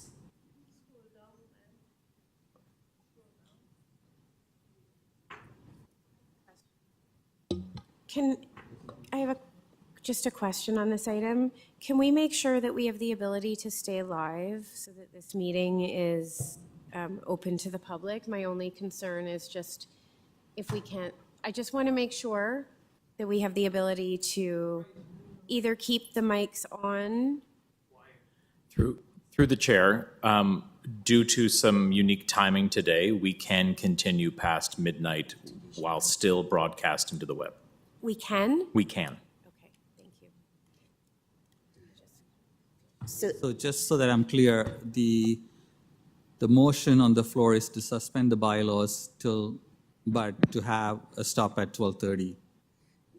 No, my original motion I was moving was to complete this item, and I was asked to put a timeline on it. I'd like to complete this item then before 12:30. If 12:30 hits and we're not completed this item, then I would ask the indulgence to continue it again until the item is completed. I do not think it's fair to the public to be in the middle of this again. So just a clarification, Trustee Laskin, completing the item means this item or business arising from the items as well? This item. So does it include, are we talking about business arising as well after the item? Well, this item is whatever it is. There were a few parts to this item.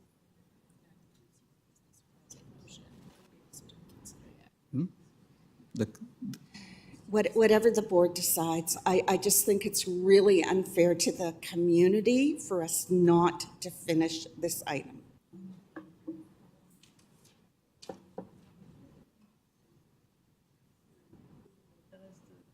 Does it need a second there? I'll second. I'm happy to second. Seconded by Trustee Chernes-Lynn. So we need 2/3?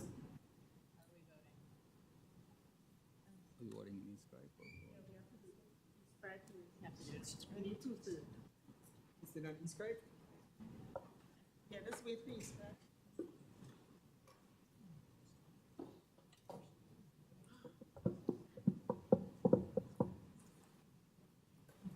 Sure what's popped up. I can't see what's. It popped up for me. Yeah, but is it? I'm in favor. Ziada in favor. Dawson in favor. Chernes-Lynn in favor. Lee is in favor. Sriskandaraj in favor. Shan in favor.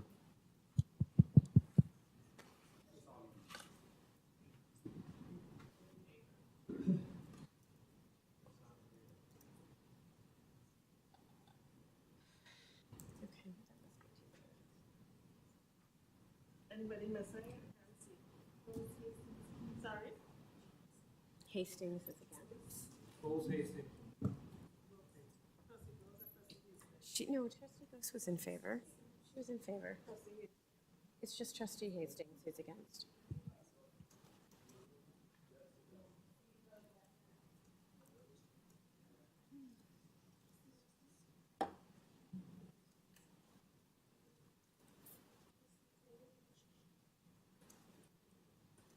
Shen was in favor.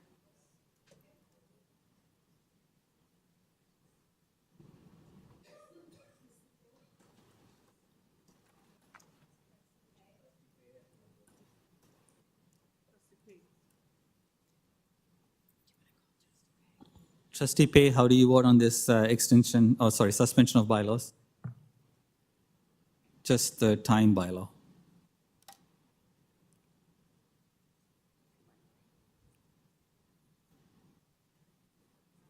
Trustee Pei? Mark him absent? Or? Yeah. Mark him absent. No, I'm against. Sorry, against? Yeah, against. Thank you. Okay, that has carried. Look, this is to you. You're still chairing. Okay, that carries. So we will continue on the speakers list. Trustee Laskin, you can go ahead now. Thank you very much, Mr. Chair. And I appreciate the amendment, but I'm going to amend the amendment. And before I do, I'm just going to speak to it. When this report was first presented on June 5th, I was extremely disappointed that it did not seem to acknowledge that in the fall of 2023, it was reported that the incidence of hate, especially anti-Semitism, increased between September to December 2023 from 2022, from 10 to 15%. And that hatred is real. I know this to be true because I have been targeted. But I proudly wear my Star of David. I have worked to address systemic anti-Semitism within this board for years. But the work is far from done. TDSB's anti-hate and anti-racism strategy, the board's umbrella strategy, of which this learning strategy before us is one of the 6 pillars, was in response to the data from the portal with the goal to educate against hate. We seem to have lost that focus. From my perspective, I would have supported the director's ask to refer the report back to staff, as from my perspective, in addition to the failure to address anti-Semitism, there are many other issues within the report that failed. I have been told, and I'm quoting, the inclusion of anti-Palestinian racism does not undermine the fight against anti-Semitism or any other form of discrimination. In fact, it strengthens our collective effort to create a truly inclusive and safe environment for all students, regardless of their background. We must recognize that addressing one form of racism does not detract from the importance of addressing others. But that fails miserably if the interpretation of the definition of anti-Palestinian racism is an endorsement of a political narrative that negates the democratic state of Israel. You can criticize the government of Israel and not be anti-Semitic. That is clear in the IRA definition of anti-Semitism that this board adopted in 2018. But many of the interpretations I have read about anti-Palestinian racism is that you can't support Israel without being anti-Palestinian. This is something I reject. One may have a pro-Israel sentiment, one may have a pro-Palestinian sentiment. I want to make it clear that the recent survey data indicates that 91% of Canadian Jews support the state of Israel. Hate is unacceptable. No one should feel that their identity is erased. Our students and our staff deserve to be in a public school system where all human rights are protected. This is Canada. We need a school system where all kids feel safe to learn, centered on the Ontario Human Rights Code. I think staff should revision our anti-hate policy so belonging and safety are examined. But since the committee rejected that reasonable reflection last night, then I will refer to the Integrity Commissioner's recommendations that were included in a TDSB board member code of conduct complaint from December 2021. This is on page 48, and in your folders, you'll find this page and the amended motion to the amendment. I won't read it all because of time, but it began with the paragraph that this board itself, this is now, remember, 2021. Based upon my review of the information received during this investigation, there's a significant undercurrent of politics and entrenched conflicting religious and ethno-cultural perspectives. I move on. Senior staff told me that they are grateful that this work will be done in partnership with community. This was when they were finalizing agreement with Center for Israel Jewish Affairs and the National Council of Canadian Muslims to help develop resources with regard to, and I quote again, anti-Semitism, Islamophobia, and anti-Israel and anti-Palestinian sentiments. Staff added in anti-Palestinian sentiment because you say you heard from community. I would think that in light of the hundreds of deputations we received and the hundreds of people at last night's rally, you would be adding in an anti-Israeli strategy too. Why one and not the other? As it was stated in one of the deputations we received, and I quote again, if we think it is so important to protect Palestinian students from racism, which we all do, then at the very least we have to add an anti-Israeli racism strategy into the report. That way, when there are definitions, one cannot vilify and further marginalize the other. So I want to amend the amendment by adding a C or a D, that in response to student and community voices, an additional area of focus on addressing anti-Israeli racism be included in the report. And Madam Chair, that is in your folders and now on the board. And when we do vote, I want a recorded vote, and I'd like to vote on these ad seriatim, please. Thank you.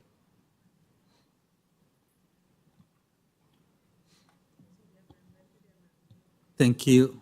Now we have an amendment to the amendment. So I'm taking speakers list for the amendment to the amendment right now. So Trustee Rodman Lalka, would you like to speak to the amendment to the amendment?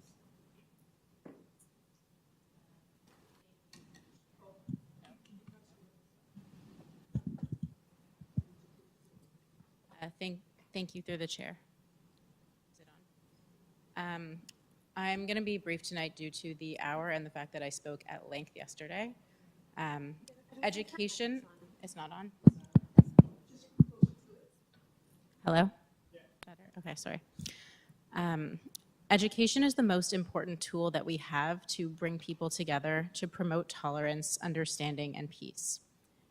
Adopting a strategy for anti-Palestinian racism without also recognizing anti-Israeli racism is taking a very strong political stance. It is needlessly divisive, and it sends a clear message to our Jewish and Israeli families that their pain, their fear, and their safety are not important to the TDSB, especially during this unprecedented surge in anti-Semitism in our city and in our schools.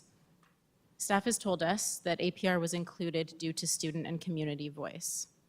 Now is our chance to show the Jewish and Israeli communities that we hear their voices too and refuse to divide and politicize our public school board. Everyone belongs at the TDSB, and that includes Jewish and Israeli students.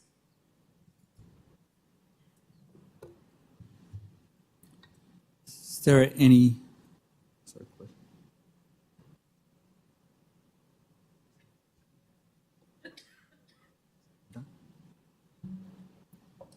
does anybody else wish to speak on the amendment to the amendment?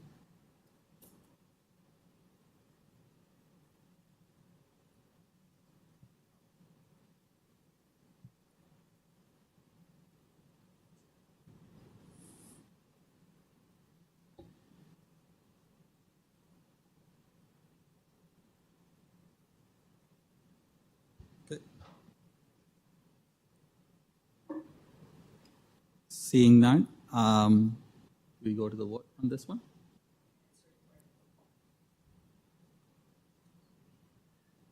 Recorded vote, umbrella.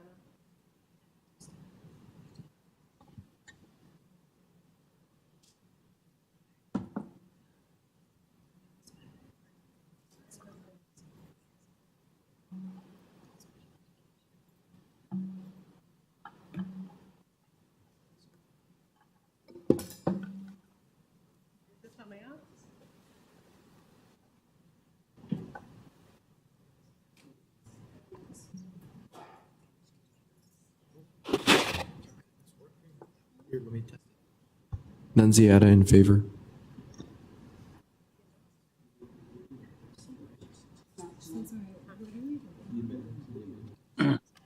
Trustee Pay in favor. You have to wait if it's a recorded vote. I have to take it manually.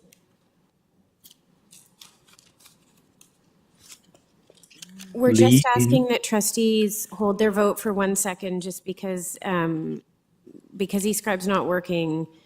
We need, oh, it's now working.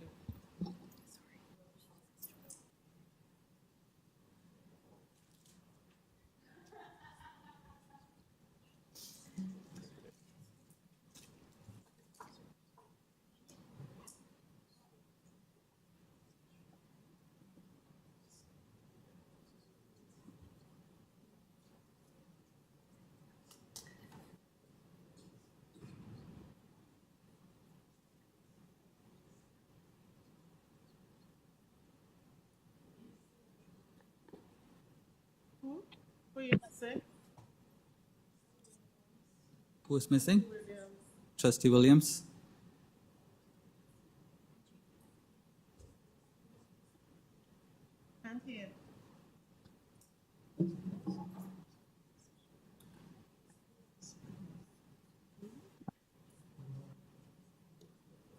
Who are we waiting for?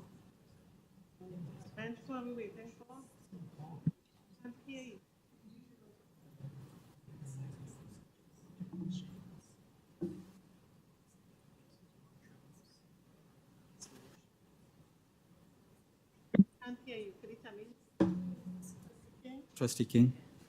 Against?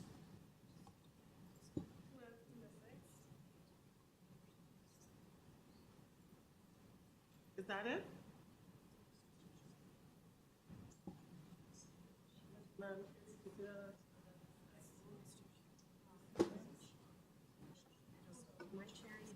Yeah, I'm still chairing because you're in amendment. So that's defeated. So we are back to the main motion with the amendment by Trustee Jonas. Yeah, so we have speakers on that list though. We are back to Trustee Rodman Lalka. Did you want to speak on the, did you wanted to speak on the main motion amendment? You already spoke.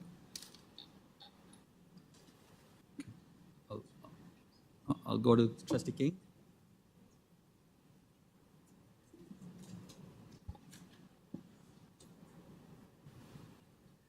Through you, Chair, I want to thank the movers for the recommendations. I really appreciate the willingness to work together and try to get to a place that is a stronger strategy that we can all feel really good about. When I voted against referral yesterday, it was largely because of two main concerns. And it was the perception that I would feared that many community members would have that this was a step back to move forward, or that there would be an interpretation of this work getting diluted. And I just want to understand a bit more around the centering of belonging, because I want to be able to really explain to community, if we go there, what that means. So I'm just thinking that given we already have affirming identities as part of the strategy, school climate and culture, student learning, these are already things that are part of the current strategy. If we move forward, how do I explain to community how centering belonging is different than where we are now?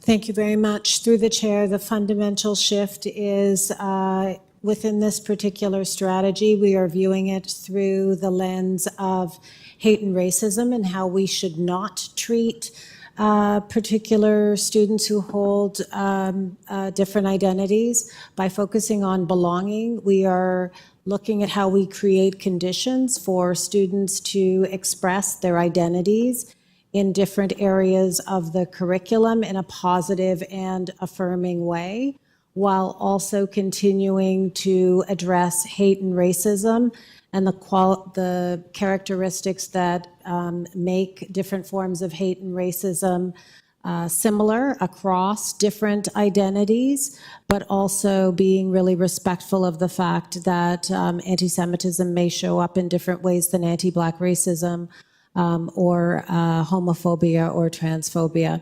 So it's a starting point that has shifted with respect to reframing this strategy aligned to belonging. Okay, thank you. That's helpful in starting to get me there.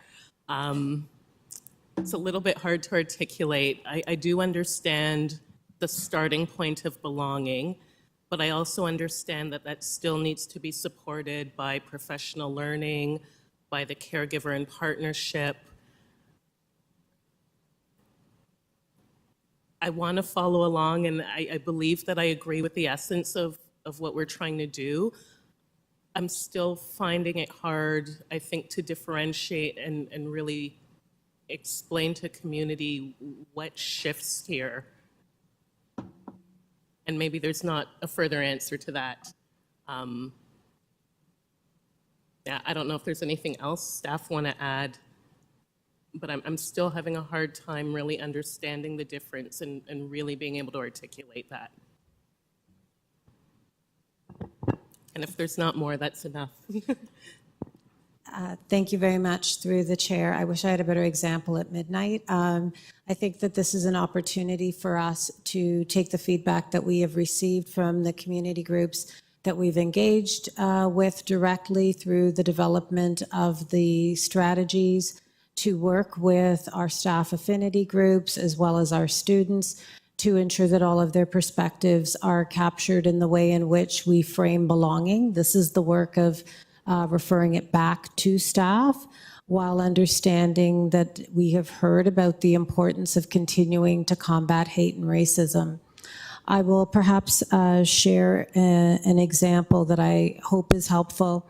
I often try and think about a teacher, an elementary teacher in a small school who perhaps teaches a junior grade, let's say a grade 4 or 5.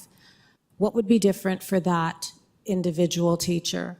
Well, in what is being proposed here, the orientation toward ensuring students' identities are affirmed would be through the framework of belonging, where the teacher would have specific experiences that would allow students who identify as queer, as Black and Muslim, as Jewish, as Palestinian, to be able to express themselves within the curriculum.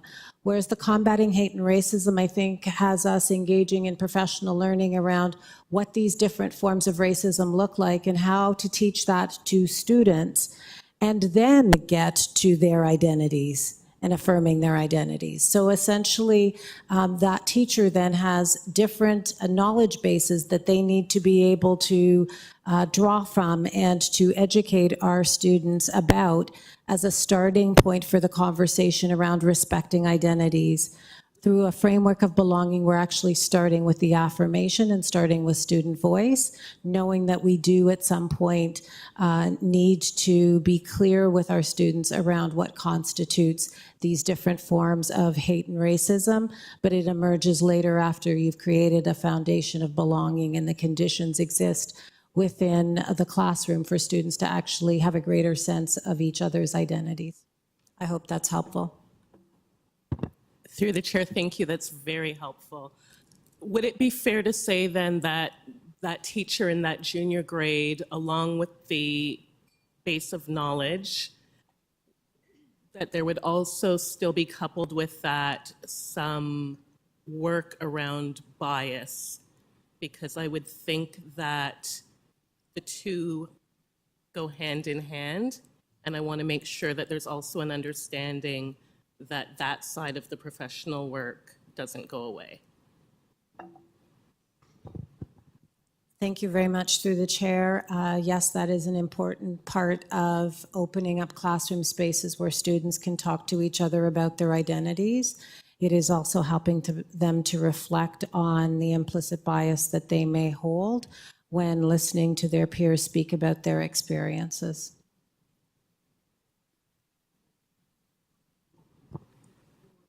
Thank you again. I did find that very helpful, so I don't have any further comments there, but I do want to just add that I am appreciative of II being added as well. I do think that's a strong addition. And that's it for me. Thank you. Thank you. Next is Trustee Sirskandaraja.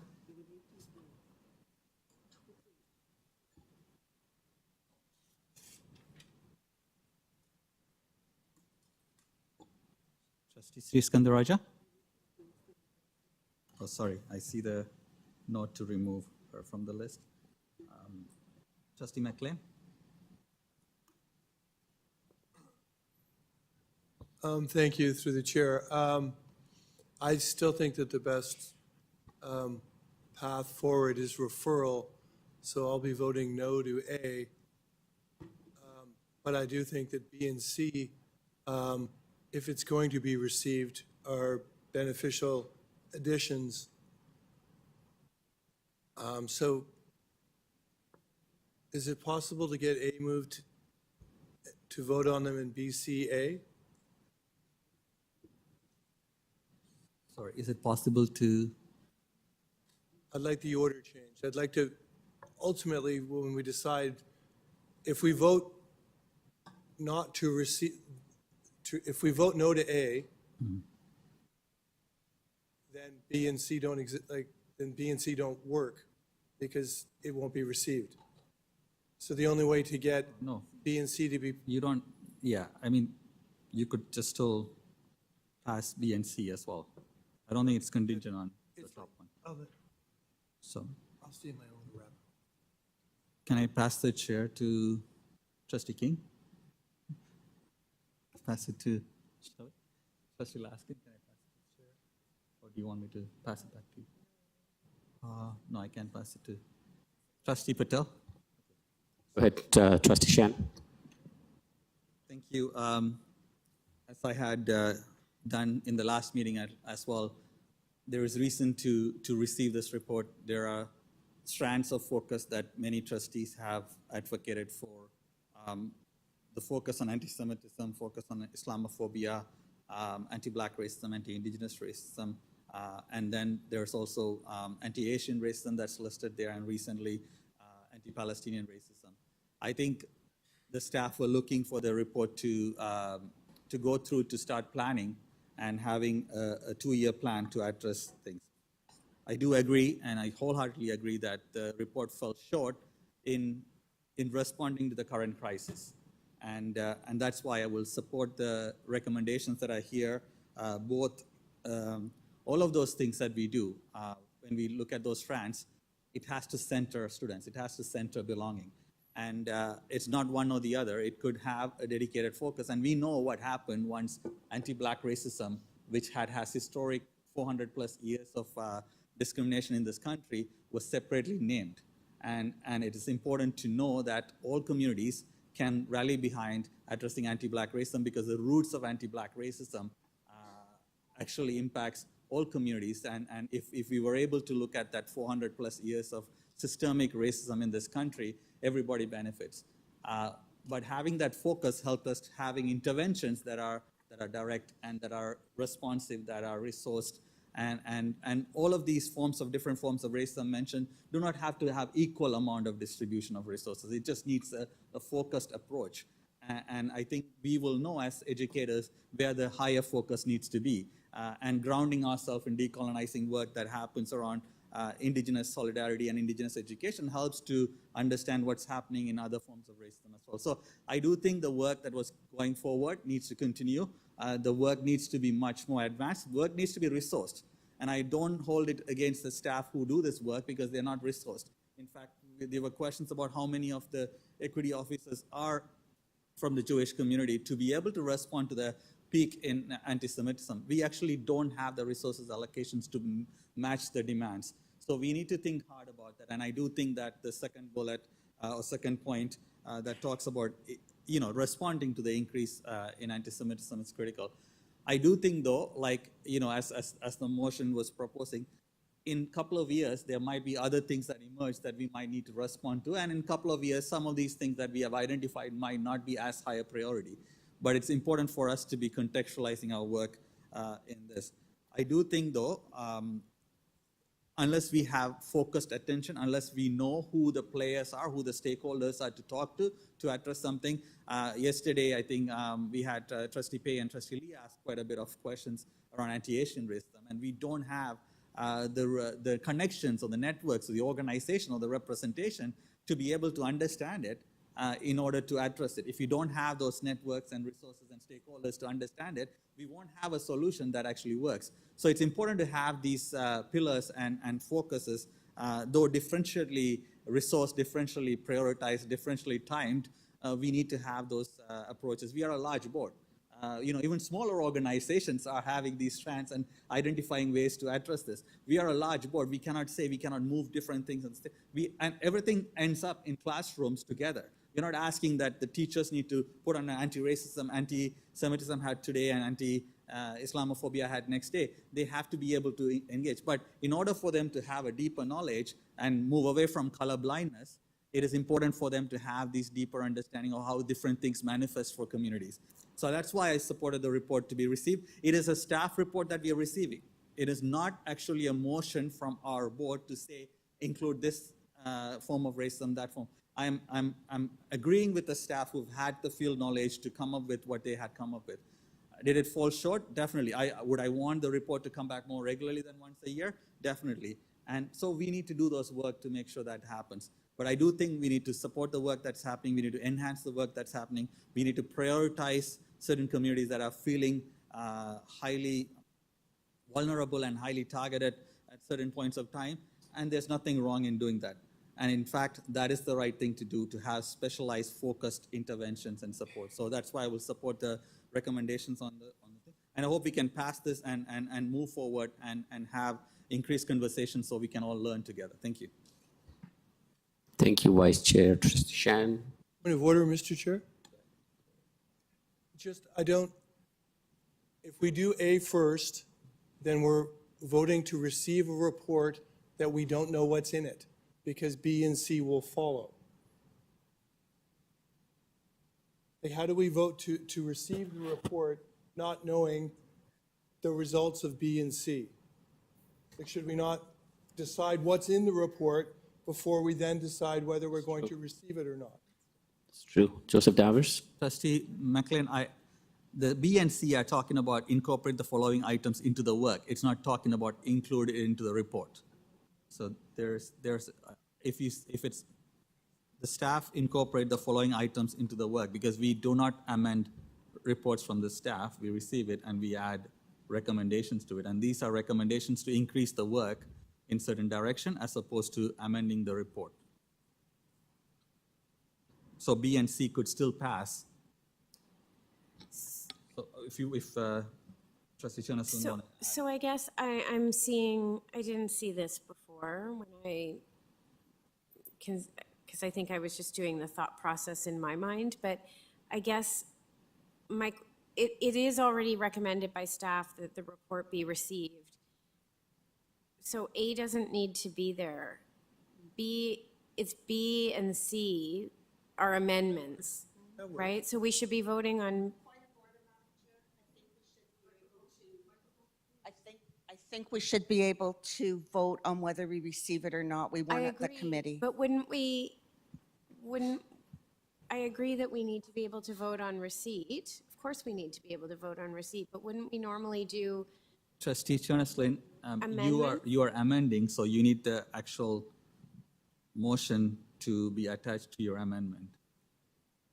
You're not introducing a separate business arising. It's part of the amendment. So either you amend the wording to increase instructions for referrals or increase recommendations for receipts. So I guess my question for you, Chair, or for governance staff would be, normally when we do amendments, we vote on the amendments and then we vote on the whole piece together, the motion as amended. So what I'm not, just because of the way this was structured, should we not be doing B and C? Those are the amendments, and then voting on the motion as amended. So I think that's where people are getting confused, so and I understand that. That's totally fine. I think the way you have written it, Trustee Jonason, the way you have written it is that you have included this recommendation as part of your motion, as opposed to just the amendment. So we can definitely vote on B and C first, and then if that amendment passes, it'll go back to the thing. That's fine. Yeah, thank you. Any other speak? I think we have Trustee Hassan. Do you want to speak? I'd like to move another half hour. Trustee Lee, second.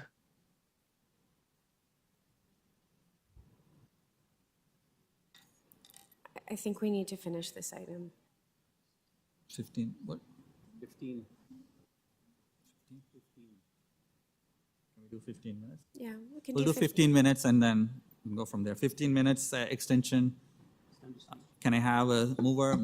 Trustee Jonaslin, seconded by Trustee Arts. All those in favor? Anyone opposed?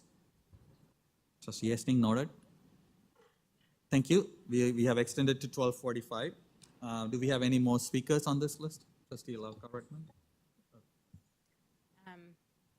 Is this on? Can you hear me? I just want to be really clear that voting here to incorporate concerns raised by the Jewish community is entirely hypocritical, because this board very clearly just now did in fact not vote to incorporate the concerns raised by the Jewish community. You've made it extremely clear that Jewish voices, the voices of over 9 in 10 Canadian Jews that support the fundamental core principle of Zionism as Jewish self-determination and Israel's right to exist as a Jewish state, does not matter to the TDSB. Thank you. Any other speakers? Trustee Dawson? Thank you, through the chair. In my vote last night, I actually voted against receiving the report, and my intent was to not receive or accept a report that I felt was flawed. And for example, how do we thoughtfully engage the reality of both anti-Palestinian racism and anti-Semitism increasing in frequency? How do we create space for these and other communities to hear and see one another, and for our schools to be proactive in this process? So I am happy to see the inclusion of Trustee Chernos-Lynn's amendments. I will be supporting them. I just wondered if staff could comment on what I've just said. How do we thoughtfully engage the reality of both anti-Palestinian racism and anti-Semitism? Thank you very much. Through the chair, staff respectfully ask to go away and reflect on that in order to present a comprehensive answer that reflects the feedback that we've heard, the concerns that we should pay attention to, while remaining focused on creating spaces of belonging and respect for all of our students, and ensuring that all of their human rights are upheld. Thank you. I appreciate that staff is going back to reflect, and I look forward to that update. Thank you. Trustee Orhart? This is a comment through the chair, and I do apologize. I wanted to put forward my hope that the last vote was not a repudiation of Jewish identity. I would be. It was.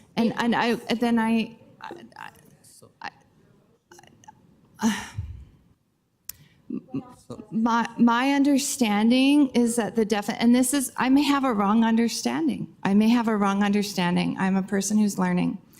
My understanding is that the definition of anti-Semitism recognizes Israel and the IHRA definition of anti-Semitism. My words will be wrong. My understanding is that anti-Israeli racism, as I understand it to be, versus anti-Israeli sentiment are different concepts, with anti-Israeli racism embedded within anti-Semitism as it is defined by IHRA. If my understanding is incorrect, I want to flag that. We have been asked to approve something that is a binary,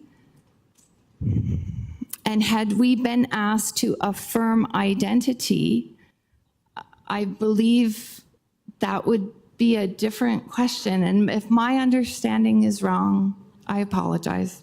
I hope this is helpful. It may not be, and I apologize.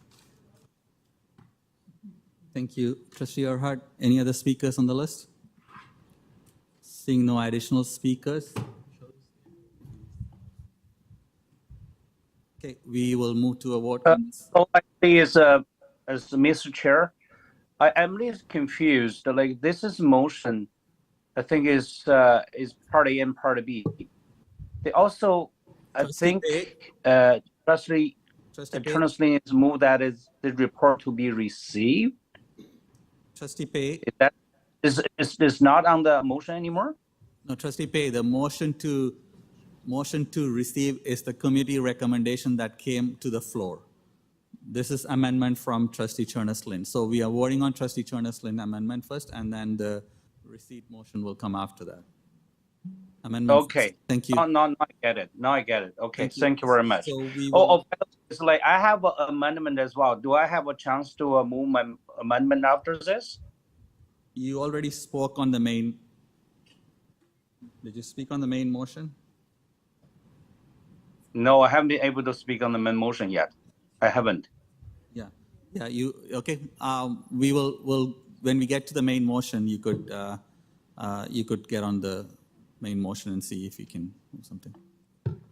Okay, thank you. Thank you. So we will go on to vote on this item.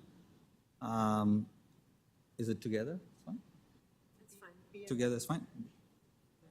Yeah, it's A and B technically. And we have a recorded vote, right? Recorded vote, I had asked before. Yeah, recorded vote on this as well. Fund already? Not open then, you're doing a recorded vote?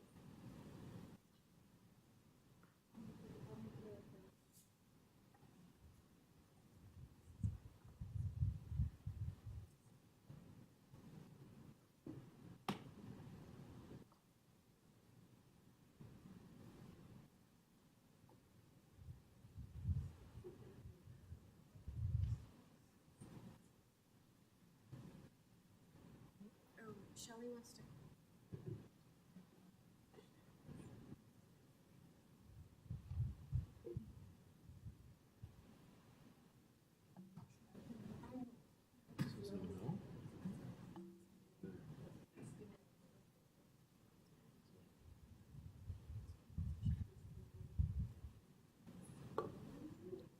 The vote is loading.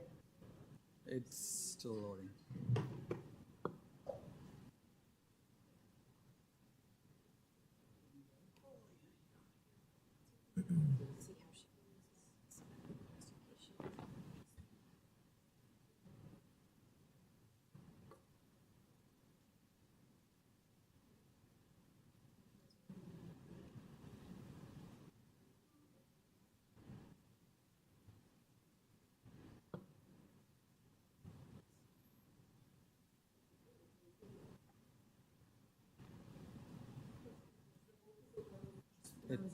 The vote is open, but it's not loading on my device. I don't know if others have. Trustee Dawson?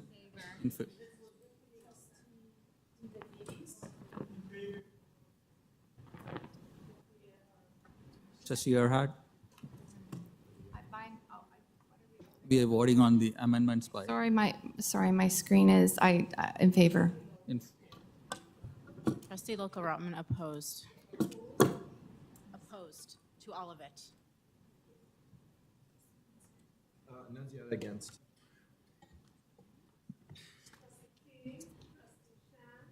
Shan in favor.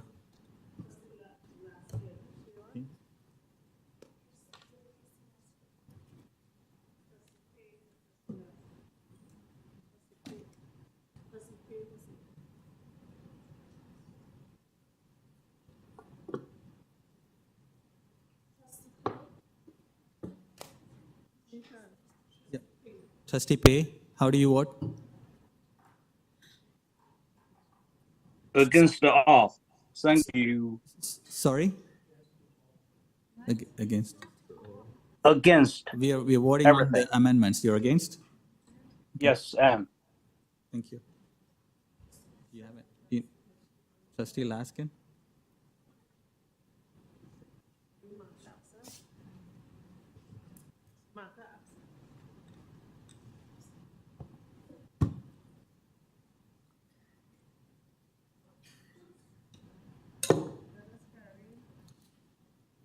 That's carried.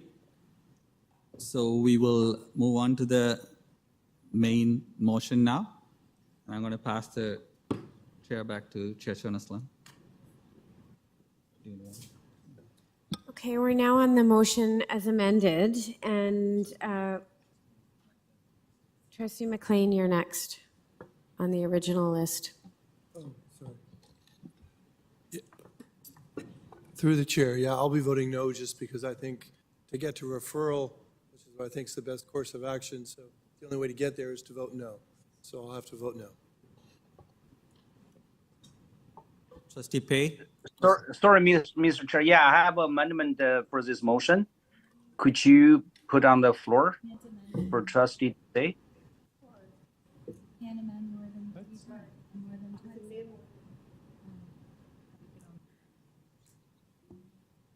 You can't have more than two on the floor at once, isn't that? Yeah, I know. That's what I'm just clarifying for trustee Dawson. It's the rule is that you can't have more than two amendments on the floor at once. So we're just putting up trustee Pei's motion, or amendment at least. Trustee Pei, in the interest of time, do you want to start speaking on it? Yeah, I do. I want to move the motion, which is going to be sent by trustee Manawang. And when I'm reading this report, I find that this report have a very fundamental flaws, which lack information regarding our strategy and our moving forward path for combating anti-Asian hate and racism, Trustee and Pei, especially Trustee yeah. Trustee Pei, this is how do you see this as an amendment to the receipt motion? This is a business arising, Either it could be a business arising, or you might need to make that. Okay, Mr. Chair, if I can, maybe I move this motion as as business arising. I just instead. I just want to let you know we've only extended till 12:45 though, so just so that you know. Yeah, I'll be really quick. I think this is motion is self-explanatory. I just want the trustee to vote for it. Helping Asian community, especially the TDSB, to move forward and combat Asian hate and racism. Okay, we'll come to that. Then. I just want to give you a heads up that that we have.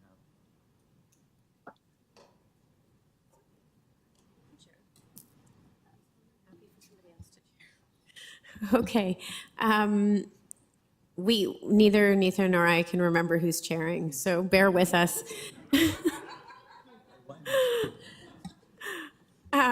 Okay, so we're still on the main motion, and we have trustee Patel. Do you still wish to be on the list on the main motion? Please go ahead. You've got the floor.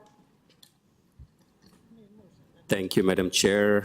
And I know it's a difficult time for everyone. Madam Chair had some of my notes.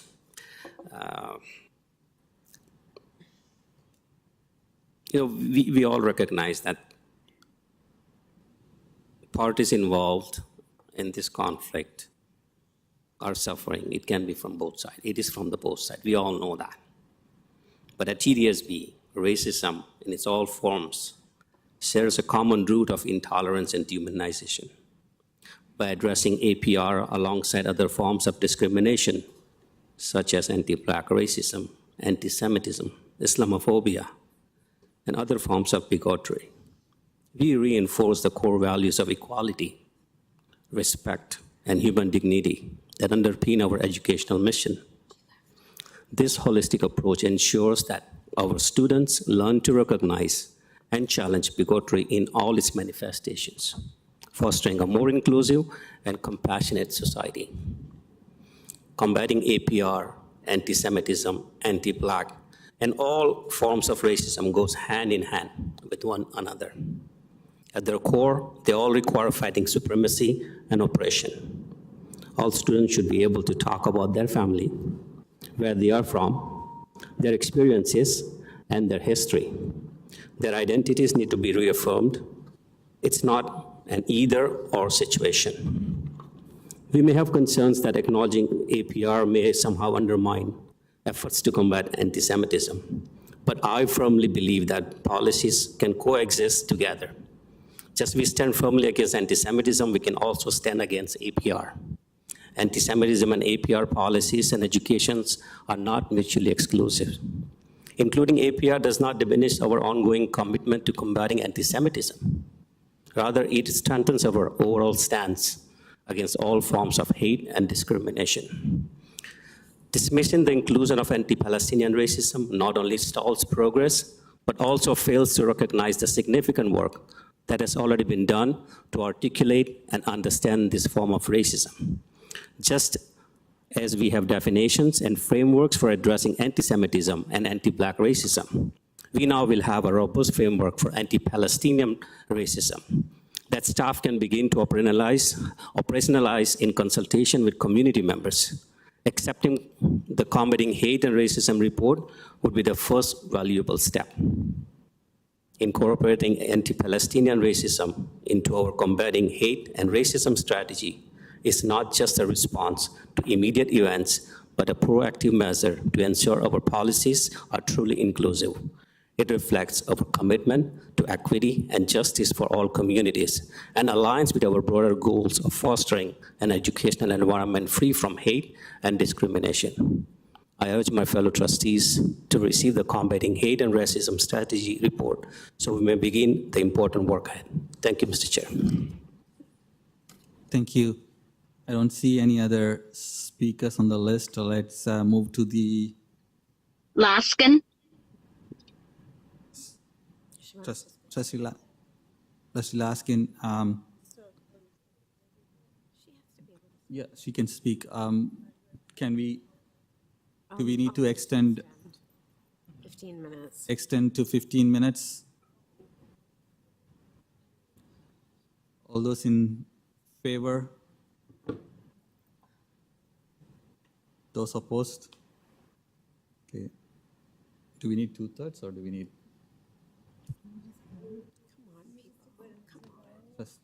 Do we need 2/3?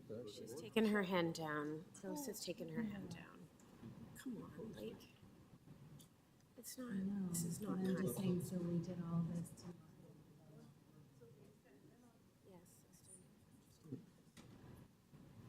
What is 2/3? What is the core?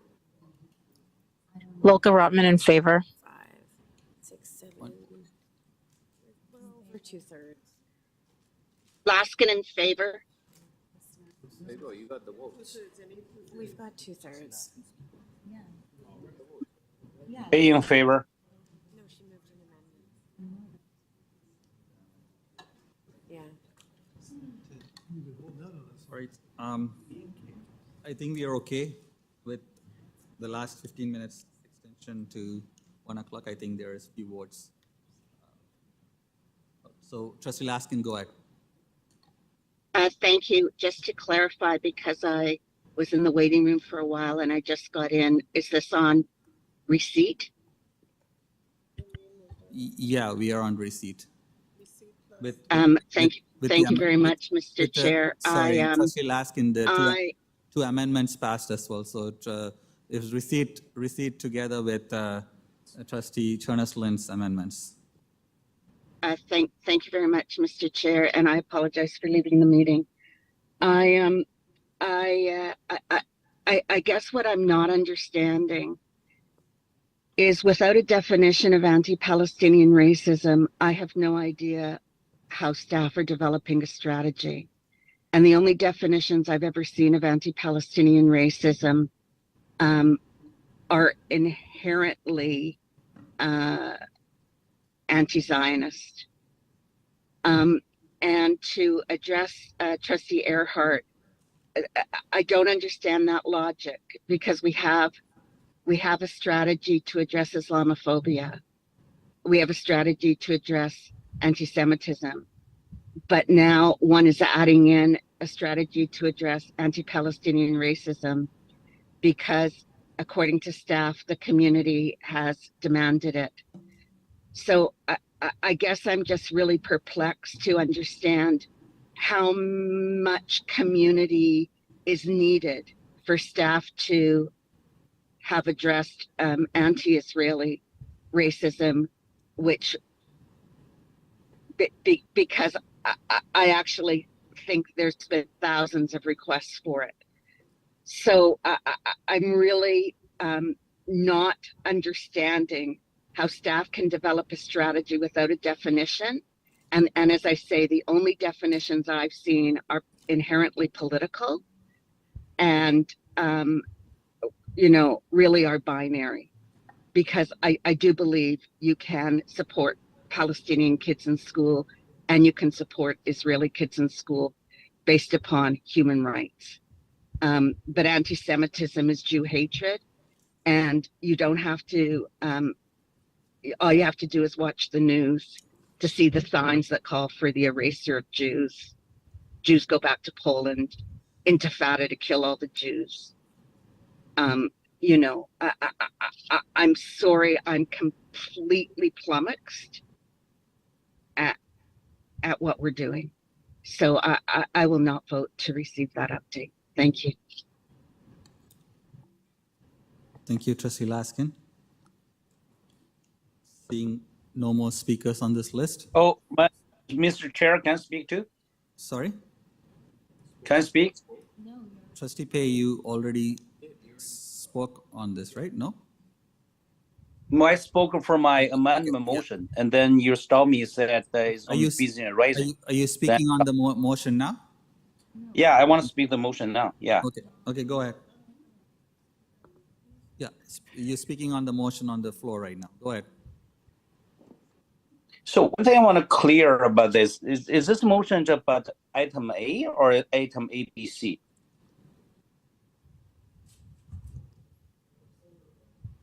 Because I'm a little confused. We're already voted on the B, right? Sorry? I thought we already voted on item B and C. Yeah, right? so Right? B and C is, Trustee Pei, B and C are amendments. So when you amend and it passes, it comes back attached to the original motion. So that's why you see B and C along with the original motion that's on top that says that the report be received.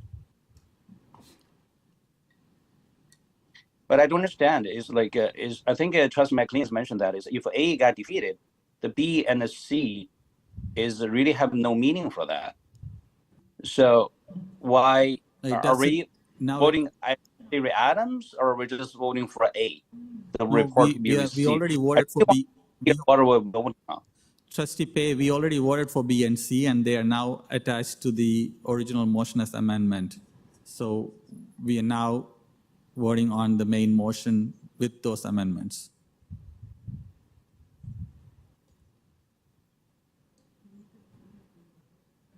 Do you have any? So when something gets amended, Trustee Pei, the original motion, if that amendment passes, the change gets attached to the original motion, and then we vote on it together.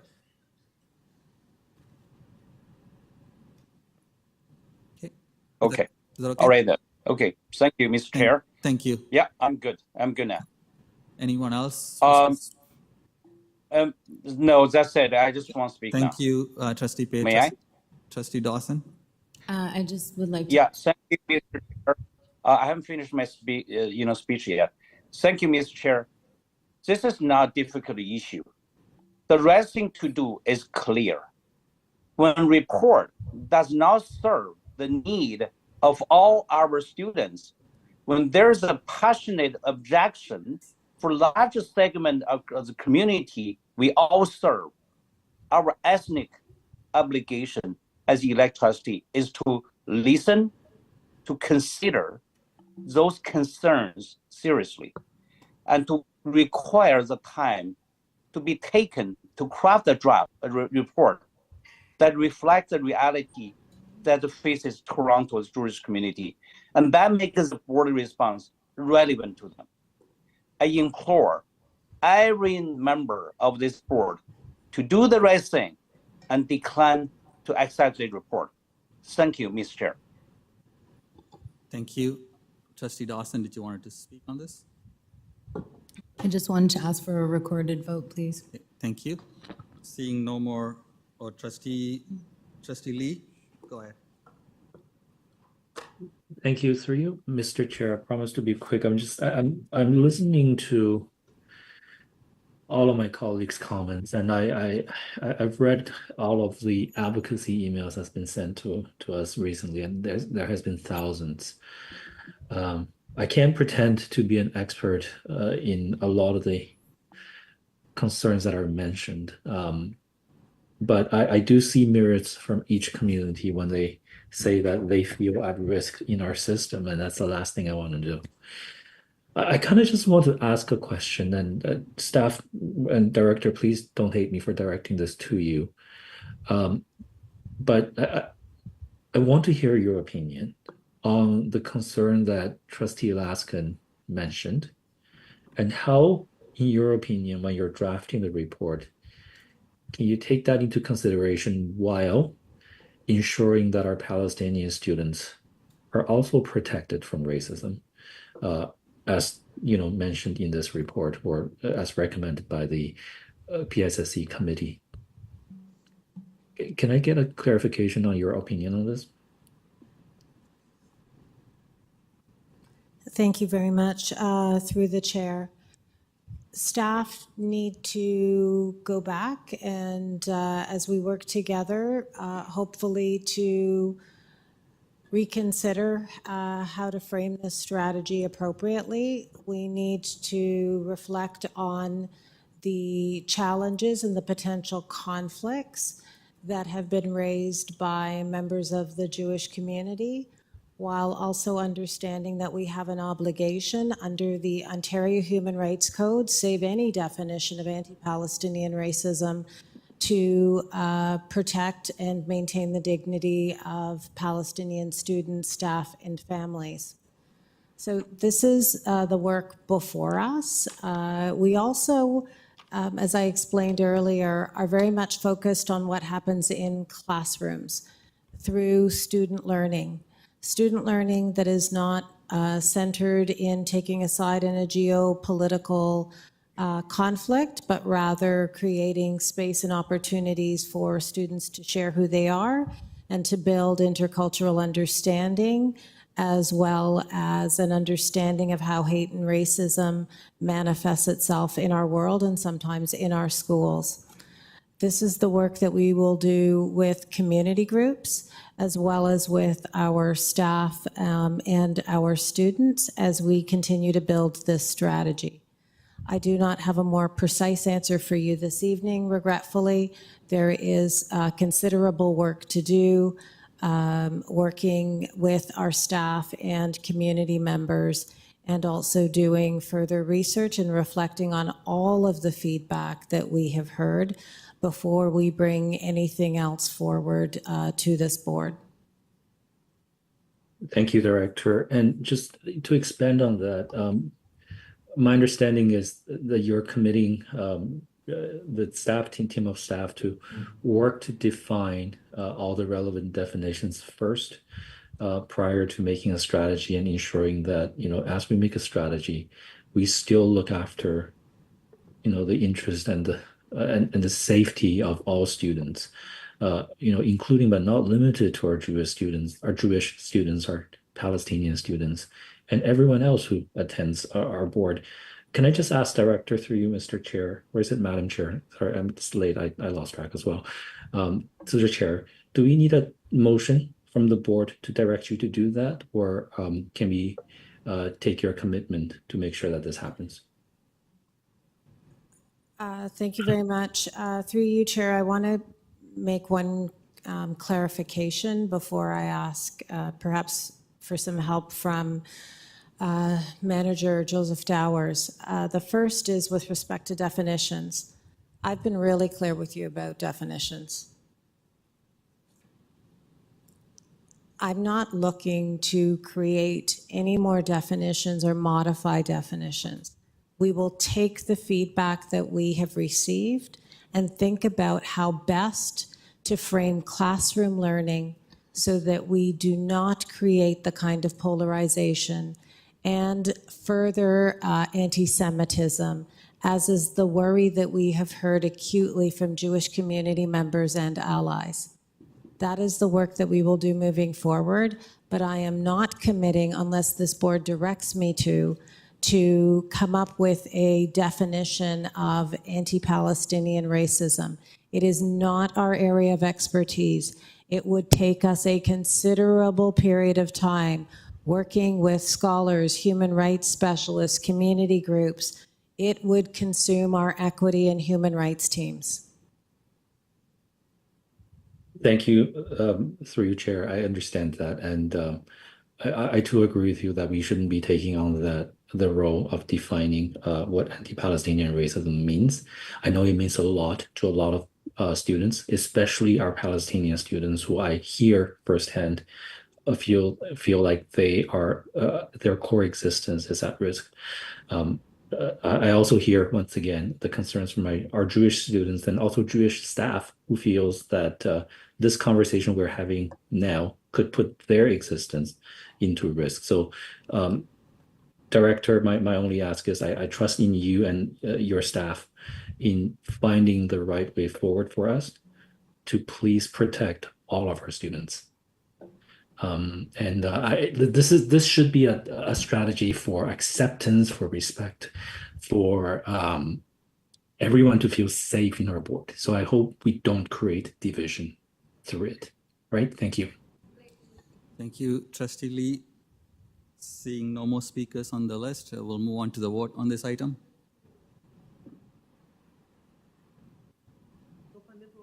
Please open the vote.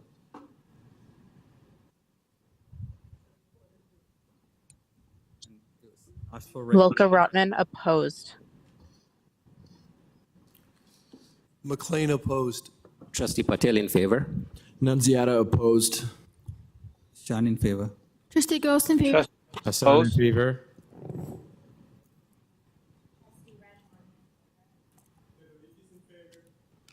Alaskan against.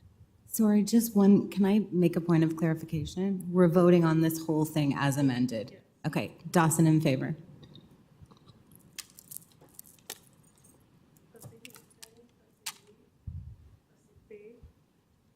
Trustee Rajwani, Trustee Pei. Shan in favor. Oppose? Trustee Pei opposed. Trustee Lee.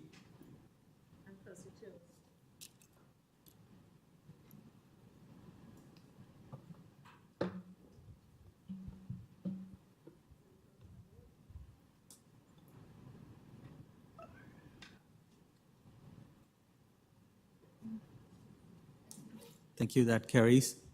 We've passed, we've at 1 o'clock, so we would need a mover and a seconder to adjourn. Trustee Hassan, Trustee Hastings, all those in favor? The next time. Anyone opposed? It's carried. Thank you.